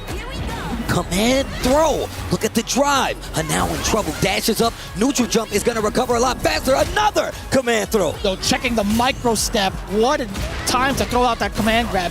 We got the Muay Thai on. We got the target combo. Delayed break. Pushing him back. Uh-oh. Oh my God. No, got the Victor counter in. Wake up, stand line kick. Oh my God. That's so scary. That could have been another command grab, Steve. Overhead does connect this time. He's biding his time to find that opener. Bang! The back and forth once again. Hanao not out of it yet. Not out of it yet. It's not my bedtime yet. I'm trying to stay up and watch cartoons. We in a different time zone now, baby. I'm staying up. Checking the low on the way over. Just got the connection off of the OD Tiger shot. Again, the interruption off of plus frames too. And now has been getting caught so many times over trying to take these micro stabs. Steve! Into the level 3! Oh my gosh, here we go. Hanao, big damage, and that's raw, baby. That's raw, baby, but it's not enough to kill. Not cooked enough. No, give me the games, baby! Overhead. Parry. Whoa, what a shimmy. Oh, what a shimmy. You seen the old man walking? You seen the old man walking? Come on. Now. Now the crowd. This is it right here, Steve. The final game between these two titans. Hibiki does get the command grab. And now, what are you going to do on defense? 4-4, one more. Best of 5. Who lives, who dies? Nice You better block. cash it out. You better maximize on this moment. It's now or never. You got to get so many grabs in. You got to push him to the corner as soon as possible. Keep the wild man contained. Command grab could be a potential threat. That's what Hinao thought. He got caught trying to jump. One bar between them, the command throw. That's gonna be a Bicky. He is gonna eliminate. Now if he gets this game, if he gets this next one, it is going to be over. Oh my gosh. Good call, Steve. The throw. One more. That's all he needs. The step kick parry. Hell. Oh, he's the too far out. Throw. He was too far out for the Nexus to reach. Frames, yeah, we like that exchange. OD. Give me that. Tiger knee for the punish counter. Neutral jump gets blown up. Get out of here. Not gonna work. I wasn't sure if that was command throw or not, but there it is. Look at the drive bar, and now in trouble again. Give The me level another 2. one. Which option is he gonna go? The command throw into the extension for the combo. Push, whip on the tiger knee. What are you gonna do with it? Neutral jump. They're tied in life. They're tied in life, Steve. Hold on. Oh my. He's trying to go for the command grab, the punish counter. Is it enough for the tank? Is it enough for the level 1? No. Not yet. Not yet. He knew. Now in trouble. He is out of the tournament. Hibiki eliminates Hanao, stays alive, and the run is over. But you gotta show some love to Hanao. The young man, the young gun, playing out of his mind. Multiple characters going up against a player like Hibiki, even to the standpoint of a 5-4 game. What a set, bro. Back and forth all the way through, but I must say, ladies and gentlemen, Lily is in the grand finals. I repeat, the bird is in the building. I like that the bird is in the building. And bro, this guy was in the air quite a bit, and I'm talking about her now. My man was getting tossed around something crazy because of those command throws. But I gotta say, he had some of the best defense against it. I mean, but when it comes down to it, Hibiki's gonna be the player to win it. Whew, nothing more to be said, man. Let's take it back to the stage, standing by with our hosts, with Hibiki.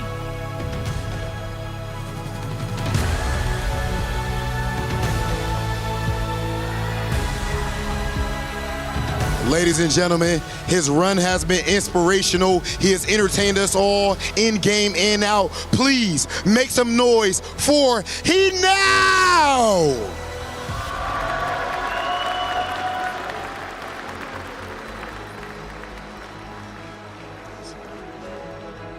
Hibiki, you qualified from the last chance qualifier. Now you're in grand finals. One more step. Are you ready for this moment? このような予選を駆け抜けてここまでいらっしゃいました。そのようなチャンスをつかんであと一戦で優勝です。最後の一戦、もう準備はできていらっしゃいますか？そうですね、もうここまで来たら優勝しかないんで絶対優勝します。 Well, I'm here now. The only thing that's left for me is victory. So I am going to win for sure. Ladies and gentlemen, Hibiki on an absolute tear, a legendary run. Please, Hibiki, go to crush your opponent's key.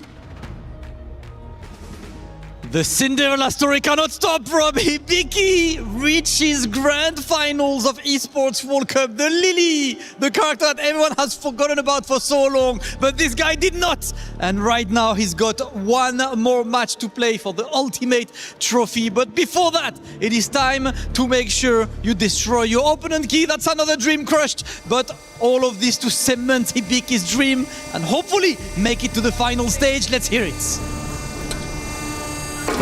Ooh, I like that. Loud and clear, Hibiki. Congratulations for another win. You are going to be in grand finals later. Please, ladies and gentlemen, give it up for Hibiki.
Welcome back. The atmosphere is electric right here in Paris after an incredible first semi-finals. Lily in grand finals, Rob. Bro, Lily in grand finals is absolute insanity. I mean, not just Lily in grand finals. This is the Esports World Cup. We've seen amazing players going 0-2, 1-2 at this event.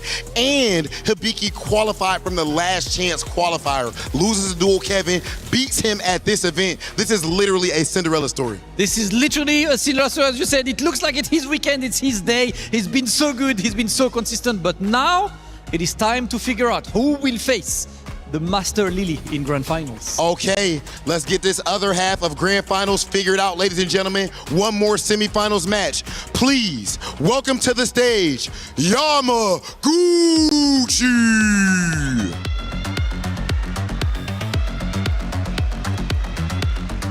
Yamaguchi, we saw him, of course, at EVO Japan, slicing through the competition in the most stacked tournament of all time. Over 7,000 entrants, but yet he reigned among them all, above them. And of course, he has continued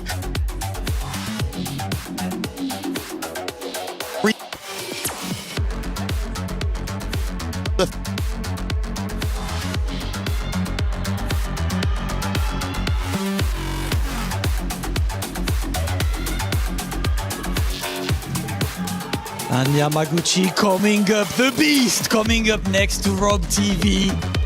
He was seen as one of the favorites and now he's looking ridiculous. But against him, it is another incredible story. The man who has lived in Blanchard for so long, but today it is his day for him, for his club. Please make some noise for Craime!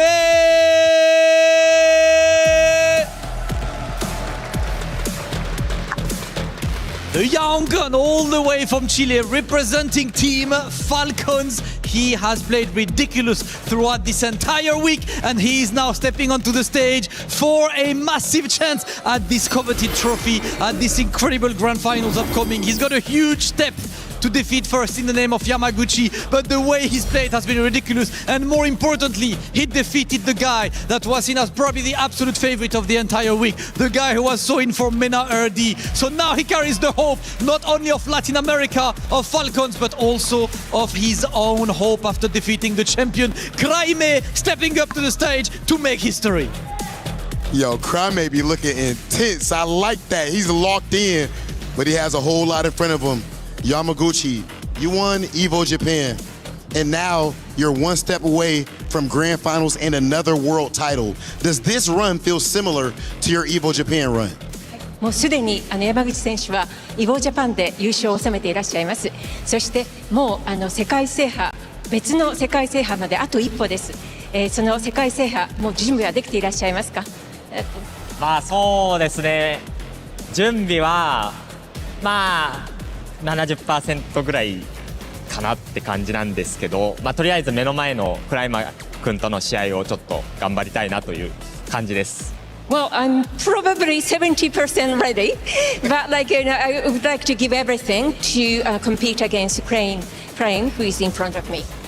Okay, and definitely he will need everything against Craime, but so far Yamaguchi has shown that he's more than capable. Absolutely. Craime, you're jumping on the stage, you defeated the EVO Vegas champion, and now you're taking on the EVO Japan champion. Are we going through all of the EVOs today? Le acabas de ganar al campeón de EVO Las Vegas y ahora vas a ganarle o vas a jugar contra EVO Japón. ¿Estás ahora yendo por todos los EVOs? Sí, estamos tratando de ir por las tres cabezas de EVO, así que a intentarlo, vamos. I'm going for the 3 heads of EVO, so I'm going for it. Hey, that's exactly what we want. Listen, Craime and Yamaguchi, I will invite you to go for the face-off. Rob, it is time. It is about that time, ladies and gentlemen. The trophy right here in between them, and only one is going to make it to the grand final stage. It is time. Craime versus Yamaguchi. Let's get started with the semi-final. And we have it. Our next semi-final showdown is going to be Yamaguchi versus Craime. We've already talked about it. You see him on the stage. Yamaguchi saying he's going to put his best foot forward. But of course, joining me is my brother from another mother, one of the best to ever do it, and one of the mans on the sticks, IFP. Yipes, what it do, my brother? You've been calling it all weekend. How these games been, bro? Listen, man, a lot of heartbreakers, you know what I'm saying? A lot of historical battles that's been on the stage, but nonetheless, it's whoever's the strongest is going to be moving forward, and that right there is Kraime and Yamaguchi.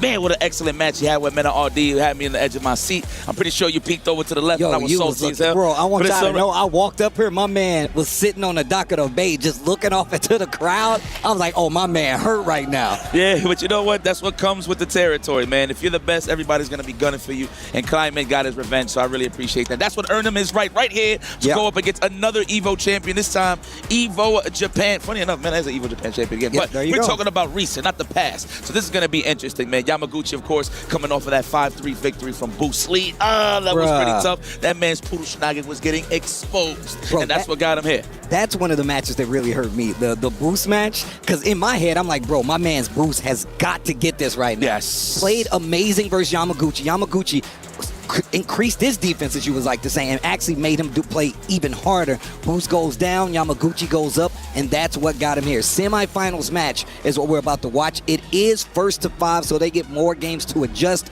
Kraime with the Ryu, Yamaguchi traditionally with the Mai, one of the best weapons in the game. Do you think Kraime has what it takes, though? Is my question to you. I mean, you see his attitude, the way he carries himself. Obviously, it's all fun and games before he sits down, but I think it's more fun and games even before and after. Actually, this guy, you can see it like obviously we watching it here in the crowd. Like you see how like his facial reactions. Like, he's always into it. He's so in tune with the game. He's so aggressive. I've loved those little space traps where he'll do like a, let's say for example, a stand fierce from a max distance, wait, and then randomly drive a shot right after. And that's to see how to really test your reactions and how you feeling on the offensive. Well, excuse me, on the defensive in order for him to stop him. In terms of momentum right now, I definitely feel like it's on Kraime's side. Okay, that's what I like there. Full breakdown right there. Yamaguchi, like I said, got one of the best weapons in the game with Mai. Yes. You definitely have to beat this character, and you got to fight against him if you want an opportunity. But Kraime looks like he's locking in on the M. Bison, if I'm not mistaken. If this goes through, all the way through. They're doing button checks right now still, so thank you guys all for tuning in. Yes, sir. EWC, we're almost to a close. We almost have our champion crowned,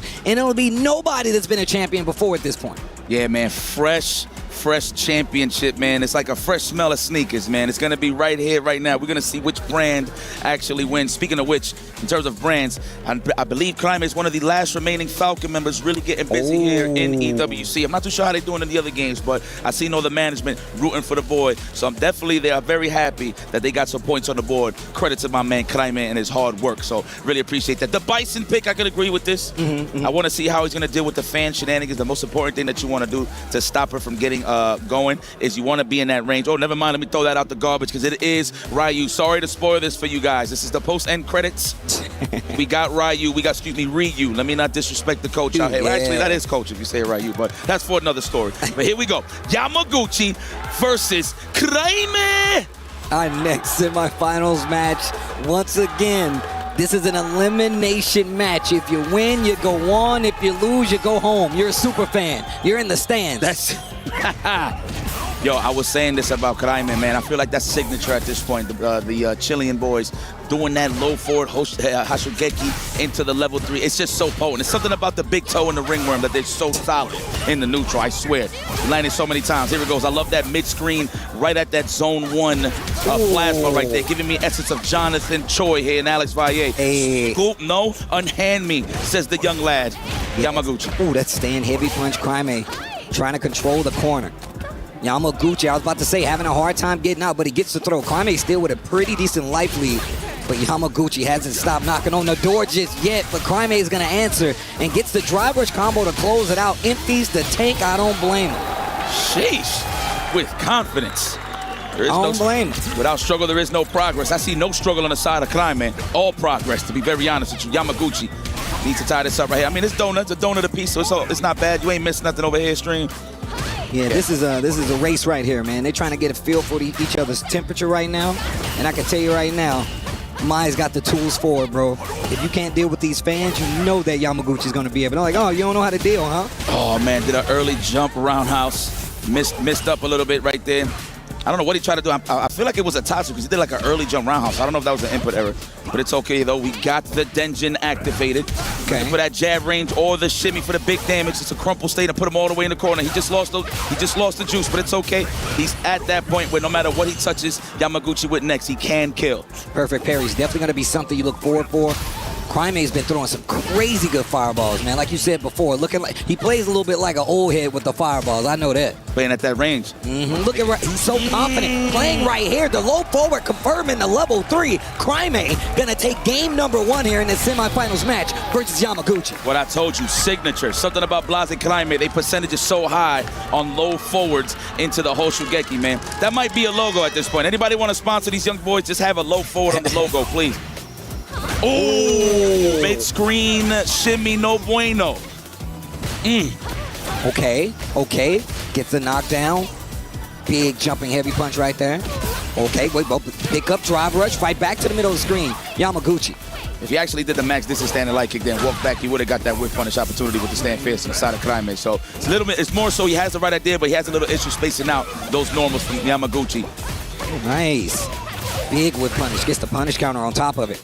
Fighting back to this corner. Crime's got the life lead, but the positioning is definitely in favor of Yamaguchi. Tries to keep the pressure going with the fans. 1 OD. Ooh, shave it off. File those nails down.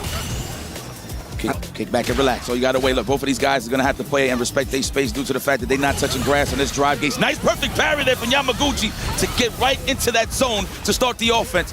What a delay, the crouching strong. Both in critical right now. But burnt out on the side of Crime, back to the wall. I wouldn't test that young man's reactions. I know that, though. Plays back, use the powered up fans. Oh, waiting for the block stun. Crime got to hang in there. He's almost touching grass. However, Yamaguchi, and he puts himself in the corner. Chip out state. I like that. Crime retreats just a little bit, just to touch grass. And here it is, no DP. But next sequence. Nice, that's a snipe. That's a chip out, though. Oh, not a chip out, but catches you trying to recover. That was so good. Definitely tried to jump again, but got clipped on the back end. The fireball game from Crime, so good. Drive rush forward, gets the throw on this second round, game number 2. That's the rail gun. Let's go. Okay, there it is. Not in close range for the back throw attempt. That's what he's looking for right there with the shimmy, trying to get Yamaguchi a little uncomfortable. Oh. Okay, knockdown. Oh, wow. Solar plexus. Looked like he tried to walk up and do a crouching short, I believe. Not a crouching short, crouching strong, I should say. He's really been doing that quite a bit, too. Big damage, level 3 fights are on the table. That's game number 2 already. Watch the flex. Shinshoryu-ken. All right, the logo. Look at that, the Falcon fans are here. Oh, yeah. I love it, full biasness. That's what I like to see on the stage. That's what I like to see in the crowd, man. Shout out to all the super fans chilling. I believe that was Shao Hai's wife. No, that was Shao Hai's wife for sure. Shout outs to Miss Hai. That's say it all the time. Yo, shout outs to Miss Shao Hai sitting front row still. I love it. She's part of the coaches. Yeah, bro. All right, here we go. Yamaguchi, how you feeling? What you going to do to answer back? Crime with an impressive 2-0 start. But remember, guys, this is a first to fight. So ain't nobody going nowhere. We're just trying to get real acquainted here. And that's also one of the things you got to remember about locking in on characters like this. This character is definitely one of the most hotly contested characters. You see her quite a bit, so you know you're going to have strategy. Yamaguchi just happens to be one of the best at it. Crime looking real good defensively versus one of the best characters in the game right now. Absolutely. Stay in that range. I love the fireball placement from Crime. There's not much that Yamaguchi can do from that range. However, he could jump, but it's up to you if you really want to take that risk and get froggy here. Ooh, what a perfect time for an OD fireball. Beats out the durability on the Ryambu. Hold on. Tatsu. Oh, legs. What a way to stagger that. Walk back and hit it with the psych out loud. You thought I was going to retreat right here with the big toe. I like that. Ooh, nice standing fierce here. Hold on, Yamaguchi's got a chance. Big life lead on the side of Crime, but he eats a throw. To the corner we go. Drive rush forward. Maya in full control. Wow, the counter pull crouch fist. That man be eyeing some drive gates. He be thirsty for the green. Gets the back throw, and now using the rest of the screen to try to recover a little bit of that drive. Yamaguchi encroaching. Knows he's on borrowed time, tries to go in and close out, but he is at a life deficit. And that drive bar is recovering. 100%. Like the perfect parry there, touching grass once again, Crime. Nice anti-air. Yamaguchi's good for those. Ooh, and that is definitely going to finish punish counter throw. Yes. Okay. Stops the momentum. Gets around on the board in this third game. Yamaguchi not out of this yet. We have seen his rebuttals. They've typically been a little slower from round to round, but they do come eventually. I will say this, Yamaguchi is a bit of a reactionary player. So there has been scenarios throughout this whole tournament where he gets spaced out and people empty jump and he misses on the DP. So I wonder if Kraime is actually thinking the same thing. But it looks like he's just going to stay solid on the ground. Level 3 immediately, want to put him in a burnout? No, not yet, with confidence. Takes the throw. Wise choice there from Kraime. Feels like he can get it done in burnout. Save the level 3 for the next hit. That was a bad decision. Kraime, he's got 3 bars, and he says, I'm going to keep it so I can kill you the next round. We're still in this third game where Yamaguchi is yet to take a match, and Kraime still looking strong. 3 bars on both sides. First hit cash out is definitely what I'm looking at. Tried to sneak in the overhead. Ready for the trade combo. Does not take the level 3. Godlike from Yamaguchi. Looks like Kraime trying to look for some wiggle room. He just got clipped by that crouching strong raw. No counter hits as well. The throw condition. Where's the shampoo so I can lather? No, not looking for the technical there. I'm loving the defense from Kraime. Yamaguchi, however, it's just looking so oppressive. This is looking tough. Is there fist? No, not yet. The forward roundhouse. House is round. Oof. Look at that, almost close to the burnout side of things. I saw you see Kraime trying to answer back. Will it be a low forward Hashugeki into the level 3? Level 3 straight raw, and Yamaguchi's having none of that. Patience is key here, and he wins. Solid hit, finally adding one to the board. My man said, yo, I ordered that steak medium rare. Take it back. That's it. Take it back. Are you a medium well guard? I'm medium. I'm a medium guy. I'm a medium. Just straight medium? Medium rare. When barbecues, you eat medium? No. Not all the time. Just making sure. Just making sure. All right. Damn, already into the corner, getting established with the cage. Back roundhouse. Ball, bro. My man Yamaguchi has turned up the offense, pressing on the gas. Kraime in the corner.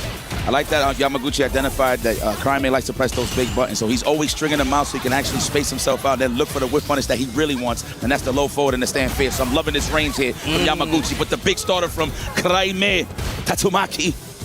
And he got out of the corner. Neutral jump, the roundhouse gets him slightly past it. Kraime, once again, I like that. Hold him to the position. DI tries the jab. It's not going to be enough. Kraime's got the bar, but he just drive rushed, and the DP is going to do it. Kraime, once again, stealing the momentum back. Saw mine with the one eye, like, damn. Right? Oh, laugh. That hurt. Hell yeah. Ooh, if you would have hit it with a donkey kick there, that would have been awesome. Or light kick Tatsu, either or. I don't think it would have reached, though. But he has the presence of mind. Look at Kraime's attitude right now. Yeah, he locked in, man. That is gamer lean if I've ever seen it. Yamaguchi, though, still in here. This is the Evo champion. One of the most consistent in the business today. What a way to walk forward, walk back, to bait out that crowd strong for the stand fierce whip punish. Oh, the Tatsumaki, yes. The dirty feet in the house. He never wears socks or sandals. Great read on the projectile, too. Tatsu to get through. I mean, obviously you can just jab it away if it's not charged, but even better, you get the knockdown, you get the corner positioning, and now Kraime has got an opportunity to close it out. Burnout's on the table. Okay. Yamaguchi's right at 2 bars, though, so you got to be careful with the fireballs now, too. Oh, that's it. That's it. Hurt. Pack that up. He's definitely going to do it. Grown man damage, of course, on the side of Ryu. My man left the ramen stand, and he's here to play some games. Ryu. The big toe bandit. There it is, man. Kraime, right attitude. He's like, Slow and steady wins the race, and Kraime understands that. Yamaguchi as well. Let's see if he bounces back. Let's see what the answer is, man. Kraime so far has stopped every option that Yamaguchi has put on the table. He ain't taking no fan pressure. He's making you whiff at this range where he can get this big damage, especially the stand fierce or the low forward. And on top of that, using a Hashogeki at this range makes Yamaguchi uncomfortable, so he plays out at like range 3 or 4. Nice DP. Wow, what a reaction there from Yamaguchi. So clean. Okay, we got our eyes on the prize. Yamaguchi sees that there's pulp on the screen on the side of the drive gauge. All right, now we touching that green, the melon flavor. Nice conversion right there off of the exchange. Hits a button. It's gonna spin the level 1. Oh man, big damage. Let me get the throw. No, trying to catch the technical good stuff that Yamaguchi conditioning well. Stand fierce, here it comes. Quiet in the classroom, the drive impact. Not enough resources though on the side of Kraime. He had the right out there. You know, sometimes that does represent, obviously you did it at a pixel, but it does represent that you have good awareness. Big damage? Yes, the Denjin. Choosing to do a DI when you know your opponent can't do anything but react with DI, and they're not paying attention, it gets them killed because they don't have the armor or the life to take the hit. So that's actually super awareness if they do that. Big pickup here by Yamaguchi, hold on. Get that throw. No. I like that, ranging out the low forward, crouch jab, or the throw. It's 3 layers there on that opportunity to open up Kraime. No resources on Yamaguchi. Oh, he's going to have to sit back and relax. You already see him buffering slowly but surely, looking for something so he can get out of harm's way. He does have that level 2 to push Ryu all the way to the corner. Oh! Cautious swinging. DI going straight for the stun. He's got 3 bars, but he won't even need it because he's got plenty of drive, and that's going to be another round on the board. Every time Yamaguchi gets a sniff of what my man's cooking, he's like, nah, bro, back outside. Interrupt on the drive rush. Yamaguchi, early on the cash out, gets the powered up. You know, when Granny give you that good ass whooping, this is it right here on the side of Clyde, man. He got the apron on right now. My man Yamaguchi looking like the sous chef right now. Yo, I'm going to tell you right now, Crime on Wake Up, his button choices are amazing. Charge fan, now we in there. We have an opportunity. Like the parry. I'm pretty sure he's trying to go perfect parry sweep, possibly. The overhead, no, not me. I see those. Ooh. A little early on the parry this time, and it's getting him in trouble. A successful one, but Yamaguchi steps on the gas, drive rush in. That's going to give him another round on the board. Yamaguchi starting to figure his way through this Crime maze in the Ryu. That is a round, that is a game. 3-2 is the count, and a perfect to boot as we go into this next game. I like how he's forcing the low forward range and the stand fierce range from Ryu. That's what I'm loving it from Yamaguchi. The spacing is immaculate, and slowly but surely walks Crime into the corner and finishes the job. See him playing at this range. Yep, low forward range on both sides. Crime, like you said before, should be the slogan, should be the logo. Put it on the shoes. You gotta stop it here with the mid-screen technicals, not early on. I mean, you have a lot of games to afford that, but still, though, you don't want Crime to get all this momentum. This is Throw Loop City. Yes, kill those frames. Homicide on those numbers. Another homicide. Nope. Yes. Another one, and it was a counter hit throw. And this time sticks to the button, gonna get the closeout. Crime, once again, every time Yamaguchi adjusts, Crime puts another a card on the table to say, how are you gonna deal with this? Drive rush low forward once again to get the first knockdown and the throw on the follow-up. And we're back into the turnbuckle. Well, spinal on the cage. Are we trying to exit to the left? Oh, killing those frames once again. Oh, I like that, staggering to the lows. Goes for the overhead. Crime is getting disrespectful. Repeat offender. He's absolutely young. He don't know no better. He's young. He don't know no better. The fan is still there. Great awareness on the side of Crime. Back throw here from Yamaguchi. DP, yes. Now we got him in juvenile hell right here in this corner. Oh, watch it. I like those style shots. You see those with the purpose of looking for a big button for the big whiff punish. He does have the level 3 available. Anything at this point can kill for Crime. The walk-up throw casually, just stepping into your house. Wow. No, sir. That is a bodega standard right there with the jab DP. You saw how excited Crime is. Like, I love this attitude of this kid, man. Bruh. Roundhouse Yamaguchi starting it off again. Knows he needs an answer. This game will be... Oh my God, this game could set Crime on his way and send Yamaguchi packing if he does it the right way. Yo, this is actually crazy. Like, just thinking about this, Blob was in the grand finals last year, and this is his compadre, his brethren. Yeah, man. So it's crazy they just switch places, and they here and possibly could go to the grand finals. But let me not jinx it for the young lad. Charge fan. I think, wow. Oh my God. Sharp eye. Stand light kick into the roundhouse Tatsu to get out of the corner, fights back to the middle of the screen. Oh, they playing a dirty game right now. That low forward range, standing medium punch range. Great conversion, level 2. The Ninja Bees, both in burnout. That's gonna be a round. Okay. Yo, Yamaguchi, good awareness. You saw how he hit him with the low forward and didn't commit to the drive rush. It was gonna put him in burnout.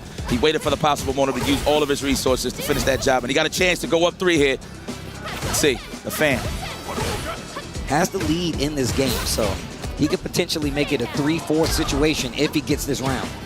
Okay, sizing up for the stand fierce. So the stand strong, good stuff here. Looking for that punish counter. What a whip punish, but I'm not saying put him in that range, so he's forced to throw the stand fierce to the low forward. Yamaguchi represented that well. Stop holding north, young lad. Nice putting the button out there first to throw him off. Nice OD uppercut this time around. Tries to bait him with the jab. Yamaguchi doesn't take it. Watch them toes. It's patented. Wow. Took his turn back. Not with a button. Walk up into a throw. Disgusted. Looking for the shimmy here? No. Wisely takes it. All right. You know what? Look. Hey.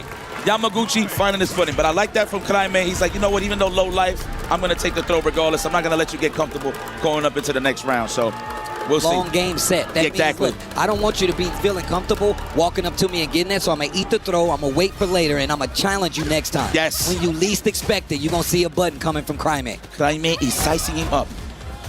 We might get the delay overhead like probably in the last game. I feel it. Low forward, simple fireball, no meter used. Look at that range. Yeah, I like that. Switching from that fireball into the donkey kick in case that Yamaguchi wants to move forward. No drive rush there. Looks like Yamaguchi was anticipating the anti-air. Don't jump.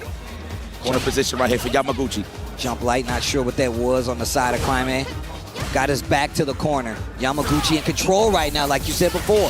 Switching to that donkey kick interrupt on the Hashogeki, but he's still real close to this corner. Had the right idea, but just wasn't on time. Right in between that fan.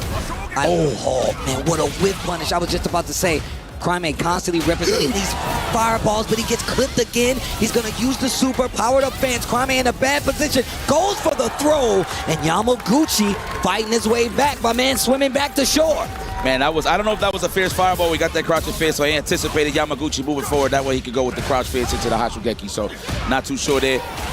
Oh man, Yamaguchi though, gonna have to really slow it down. He can keep the momentum going, but definitely prioritize that drive gauge, especially against a guy like Ryu. No shimmies, I love that. Good awareness, good defense. Standing their ground.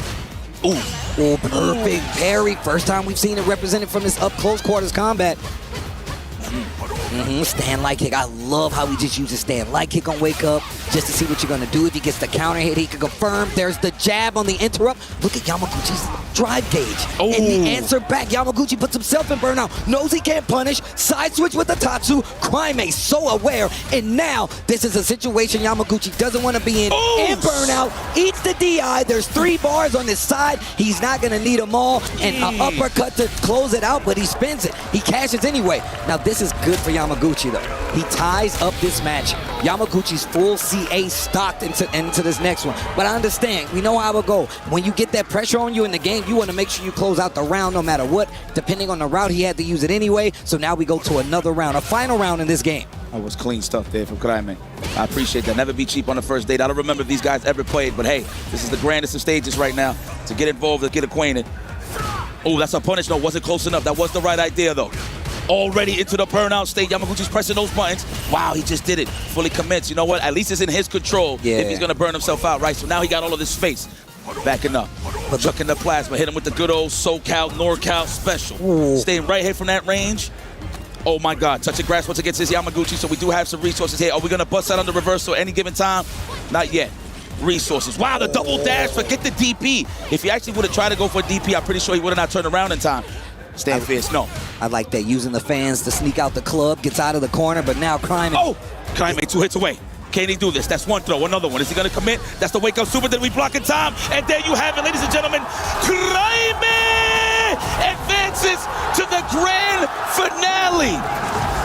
And just like that, we talked about him being right behind Blaz in a lot of these scenarios. It's time. He's no more the shadow. Now he's in the lead. And now my man has a chance to take it all. Grand Finals is the next time you will see Crime as he waits for who makes it out on the other side of this bracket. The young man is doing numbers and it is doing damage. And now he's got an opportunity, Yipes. He can do it, bro. Now this is guaranteed. No, he's guaranteed Grand Finals. It will be Hibiki versus Crime. This will be a third place match, so it's going to be Yamaguchi versus Henao in the third place finish match. Man, exciting matchup. Your high momentum throughout the whole set. It was a wonderful pace for both of these guys. Congratulations on Yamaguchi, even though he didn't get the win that he deserved, that he wanted, but he deserved all the respect in the world for trying so hard and stay so consistent. With that being said, we're going to throw it to the stage with Damascus in an interview.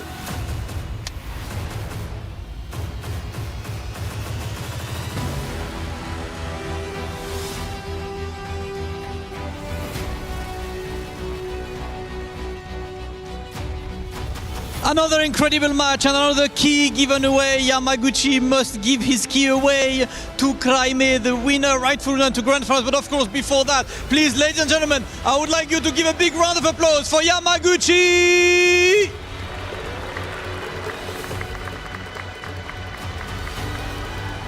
Crime, man, the vibes are incredible. You've just taken down 2. One more step. How is it going for you, man? Te falta solo un paso más. ¿Cómo te sientes? Incompleto. Todavía me falta uno, así que esperar todavía. Uno más. I'm still yet not whole. I have one more step to take. You know what? The composure of a champion still. Crime, I will let you go and crush that key. Vamos, Crime! Oh my goodness. That intensity. Let's go, Crimea. Congratulations. Grand finals, baby. Grand finals. One more, as he said, job not finished. We've heard that somewhere before, and it was from someone great. And clearly, you're taking good notes. You can go ahead and crush the key, Crimea. Hopefully he's able, at least if you're a fan of Crimea, you're hoping he can crush one more, but it will not be easy. He's taking down Mena RD. He's taking down Yamaguchi. Crimea officially in grand finals here of the Esports World Cup. Only 15 years old, representing Chile and representing Team Falcons. Can he take it all the way? We're gonna find out soon. Jeez.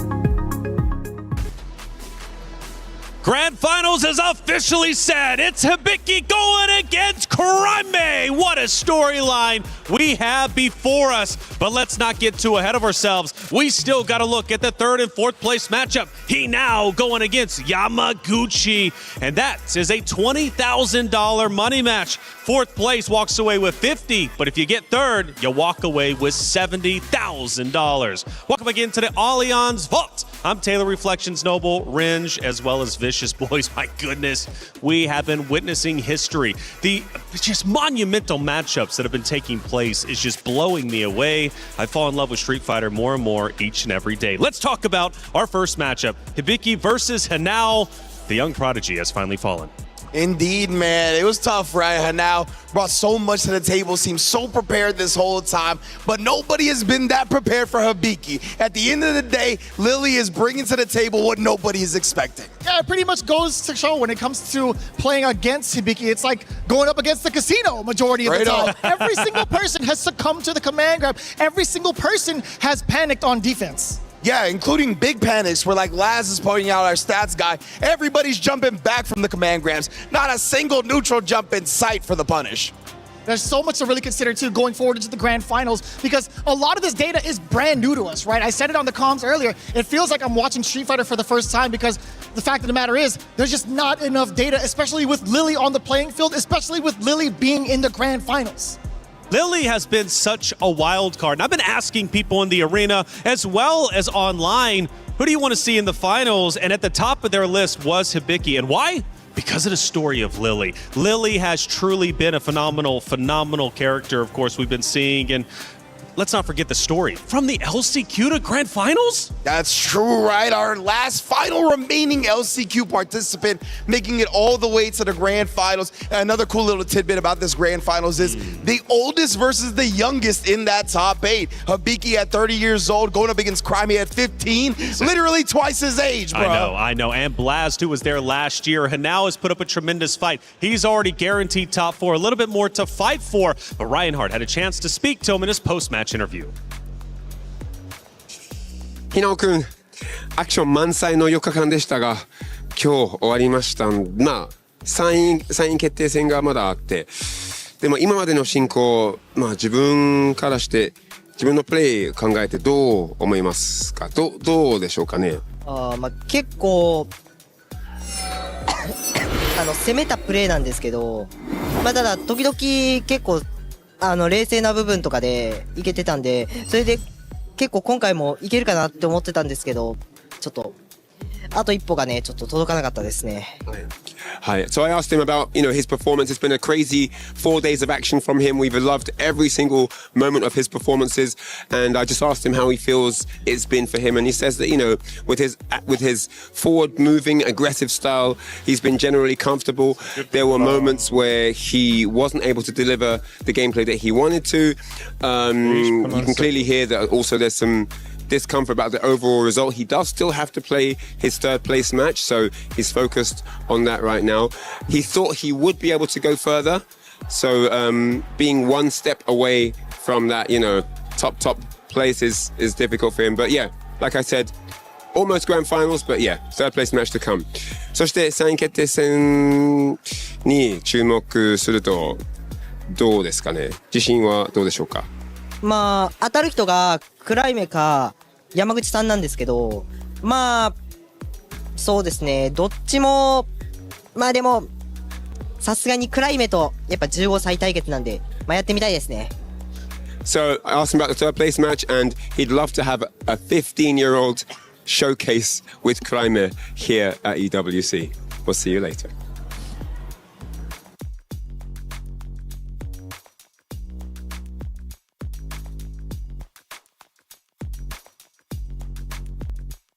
The human body was built to move. Not trapped at a desk in one singular posture for 12 hours a day. It's time your chair evolved. This is Secret Lab Titan Evo. Ergonomically engineered for you, gamers, hybrid workers, artists, backing your every move.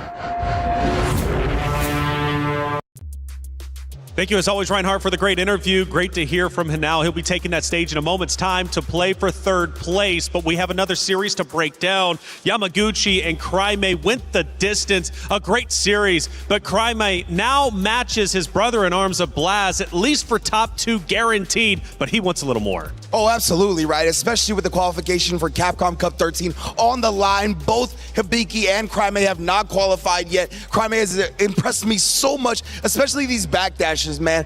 Absolutely avoiding the proximity block. It's just been immaculate. And on top of that, right, we're finally seeing Kraime step out of the shadows from Blaz after years and years and years. The first time we even saw them, we've talked about Chile's prodigies. It's always been Blaz in front. Now we get to see Kraime potentially go even further than his brother. But not only that, Hibiki on the other side, finally making a name for himself. And he's living in the land of gods, essentially, right? This is going to be so impactful, not only just for him as an individual, but how the world views Lily going forward. He's done amazing things on this character up until this point, right? He's won World Warriors in the hardest region to do so, but he's never gotten that breakthrough performance in an offline environment. He's finally made it here to Grand Finals, and he's got a chance to go all the way to Capcom Cup. Look at that smile. He couldn't hide it once he won. By the way, I was saying, Vicious, like, does he have the composure to close it out? Man, he had the composure. You believed in him all along, but 15 years old, sometimes the bright lights, the pressure of the moment, it can get to you. But I tell you what is great for the Esports World Cup, the coverage has been phenomenal and a wonderful series. It's already got season 1, but season 2 of Level Up is about to come out. Are haunted by their past. I'm inspired by it. They're not just playing for themselves, they're really playing for their entire family. They have defeated their demons. They have crushed the curse. Play is in our DNA. Whenever we let it out, it becomes our superpower. Now imagine an entire city being built to supercharge it. Kadir City, powered by Play. Grand Finals might be set, but we have unfinished business. Who's taking third? Who's taking fourth? Who wants $20,000 more in their bank account? Let's send it to the stage to find out.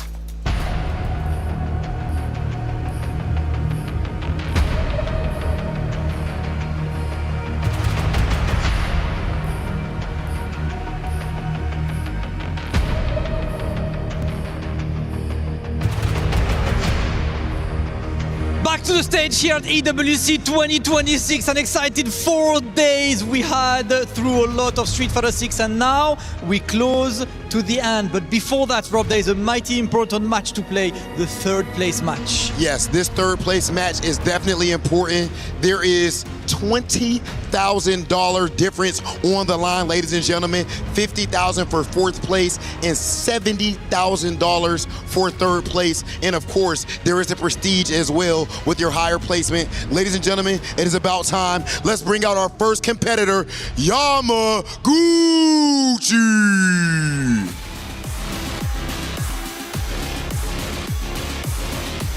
Yamaguchi, championship pedigree, ladies and gentlemen.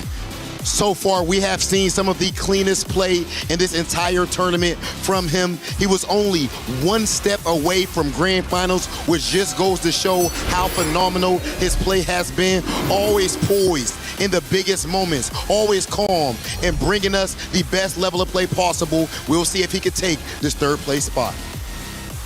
Absolutely, Yamaguchi about to set his position and get ready for that third place match, because his opponent will be a fellow Japanese competitor representing Team Reject. Please give a warm welcome to the Wonder Kid, Hinao!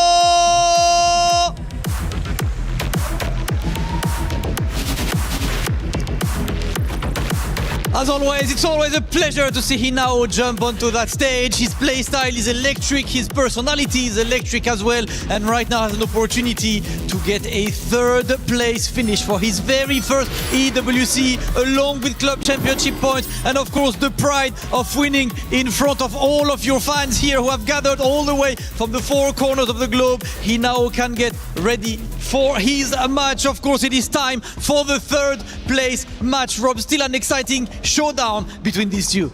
Anytime you're going to see the level of play that we are about to witness, it is a huge deal. And then you add a $20,000 money match on top of it, then of course you get absolute pandemonium. Ladies and gentlemen, it's time. Let's get into it. Yamaguchi versus Hinao. We are here for our third place match here, Esports World Cup. Two Japanese youngsters coming through and showing you how much work these guys are putting in and making sure. I'm not sure if Yamaguchi's actually scrolling Instagram at the moment, but he should be focused on this match. But these guys tried to get it, but it was close but no cigar. But these guys still have, as the guys alluded to, we're going to parrot the same thing here on the desk. They're playing for a $20,000 money match. Third place will get 70K, whereas fourth place will get 50K. The good news is, in terms of the Street Fighter competitive circuit, both of these two are actually in the Capcom Cup 13. Yeah, already qualified. And the bad news is, none of them will be able to touch that shield. They can only look, but they cannot touch. Yeah, so what we have now is effectively a $20,000 money match, which is an incredible thing to say. And of course, the prestige of finishing, I guess, in a podium spot, the top three finish. That's a good way of putting it. That's a good way of putting it, indeed. And of course, I guess now can actually mix between the Ryu, the Sagat, or heck, even pick another character if he wants to introduce it. Yamaguchi will be sticking with the my tried and true, but nevertheless, to get to this point in the tournament throughout this entire week is nothing shy of amazing. Incredible feat for both of these two combatants here, but they should still bow out in a gladiatorial style. I don't think these guys should be throwing anything away, because again, it's life-changing money for anyone that's made it to finals day. Yeah, no, I don't want to imagine what a 15-year-old can do with $70,000. I'd be very worried, to be honest with you, but they got no taxes to pay. I don't think they're looking for a house anytime soon. These guys should be all right, though. But honestly, throughout the day, it's been like pretty amazing with the play style. They just fell short to the grand finals. That's it, really. Yeah, in terms of this player-character matchup, they haven't gone head-to-head in terms of a player matchup that I could find anywhere. That's including searching on StartGG and any YouTube replays, not just on the Liquipedia finals records. So absolutely nothing could be found.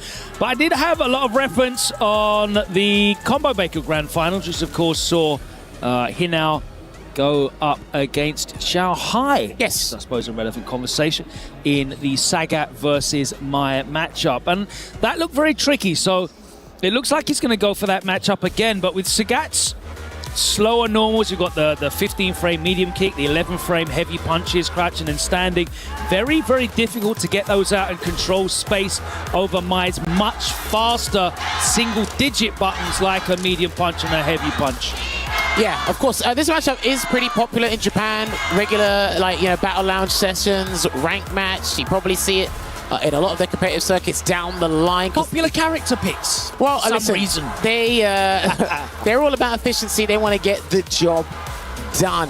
And you can hear the fans of both Zeta and Rejects being at the... Although ironic to say that we have a Lily and a Ryu in grand finals, so... That's nuts, right? Who knows how far that goes. Of course, Yamaguchi shown that he is a battler. He is a survivor. He actually went to the lower bracket twice in this tournament already. This, I guess, you'd call his third appearance in lower bracket now. Yeah, I mean, third time's a charm, but I mean, this time not often you lose 3 times in a tournament and still manage to win. Last time we get 2 lives, not 3. Yeah. So that's our standard practice anyway. $50,000, potentially even $70,000. But here we go. All right. Archer medium punch taking up some space and pulling him into the corner now. Standing medium, eating all the frames. There we go, going to get the conversion into the uppercut there as well. Such a potent move, that EX Tiger Shot. 3-hitting move, that higher version, but it's going to be null and void as Yamaguchi takes us back to the mid-screen. Yeah, Yamaguchi does such a good job of not really whiffing buttons and also managing to use those buttons to perfectly control space, but here now managing to encroach in that space and pick the right button at the right time. We've seen crouching medium, crouching heavy, standing light kick there, the crouching medium kick, getting the job done. So he is managing to fight his way inside the range of that very button there. The stand fierce comes out twice and earns him the level 1 jammers. Yes, true. And obviously when we do see Yamaguchi utilizing that standing punch, it's a drive rush cancel. He's been mixing up into a lot of options, crouching light kick with a tick throw, baiting out stuff here and there, which we might see later. We've all seen that backdash throughout the day today. People have been caught out by that and whipping throws. Meaty jab there from Yamaguchi. Should be able to close it out with another grab, and he does. I will say about Yamaguchi that I've noticed over the last 4 days, he very, very rarely whiffs any buttons. His mastery of spacing and his selection of attack button is superlative. It's very rare to see him whiff a button. And I think as well, just to add even more insight, is when he thinks he can whiff a button, Ryembu will come out, which he done there, or he walks into that space instead. He just doesn't liberally throw out these buttons. Do you know what? It's funny to point out, and that did just happen, because Ryembu, he's been whiffing all the time. But it's pretty safe to just occupy space with that light Ryembu that has been buffed, of course, in the last round of balance changes. Stunned. And he has got the level 3, so he can comfortably close this one out into the Tiger Vanquisher to give himself game number 1 here in this third match compensation.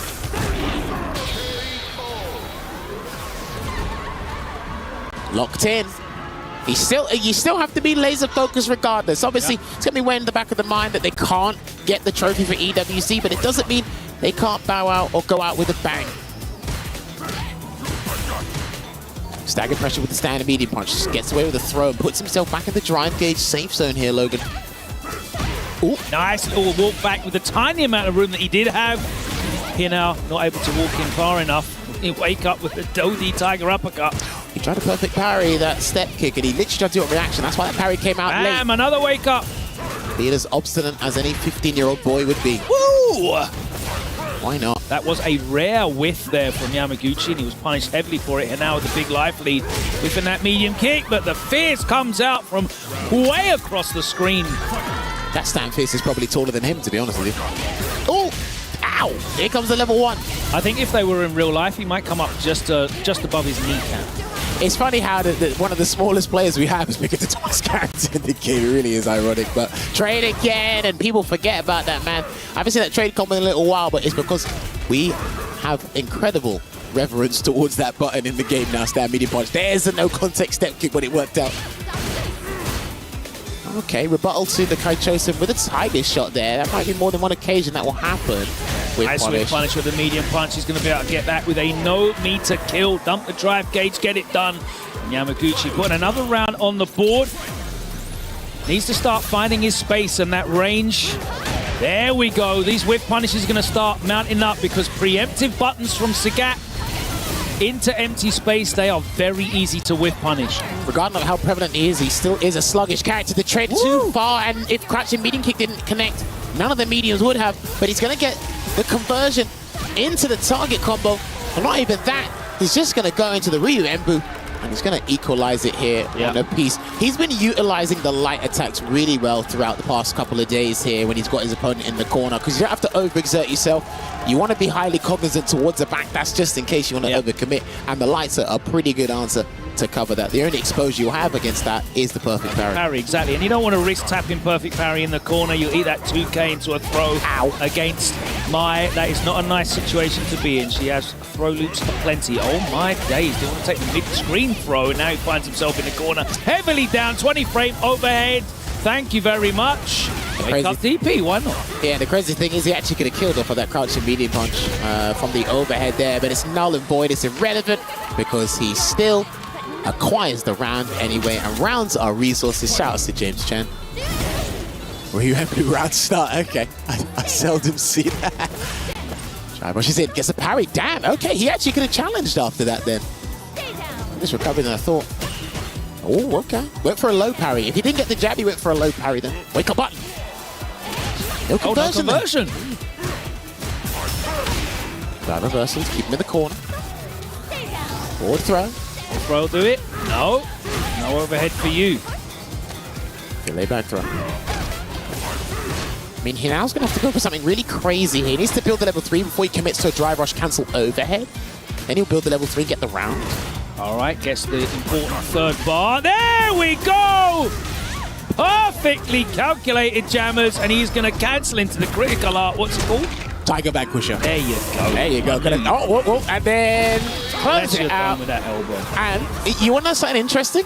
That button he cancelled from, that's the button you bait the DPOS with. Yes. So when you do crouch fierce, you think, okay, he's trying to bait me because I'm low on health. But like, that's when you commit to the overhead. So there you go. He was looking for it. No cross cut. And it said cross up as well, yeah. Yeah, it counter hit the startup of something. So I don't know if there's an input error. The angle might have caused the inputs to get scrambled. Another wake up DP baited out, and he side switches to get the corner control here. Huge round for Yamaguchi. The up kicks, no. I think he ran out. It was a weird angle. He wasn't high enough to get the light one because the light one's 5 frames, and you don't want to gamble within that situation there. Not when he's put himself in prime position to get closer and closer to that podium spot, to that $70,000 here at Esports World Cup. So the momentum here has very much swung the other direction here, and you're seeing now Yamaguchi very much making that mid-range incredibly awkward for Hinao on this character. I'm not sure if he's going to stick to the Sagai. He's taking an amount of time here, but looks like, the character select screen was just for a bit of contemplation. He has locked back in. How, Jammers, can he reimpose his will here on the neutral without whiffing these buttons that are so deadly when Mai punishes them? Well, he wants to be more aggro. That's just his style, but he's found the range against that whiff punish on the crouch. He doesn't really use Tiger Knee that much either, I noticed. Do you know what? It's other people whiff punishing him for that. So I don't know if that's still lingering in his mind. And obviously, Mike gets a massive reward for that as well. And then it leads him into doing wake up EX Tiger uppercuts. Nice, which have been blocked. There. Right on cue. Thank you very much for that, Hinao. Tries to bait out the response with the Nexus after the drive rush, but Yamaguchi so good at not biting. There we go. Gonna get the target combo. Oh, forward throw again. He can go for another counter hit combo, and he is gonna build the Savage Tiger, and it looks like he might have to commit to the raid, which is exactly what he does, and it will give him the round here. He needs to keep this as close to Yamaguchi's lead as possible. Stick to this man like white on rice. Damn, a delay. Wow, that was such crazy respect from the both of them. Keeps it tight. Still, it did start swinging for the hills. And he actually got his hit that he wanted of the counter hit into the Nexus. The little micro walk up into the crouch light opens up. Yamaguchi finds himself in the corner now. He is heavily behind on life as Hinao looking to level these up to 2. Oh. Damn!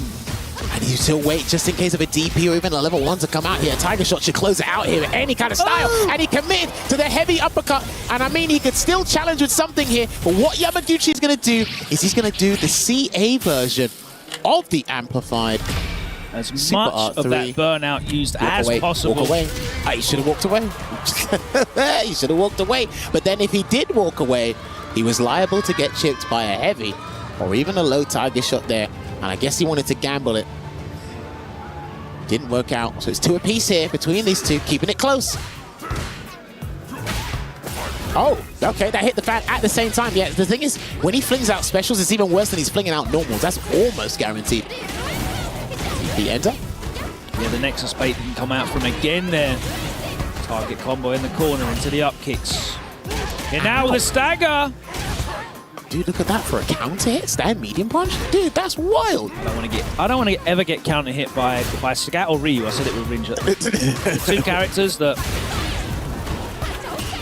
crush counter isn't in this game, but for some characters it is. I mean, the essence of crush counter still remains. Oh, good blocking over here.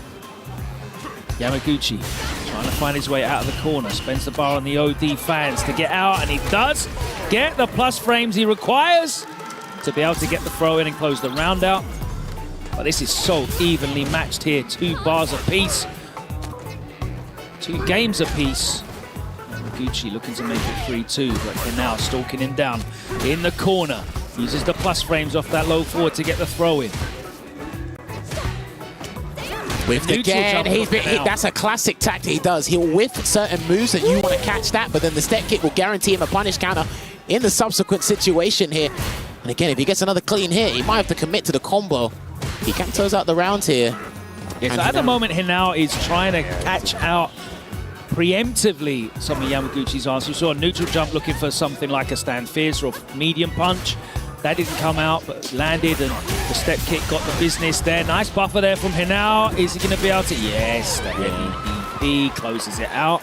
But this ties into your point, right, with Yamaguchi rarely whiffing in the neutral, but obviously we've seen a couple of whiffs there, but he's trying to goad him into doing that so he can get him with a better whiff punish later. And there's the Kaguru no Mai once again, and the tick throw. That was unsuccessful. He's looking at that dry gauge. He's trying to crunch at that dry gauge and delete the drive system from his options. Ow, we punish again. Could have gone into level 2, actually. No need there. Again. Oh, no. That doesn't work. He should have been level 2. He should have been level 2, brother. Oh, no. This is going to be a massive amount of damage here, and he will commit to the Tiger Vanquisher here. I'm going to punish you for that poor miscalculation on the range. And a drive rush. Yeah, I saw the super cancel. I'm like, oh, yeah, they're going to go. Oh, no, wait, it's the wrong one. Oh, there you go. And that has cost him severely as Hinao now pulls ahead.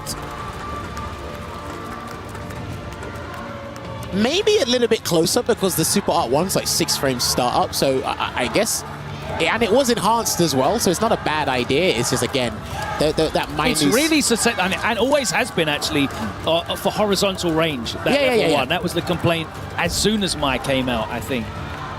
You know, sometimes the level 1 drops in.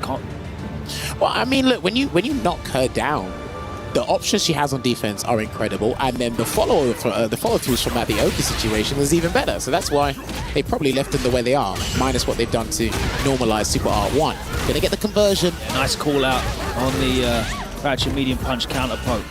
Empty jump into the jab means that the perfect parry doesn't come out. That's a true block string. Gonna get a throw. Pile on the pressure here and dial up that aggro meter. There's another grab there for Hinao. Nice patient defense again from Yamaguchi. Look, you see, he's just not desperate to get out, but he does walk into a heavy punch for the target combo. Ooh. Oh, we try to throw out a heavy kick there just to give him some breathing room, but that buffer from the stand medium punch did the job, Logan. He's spaced on the throw again, and there's the counter hit conversion as Hinao starts to pull away now. Really making the most of this momentum. Step kick again. Challenges with a light kick this time round. Didn't completely finish the combo there because he did jail him in. It is safe on block. Still, these neutral jumpers are getting mad annoying. He's looking for these heavy and medium buttons. They're not really coming from Yamaguchi, but they're definitely going to put doubt in his mind. Oh, nice reaction. Too close to get a button out. Damn, just on the tip. Here again, he's got a level 2, but he's going to land a punish counter throw instead here for his troubles. And these guys continue to flinch in certain situations, especially with that was an awful situation though, right? Because it was guess for game. The throw strike mix up would have either way. There you go, Nexus into the greedy Tiger. Let's build on this. Okay, there's a throw. In the drive gauge danger zone is he now, but he's in an idle situation here, and he has got the level 3, so he might have to commit to something massive if he really wants to. There it is. Oh, he caught in, trapped on the ground, and now making it 4-2. Yamaguchi too passive now on defense. He is respectful, he is not overcommitting, but the problem is you can't go too far the other way and not actively defend your space. You got to do something. And now smells blood now, as Yamaguchi is not able to control this mid space. He's not able to capitalize on these whiff normals that are coming out. I mean, he's demanded the respect and the rights to control that space now here now, and the irony is Yamaguchi's losing to the exact same thing that beat Boost earlier in the day. All hail the overheads, cross-cut with the Tiger uppercut. Oh, I think he tried to jump there and he just got caught before he moved. There we go, good block. No, level 1. He just built it just in time though, so he's going to Shinobi Bachi across the screen. Still, that neutral jump is just really annoying him. Yeah, just missed space there, gets the light kick punish, and he's going to close out the round to pull him into set point. Here now, looking to shut the door on Yamaguchi and open the door to this $70,000 and a podium third place finish here at the Esports World Cup. Has he checked out of the hotel? Is he mentally drained completely? If he is, he needs to turn on that emergency power if he wants to bring himself back into this first to 5. But now he smells that money. His eyes are practically dollar signs at this point, but he's going to inflict a lot of chip damage prior, and he's going to get some stun nice and early, so that's not too bad for Yamaguchi, actually. Next choice on Wake Up counts because the drive gear is going to come back. Takes a grab instead. All right, now we're playing. Uh-oh. Oh, he might do it again. Try to bait a DP, gets a grab again. Yamaguchi, you've got to make an executive decision. What's it going to be? He's waiting to win. He wants it to win. Really forcing Yamaguchi to think about too many things because that's going to be... Oh, no, damn! He grabbed hot air. He went for the throw, and that's it, Jammers. He went for it. He grabbed hot air, and instead he got a knee to the face because of the Savage Tiger.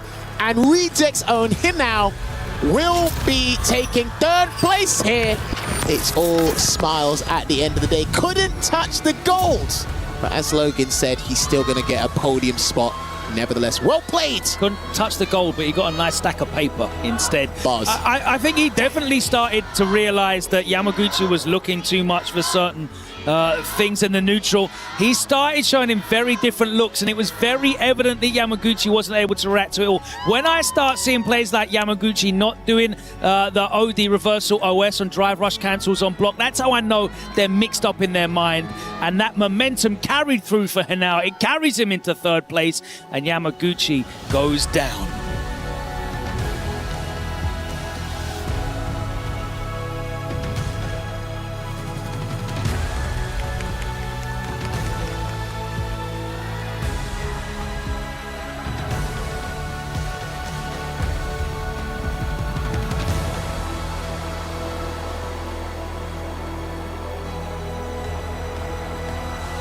All right, ladies and gentlemen, I'm here with our third place finisher and fan favorite, Hinao. Congratulations on finishing third place. And how has your journey been here at the Esports World Cup? 3位今日勝利されましたけれども、おめでとうございます。ここまでの道のりは EWC で参加されていかがでしたか？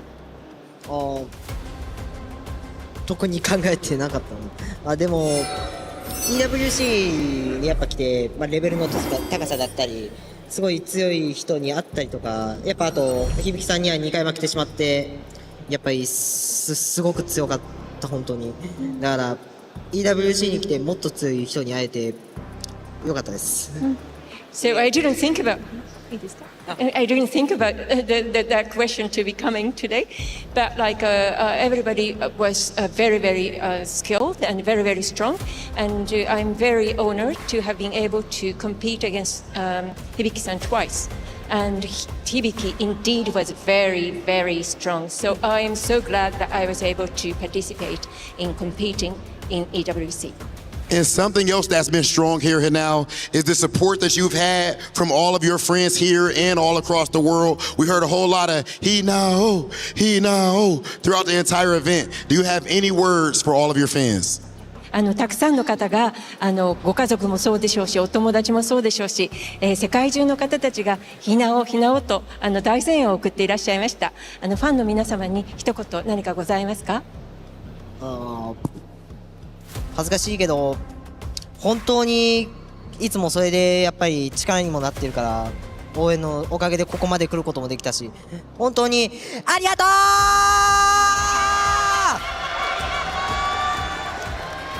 Well, I'm so embarrassed, but like with all of your support, I was able to be here. So, okay.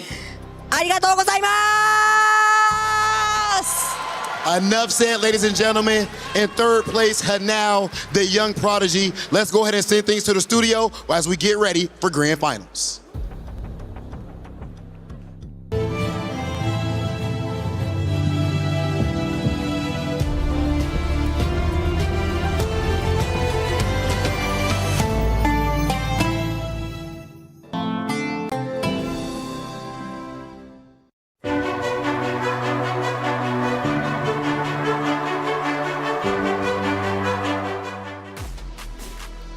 Hanao might not have won the championship, but he won the crowd's hearts. His energy, his faces, everything he did alongside his skill, absolutely incredible. Third place and now $70,000 richer. But shout out to Yamaguchi. I mean, what a competitor to go in there, compete, go all the way to the distance, the top four, something to be incredibly proud of. Yeah, man, the thing is, Hanao, a lot of people was looking at Hanao, the character choice, and they're like, how far could he possibly go?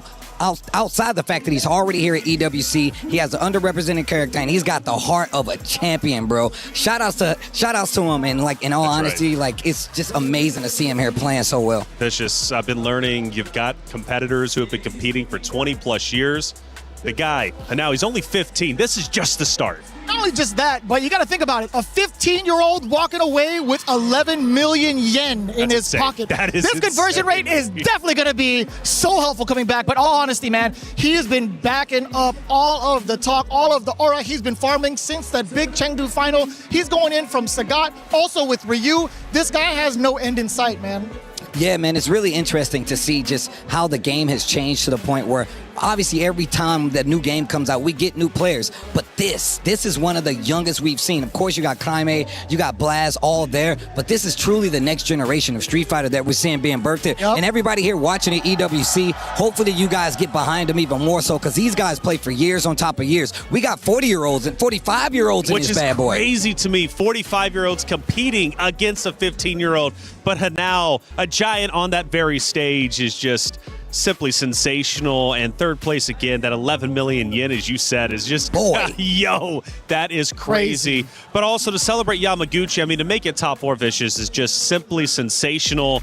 They obviously will finish off third and fourth, but we have unfinished business. We need to know who's hoisting a trophy, who's taking $250,000, because our grand finals, Vicious, is Hibiki versus Kaime. Dude, if we talked about that conversion rate, it's about to go nuts for both of these cats, for damn sure. Oh, and I love the fact that we have both these cats coming in pretty hot with all the things that they've shown off from the first phase up until this point. It's been such a new perspective every time they step to the stage. And I love the attitude Crime is coming in with, right? He's like, you know what, I got one more. He's hitting it with the bilingual. Permanecer sentado, por favor. You got to remain seated, my man. You got to remain in your seats, because I'm not done yet. He did that way too smooth. Look, man, Jeremy always surprises me. This guy Vicious, he's quite the pro, man. Don't let him fool you. But no, man, Kaime versus Hibiki, true next generation Street Fighter match we're about to see here firsthand. The fact that we have them going head to head on an EWC stage with so much on the line, bro, like that's crazy. And of course, these guys are going to be running around for years. We're going to see these guys playing head to head. So again, what do we have here? Well, Hibiki, first off, Lily, that's been the talk of the town. But also, even more impressive, in my opinion, coming from LCQ,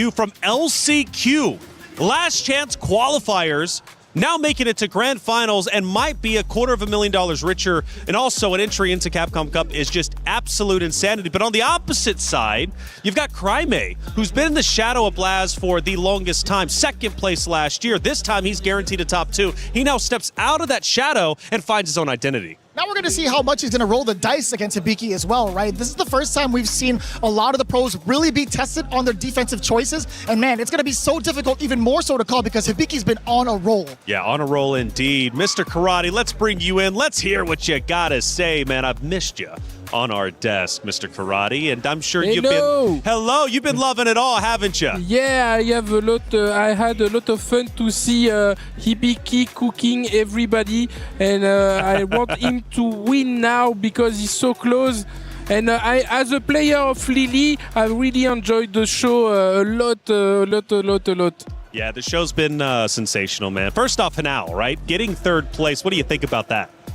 Getting third place for what? For Hinao? That's right. Hinao, he's crazy because everybody underestimate him because he's a kid, but in fact, he's a really veteran to mind games and punish and everything. He's always beyond the beyond. He's really playing crazy, and it will be a very good final if he won, but I guess he will come back. He's so young.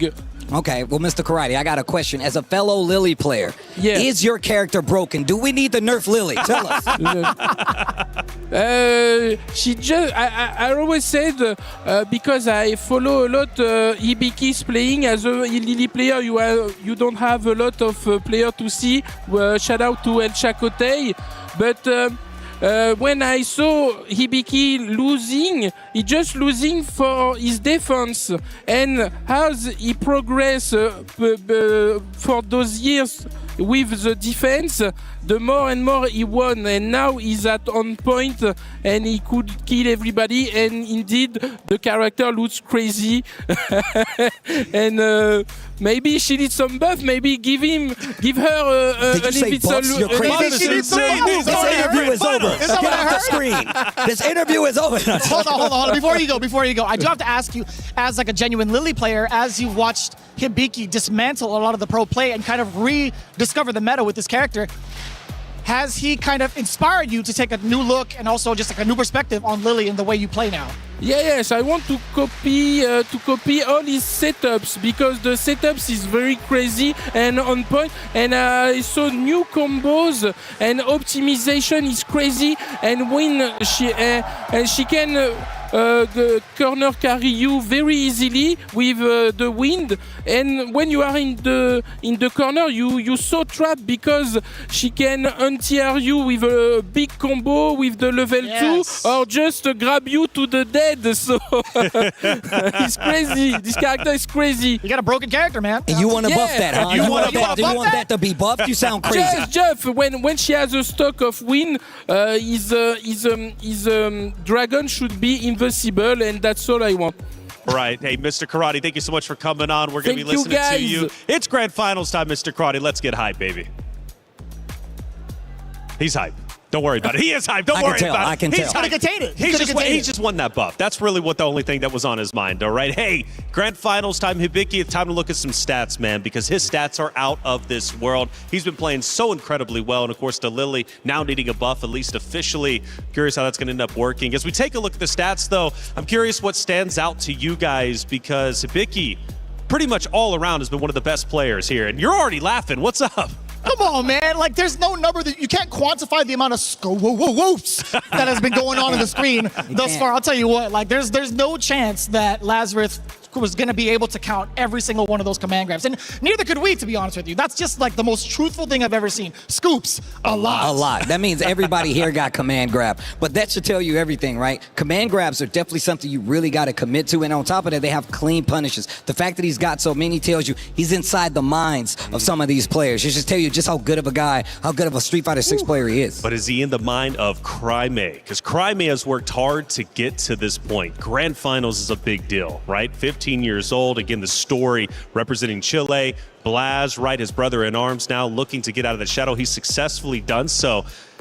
Vicious, this is a heavy point, though, right? I mean, you're going out there. You understand what's at stake, what's on the line. It's one thing to qualify for Grand Finals. It's another to lift the trophy.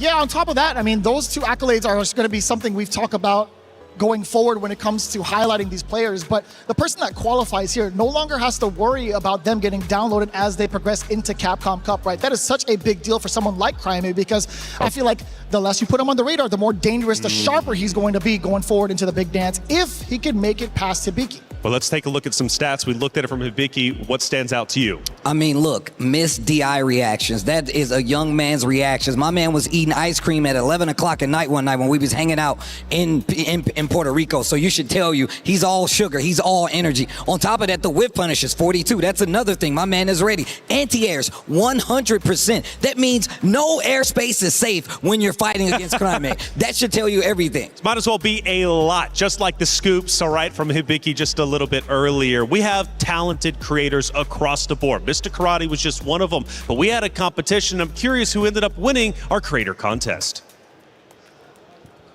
Hi everyone, Fireman Ruby here from Taiwan.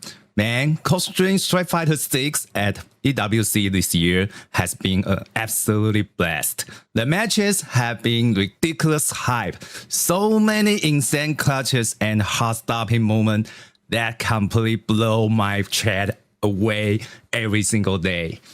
Huge respect to all the players for putting on such an amazing show, and a big shout out to EWC and my community for riding this way with me. We're finally at the grand finals. The hype is real, and I can't wait to see who take it all home. Good luck to the finalists. Let's go.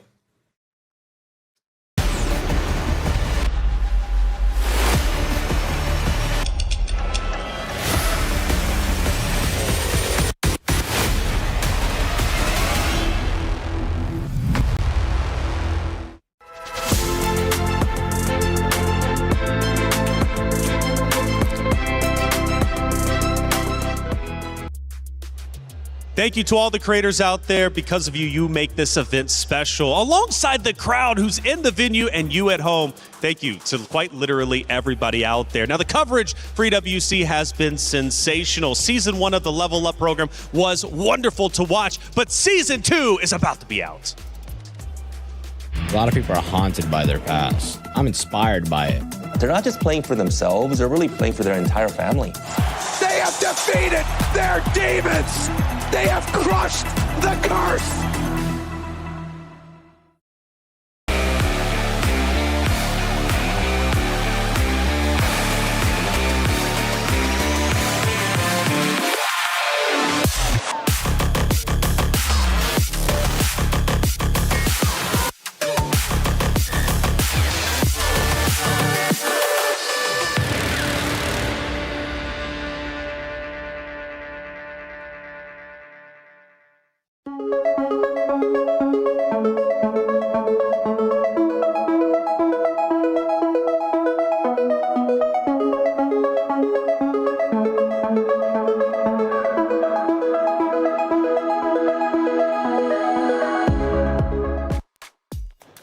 It's finally time, grand final. So much riding on the line. Two incredible stories. One player, Hibiki, coming from the LCQ, representing Lily, showing what she can do. The other, of course, for Crimea, only 15 years old. Now out of the shadow of his brother-in-arms, Blaz, representing Chile. There's $250,000 on the line. There's a spot at the Capcom Cup. There's so much riding in this next set. The question is, who's ready to take it and own this moment? Let's go to the stage for grand finals. Yo, oh!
mightiest warriors from around the world gathered. NRD! Daigo! Jaime! Ibiki! Punk! Tataria! Make some noise for the champion, Shao Hai!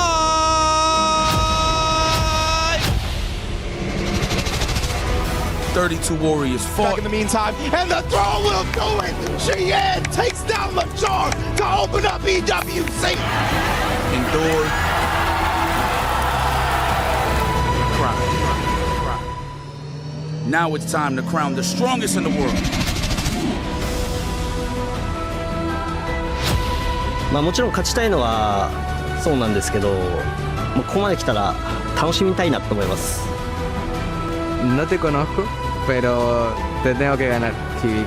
The fight is on. It's time for the Street Fighter 6 EWC 2026 Grand Finals. What time is it? Ladies and gentlemen, it's show time! Ladies and gentlemen, it is about that time. We started out with 32 players, the best players on planet Earth, and now we are down to our final two. We are down to the final two and only one can lift this trophy, and I know the people have been extremely noisy, so I want to ask the crowd, are we ready? Hold up, Rob. I need to do it in French. Pour tous les Français, est-ce que vous pouvez leur montrer comment on fait du bruit? Est-ce que vous êtes prêts? Oh yeah! That's the energy that we like right there, ladies and gentlemen. Of course, both of these players have been on an absolute tear to get to this point, and this is one of the most unique, one of the most special grand finals that we have had throughout the history of Street Fighter 6. A Lily player all the way to grand finals, a 15-year-old all the way to grand finals. Damascus, I think it's about that time. I think it's about that time, Rob. It is grand finals time. Ladies and gentlemen, if you are ready, everyone at home, if you are ready, that means there's no time like show time.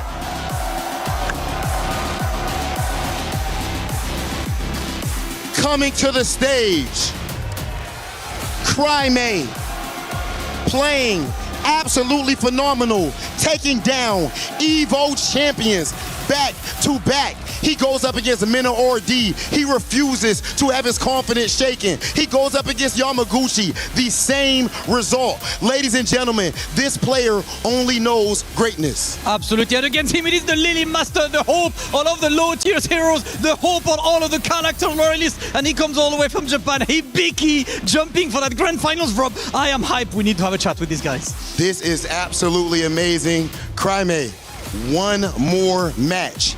What are your emotions going into this? Jaime, una partida más. ¿Cómo te sientes en este momento? Tranquilo y con ganas de destruir. No. I'm confident and I want to destroy. What would it mean to you to win this event? ¿Qué significaría para ti ganar este evento? Un orgullo para mi país. It will be an honor for my country. Okay, last thing. During the minute match, you lost a round and you literally yelled, in between the rounds. Where does this intensity come from, and do you think it helps you to win? En tu última partida, cuando perdiste un round, gritaste con dolor. ¿De dónde viene esta intensidad y qué es lo que te hace querer ganar? Con las ganas de ganar y obviamente tratar de hacer grande a Chile. I always want to win and I want to make Chile big. Okay, and so far he has been doing exactly that. Absolutely. Hibiki, same for you, of course, for a start. One more match for this trophy. What's your mindset entering this grand final? あと一戦です。このグランドファイナル、今のお気持ち、どのような心持ちで挑んでらっしゃいますか？そうですね、もう本当に最後の一戦なんで、勝ちたいのはもちろんなんですけど、まずは楽しみたいと思います。Yes, indeed. This is the very final match. Of course, I want to win, but at the same time, I want to enjoy. Absolutely, we have to enjoy, and you are the last Japanese representative, the region that we consider the best in the world. All of Japan's hopes are on you. Are you doing this for the fans in Japan at home? 響選手はもう日本の誉れ、日本で最高の世界一の選手だというふうに言われています。私もそう思っています。この、日本の方たちのためにもこの試合を捧げるような気持ちでしょうか。そうですね、もう日本が優勝して格ゲー界の格闘ゲーム業界盛り上げたいと思ってるんで、優勝していい報告できるように頑張ります。Yes, I do my best. I always want to promote Japanese combat esports. So I would like to give a very good news to my Japanese fans and people. Listen, country pride and warrior pride, guys. It is time to go for the face-off. Hibiki Kraime, I will have the two of you face-off. And Rob, without further ado, it is time for the grandest of finals. And for the grandest of finals, we have to go the Japanese way. Ladies and gentlemen, get hyped because this time, Hibiki Riri Tai, Kraime Ryu, いってみましょう。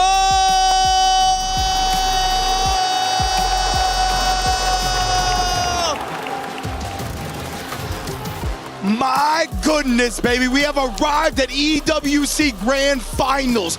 Crime versus Hibiki. Ringe and IFC Yipes. The legendary man is on the mic with me, and I can't wait to call this legendary set with you, fam. I cannot wait to see the end result, because if you would have told me last week that we would see a Lily in the Grand Finals, I would have told you you're out of your mind. Get out of here. I've been keeping an eye on Hibiki on his streams. He was getting that Alex ready, but he locked in with the Lily, rightfully so. Of course, Kraime.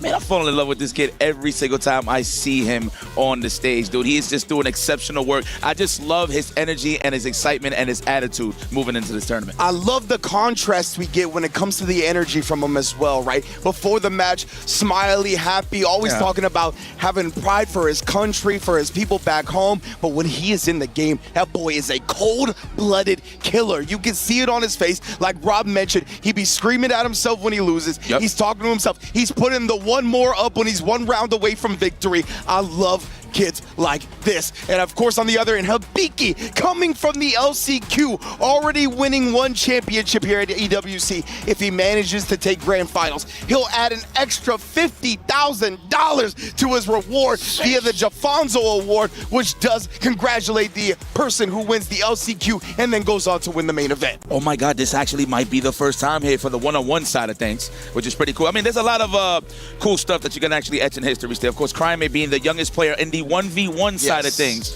to ever compete in the grand finals here at EWC, which is pretty sick considering he's not even hitting his prime yet. So it's only right that this guy's here representing the Chilean pride here in the grand stage of the EWC, man. And it's crazy because just last year, Blas was here, man. Yeah, man. Now the brother-in-arms, right, has taken up that road and is trying to get one step further than Blas got. Remember, Blas did get second last year, of course, the Shanghai, and now it is Craime's turn to overcome that and get first place with Team Falcons on his back. This is going to be an interesting one as Team Falcons. See, we're getting a little bit of a preview right now. You guys just saw Kraime raise his eyebrows in a very mischievous fashion. That is because right now, during the character warm-ups, he is playing JP. Now, I highly doubt he goes into it with this, but maybe. We shall see. Before we get into that, I want to highlight the fact that he has Team Falcons on his back, right? Team Falcons, the back-to-back club champions. They are currently in second place now with his finish, up from 6th and 5th place. If he wins, they are significantly now in first place. Sheesh. Well, talking about pressure on his back, but you see no pressure. There's no weight on this man's shoulder as he knows he needs to perform well to just bring this home, man. And I know his mom is so proud. I know his mom is on the stage somewhere watching. Oh, yeah. I can only imagine, man, I bought you this arcade stick, and this is where you are right now, bringing some chicken back home. What a freaking blessing, man. I cannot believe that we're here. Video games. Indeed, man. And now it is time for grand finals of EWC. Kraime versus Hibiki. Let's get it. One thing I want to highlight, Kraime, man, that he's been really representing is those mid-screen fireballs just to test the waters, to see if people are going to walk in and taste the might of his stand fierce, right? So that's going to be the rule. I love the early drive reversal already on the Spire. No plus frames on your side, my good friend. Yes, indeed. I think Kraime is going to really need to utilize those fireballs, right? Yes. One thing that Lily is extremely good at is those spacing traps. She's able to press back because of these disjointed buttons like back heavy punch and forward heavy punch. There's the back heavy punch right on cue. Yeah, seriously, so it's kind of hard to whip punish considering that like it delays a little bit before it comes out there active for 4 frames, of course. Oh, wow. Stand fierce. We out of the Tatsumaki just to switch sides. Already tasting the waters here of victory, putting them in closer and closer to this burnout side of things, but Hibiki with the patience. Can we get a throw here? No, the backdash. What a sniper already. Early representation that's not going to sit here and eat that cereal. Indeed, and Crime was feeling a little frisky right there. Immediately tried to press after the backdash on the throw wave, got counter hit for it, and now drive rushing in response to the neutral jump. Ow. We're going to start seeing a little more delay crouching strolls in the corner, my friend, for sure. We are not going to let go of that backdash on that throw attempt. Oh. Nice. That is reactions. He's going to think twice about throwing those fireballs from that range. Wow. That was like a magnet on a fridge. Bruh. And then immediately after the Windstock just drive rushing in, we're going to cash out with a super, put Crime in the danger zone of command grab death. Oh! And that's exactly why Crime tries to jump out, doesn't want to get command grabbed, only to fall right into Biki's trap. Now you wonder here, do we stay with the Ryu or we go to Shadowloo's finest? I feel like he needs to apply a little more aggressive pressure, right? No, going straight into the Ryu. We still got time, of course. First to 5 for those that are not familiar with this grand final setting. Oh, there we go. The Tatsumaki, absolutely. The athlete's foot. The delayed crouch straw, no one home. The burnout is almost represented here on both sides of Hibiki. What are you going to do on the wake up? Eat it. Wow, man, yeah, it shapes so much drive meter, that crouch fierce into the OD Hashigeki. Oh, size him up. The item as soon as he landed, sending him bird watching. Hold that. Right next to the clips. Man, that's crazy. We're in Paris too on the stage. Funny enough. You already know. Ooh.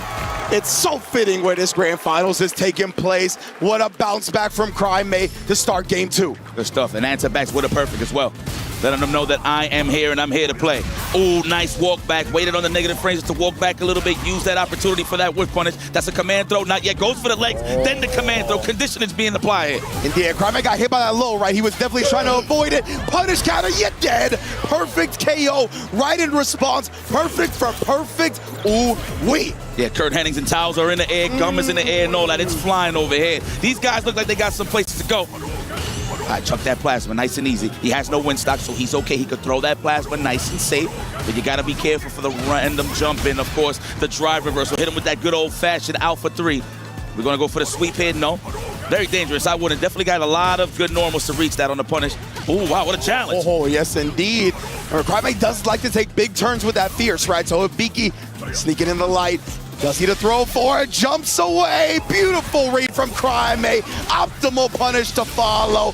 Goodness gracious. That's pretty much checkmate, dog. Yes, You're getting burnt out here. Hibiki's got no meter. He could chip out a little bit. He might not even need to. Directed to the DI. That's a wrap. There it is. Answer the charge. No, that was a true string. But we're going to do it again anyway. Hibiki, of course, has no choice but to try to find a way for some wiggle room. Praying to God that he messes up his meaty setups. But no, my man Crime staying solid, staying fundamentally sound, and he ties this up a breadstick apiece. Beautiful dash forward as well, catching Hibiki low before he can get out of range, but hey, neutral jump dodging the Sobot. I wonder what he was looking there for, the forward roundhouse. I'm not sure if it was a stand jab, but the boots to the mouth with no shoes on, of course. Just shaving. Attacking what we now know as the grass. We're going to go for the throw. No, goes for the low just in case if Hibiki's trying to hold up. Condition. That's big damage. Ow. Almost goes to the yellow, though. Yes, indeed. OD command grab might die for it now. Oh, my God. Watch it. You see the wind? You see the aura on the side of Lily? Looking for that whip punish. You got to watch out. That's a crouch fierce and in the making. He got to be careful here. Crime how you stick those buttons out there. There it is. Drive rush, of course. Denied by the drive reversal.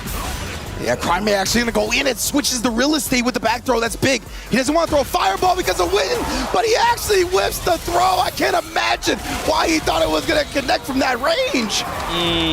Hard assumption. He was probably going to walk after. Maybe. Who knows? But I definitely think it was a missed distance thing there for sure. So I will agree with you on that one for sure. Chucking the plasma from here. Wow, the whip punish. No proximity guard. Wasn't even in the range for it. And it was the back heavy punch again, right? The hurt box not coming out till afterwards. Ooh, attack. That's why they got hit. 100% counted. Oof, the meaty fist. Oof, another fist. Lord have mercy. Hibiki, you're going to have to get out of here, my friend. That drive gauge gets harassed, bro. Harassment at its finest. Another crouch strong, delayed. The hezzies, bro. And then the immediate throw for the counter hit. Say goodbye to that drive gauge and the life to follow. Let's go. Let's go. This is going to be a slobber knocker throughout this whole set, ladies and gentlemen. One apiece. Who's going to take this early lead? Okay, the hover round. Try to go for another command throw. He's been banking on it, but I don't blame him. It does great damage. And Crime with a jump forward, getting a better punish than you would if you get the jump back. Pieces them up again, drive rush conversion. Level 3 on deck, next hit kills, and there it is. Spin the gauge, spin the bar, take the lead. Crime up 2-1 here in Grand Finals. Never be cheap, my friends. This is a huge bag that is on the line, of course. Our man's just locked in right now. This is Crime, baby. He's going by the energy. You know what I respect so much? I saw it with the match early on. Well, throughout the whole week, he doesn't wear no headphones. Yes. He wants to feel the energy of the crowd. That's my type of player right there. That was a stored input mistake. Habiki paying dearly for it. Oh, nice challenge. Good range, of course. Oh, nice. And a neutral jump. Man, Crime been talking to Laz. Big, meaty as well. Put him on death's door and send him through it. Just looking like a speed run here on the side of Crime. Good reads on these command throws. That is paying big on the side of Crime. Oh, man, yeah, he loves that. The driver to the donkey kick. Stops him real short. Gets the sweep whip punish afterwards. Everybody reaches. It's natural. And again, another jump. And Habiki had just conditioned him. He just caught him for jumping on that previous wake up. And it's kind of crazy. He knows he has a lot of games, so he can actually use more command throws as we move forward here in the set. But he's going to have to slow it down because Crime is busting that ass in this corner. He is getting caged. My goodness, and look at that. It's happening. It's so fast. 3-1 already for the young gun. Just like that, playing at the pace and the tempo that Crime is forcing. Habiki needs to stabilize here. Being the aggressor, but this is the perfect range you want to fight against Levy, man. Of course, the stock is out there, but that's what you want to eliminate and get that out of Habiki's mind. Habiki's hanging himself a little bit with these weave command throws, but he's looking pretty solid. Yes, there it is. Yatae. Oh, but right back at you. Let me hit you with the classic. Oh, no, actually got caught charging up the Hashigeki with a big range of the forward heavy punch. That actually has longer range than her sweep. Here it is, okay? We already lost the Hoshigeki, but it's okay. At least he bought some time there on the plus range to touch that grass just a bit faster. Oh, wow, caught him on the whip stand short, unfortunate. And we back on the, wow, still challenging with the button. It's Habiki, no command throws this time. That's all you've seen the crouch fierce represented to clip him from holding up. Indeed, and Crime was looking for that exact, but look at that, man. Yeah, talking to himself. He feels this, lives for the battle. He hit himself with the, my bad, that's on me. Yeah. That's on me. Ooh, yes, smash the block stun and hit him with the good old fastest Shoryuken. That's going to hurt. Clears the font to the player one. Oh, yeah, drive reversal. You were going to lose your drive gauge anyway, honestly, after whiffing that parry and then having to take the plus frames. Wow, not scared of the space trap. Walked up instead of pressing the button. That was genius there from Habiki. Again! Crime is not going to get command grabbed. Even Habiki nodded in response to that one. He knows he's got to start switching it up. At least do a normal first. Very nice. Condition them first and ask questions later. I'm loving this from Habiki. I like that he's not scared. He still goes for it just to see where Crime's head's at. Oh, okay. We're going for it. Attack the drive gauge, of course. What a way to steal turn! Oh, this young man is disrespectful. Sending messages right now. Try and leave me on red. I dare you. Lord have mercy. Give me the quarters on the machine. DP, no. Oh, God, I'm surprised. I like that he kept it safe. Now we in that chip range. Watch that level 3. That's why he backs off. And there it is. Just to slowly but surely make sure that he gets the result that he wants. And he is up 4-1. Oh, no, not yet, not yet, not yet. Wow, that's how I know. That was so dominant. I'm so sorry. That's the way Crime's been rolling 100%. Habiki finally sneaks in a command grab. Let's see, though. Crime immediately woke up, dashed forward, trying to make sure he doesn't get cornered in this instance. Yo, he pushed him up. He is dancing on this man, a little bit too happy. Got clipped on the two-step coming in, and then trying to jump again. Oh, sir. That's that crouch fierce. Okay, I like that he's implementing it. He's not even dashing up anymore. Wow, what a sneaky way to inch in for the command throw. Ow! The OD. It hurts real good. Habiki. Another dub on the board now. He's not letting this one get too out of hand too quickly.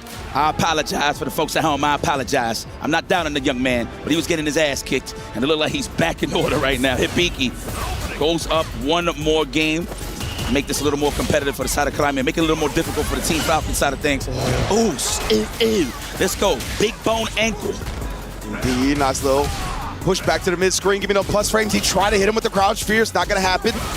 That's a command throw for the legs. No, crouch fierce is paying the bills here. Indeed. Oh, even right there, Crime trying to avoid the command grab again. A little bit too far for the conversion. Huge sweep on the whip punish. That means a side switch. I like that string right there just for the space trap.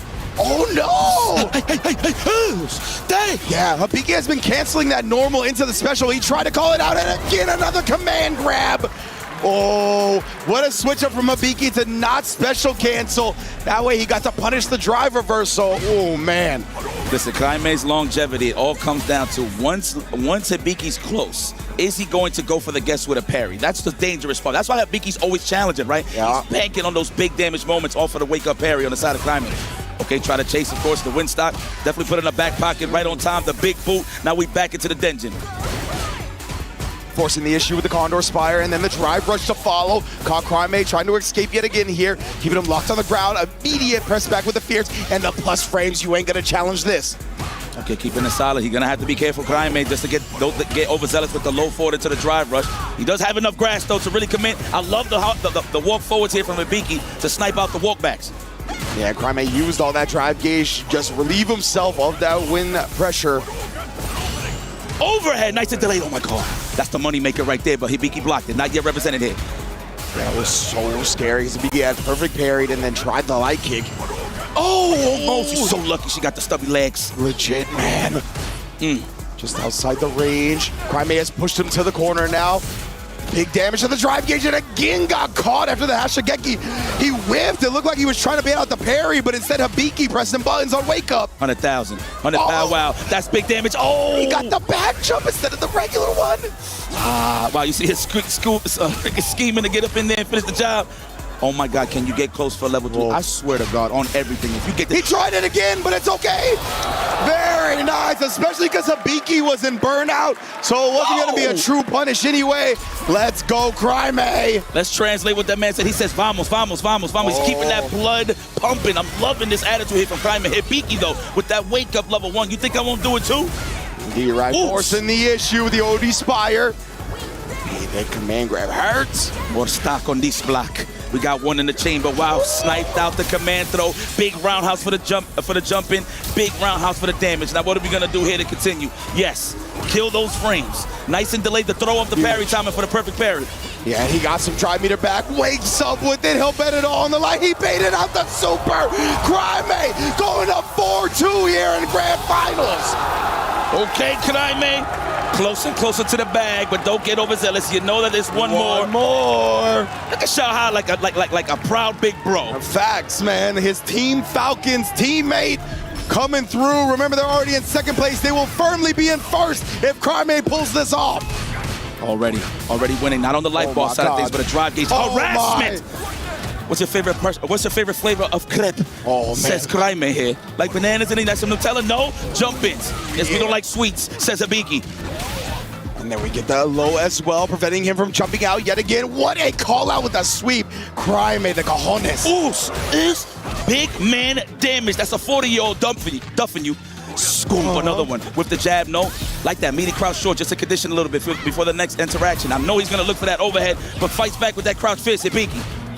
What a whip punish right there. And Kaime willing to spin the bar, put him one mix-up away from death, one mix-up away from set point. Oh, the overhead sight. Oh, but we're getting close. You got to make a decision here. Spacing trap. Stop holding up. He's tripping you out. Nice technical. That was right on time. He's waiting for it. He's trying to see a raw condor. Oh! A double KO puts Kaime on tournament points. Ooh, Hibiki looks stoic still, though. Oh, my God. There it is, the drive reversal. Now we got that corner control early on. Holding on for dear life. There's Hibiki with that parry. Oh, he looked like he tried to DP. He fidgeted a little bit, but then pressed the button. Couldn't quite react in the moment. Oh, that's a punish. That's a huge one. There we go. Saves that cash for the designated kill. For sure. Nice anti-air. Good awareness there from Hibiki. Man, Kaime was looking for blood right there. Another anti-air. Ooh, organic parry, of course. He smells it. He smells victory. And did he want to put him in the corner right here? Harassing again, this time with the donkey kick. He tried to get the hezzy, but no crack from Hibiki. Oh, man, looking for that parry onto that win stock right there. Kick back and relax. One stand fist. That's all Kaime needs to finish the job. Low forward, possibly. Legitimately, he has so much drive gauge. Oh, the sweep. The second hit barely clips. Overhead! He's got one more! Kaime, the drive rush cancel, and the level 3! He's done it for Team Falcons, he's done it for Chile, and he's done it for himself! Kaime, your Esports World Cup champion! I told you he was gonna save it for the last moment. The drive rush into the overhead and finally delivered. Hibiki, wow, putting his heart on the line. The pride of Japan, of course. Give it up for Hibiki, but it's all about Kraime! Grand champion. The youngest 1v1 EWC champion in history, and he's even risen up the crowd. My goodness, this kid's got a bright future. Dog, he's not even in his prime yet. Not even close. We keep saying this as a joke, but no, this is serious, guys. So all of you older, mid-youngster guys that's hitting your 30s and those from 40 to 50s, watch out. We got one of the new kings on the block, Kraime, all the way from Chile. One half, I'm not, you know what, let me not disrespect. I'm not even gonna call him Brothers of Destruction. This man is just a killer, of course.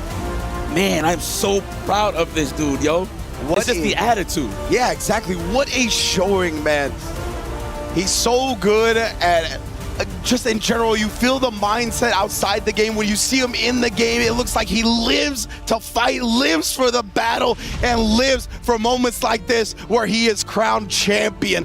What a performance from both of these players. Let's get to the stage to hear from our host and the champion himself.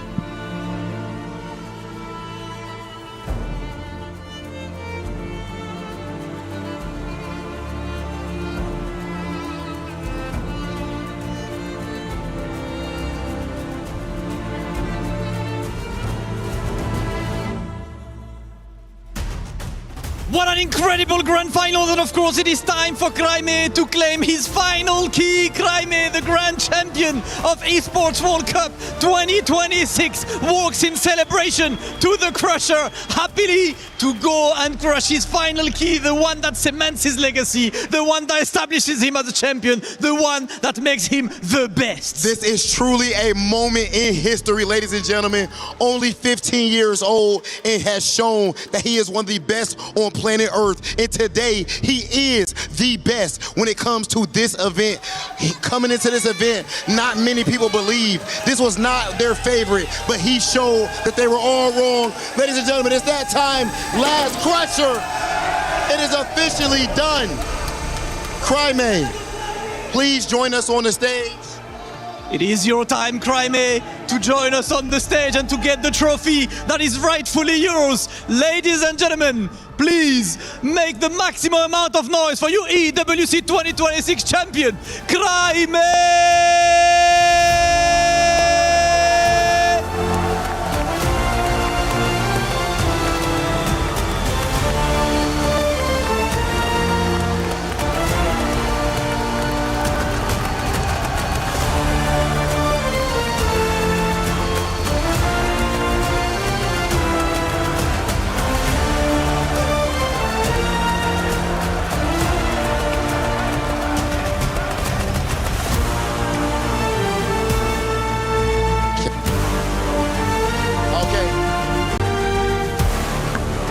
If you could join us, of course, you can hold your trophy during it. You earned it. You worked so hard for it.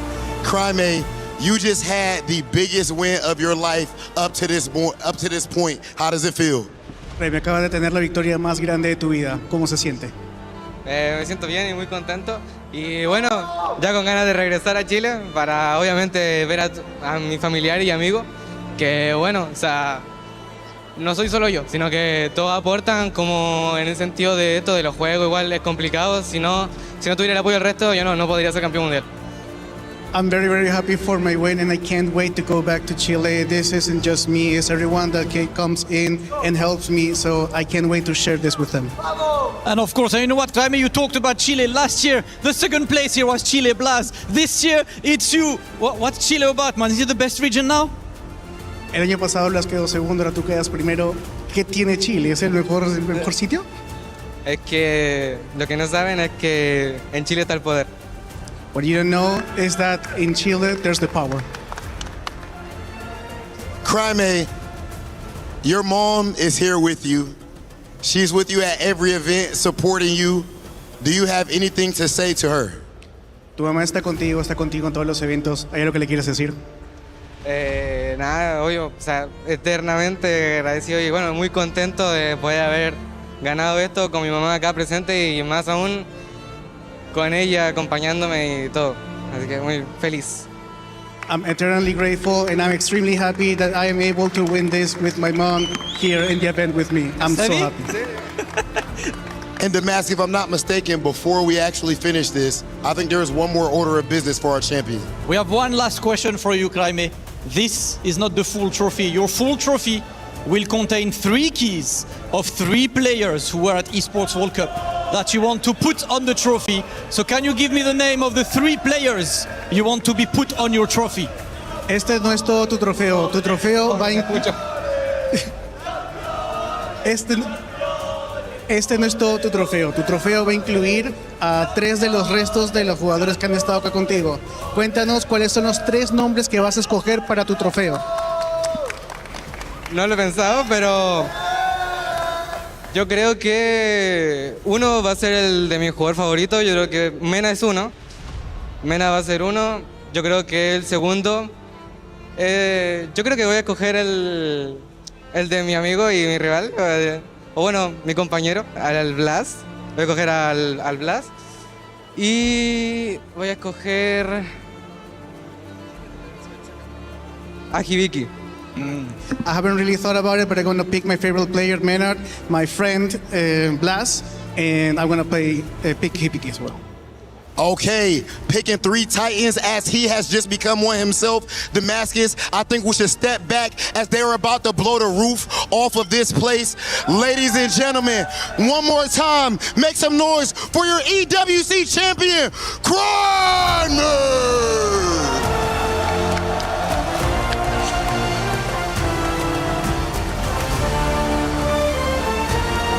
Crime, you can go to the totem.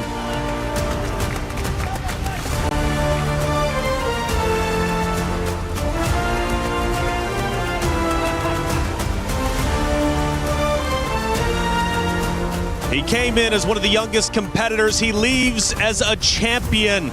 The question was, could he leave the shadow of his former brother, or excuse me, his brother in arms of Blas? The question is undeniably yes. $250,000 richer, putting Chile on the map as one of the best regions Street Fighter 6 has to offer. He earned this walk to the totem to immortalize his name in EWC history. It's an incredible run as well. And you look at his run through that final bracket as well. He overcome the current EVO Las Vegas champion. He overcame the current EVO Japan champion. And he overcame the LCQ grand finalist as well, who was really just running amok through everybody. He put a stop on Hibiki as well. There is no question, no doubt, nothing that can be said to our EWC 2026 Street Fighter 6 champion. Crimey. He came, he saw, and he conquered. And he's got the trophy, and you can see it there. I mean, I'm surprised. I think I did lip read at one point. I think he did say vamos, which means let's go in Spanish. That's the only 2 words I know. But it is an absolute incredible feat. Absolute jubilation for him right now. And I tell you what, that grand final set, it had him out of his seats, but imagine what it was like for the crowd there, Reflections. And the crowd is following him all the way to the totem. It's a long walk from where we are on stage 4, but a walk he's happy to take.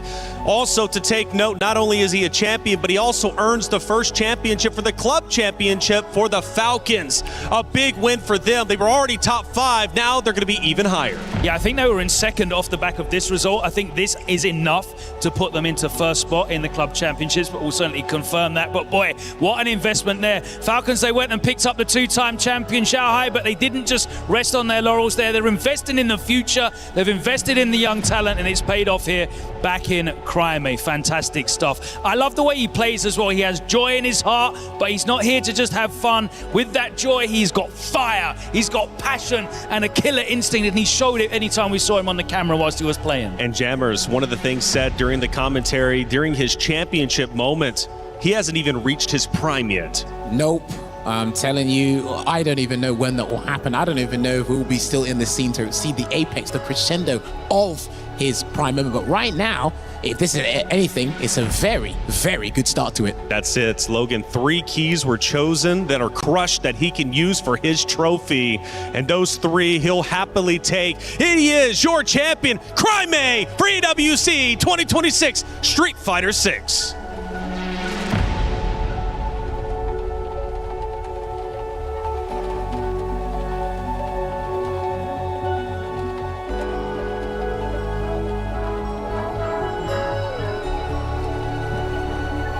Please welcome the 15-year-old phenom from Chile, your Esports World Cup 2026 champion, representing Team Falcons, Crimey!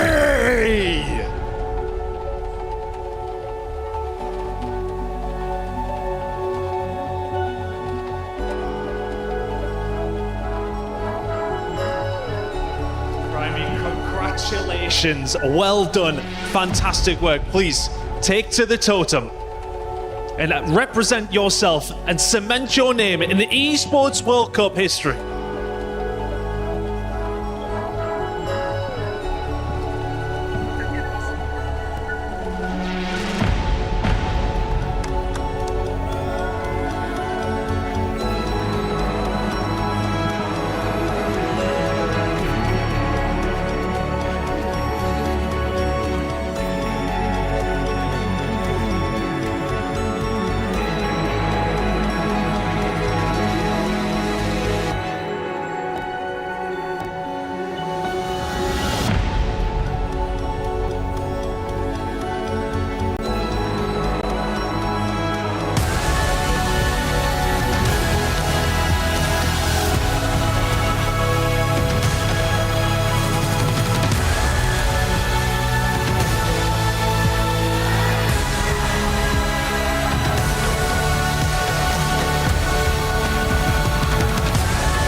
Esports World Cup.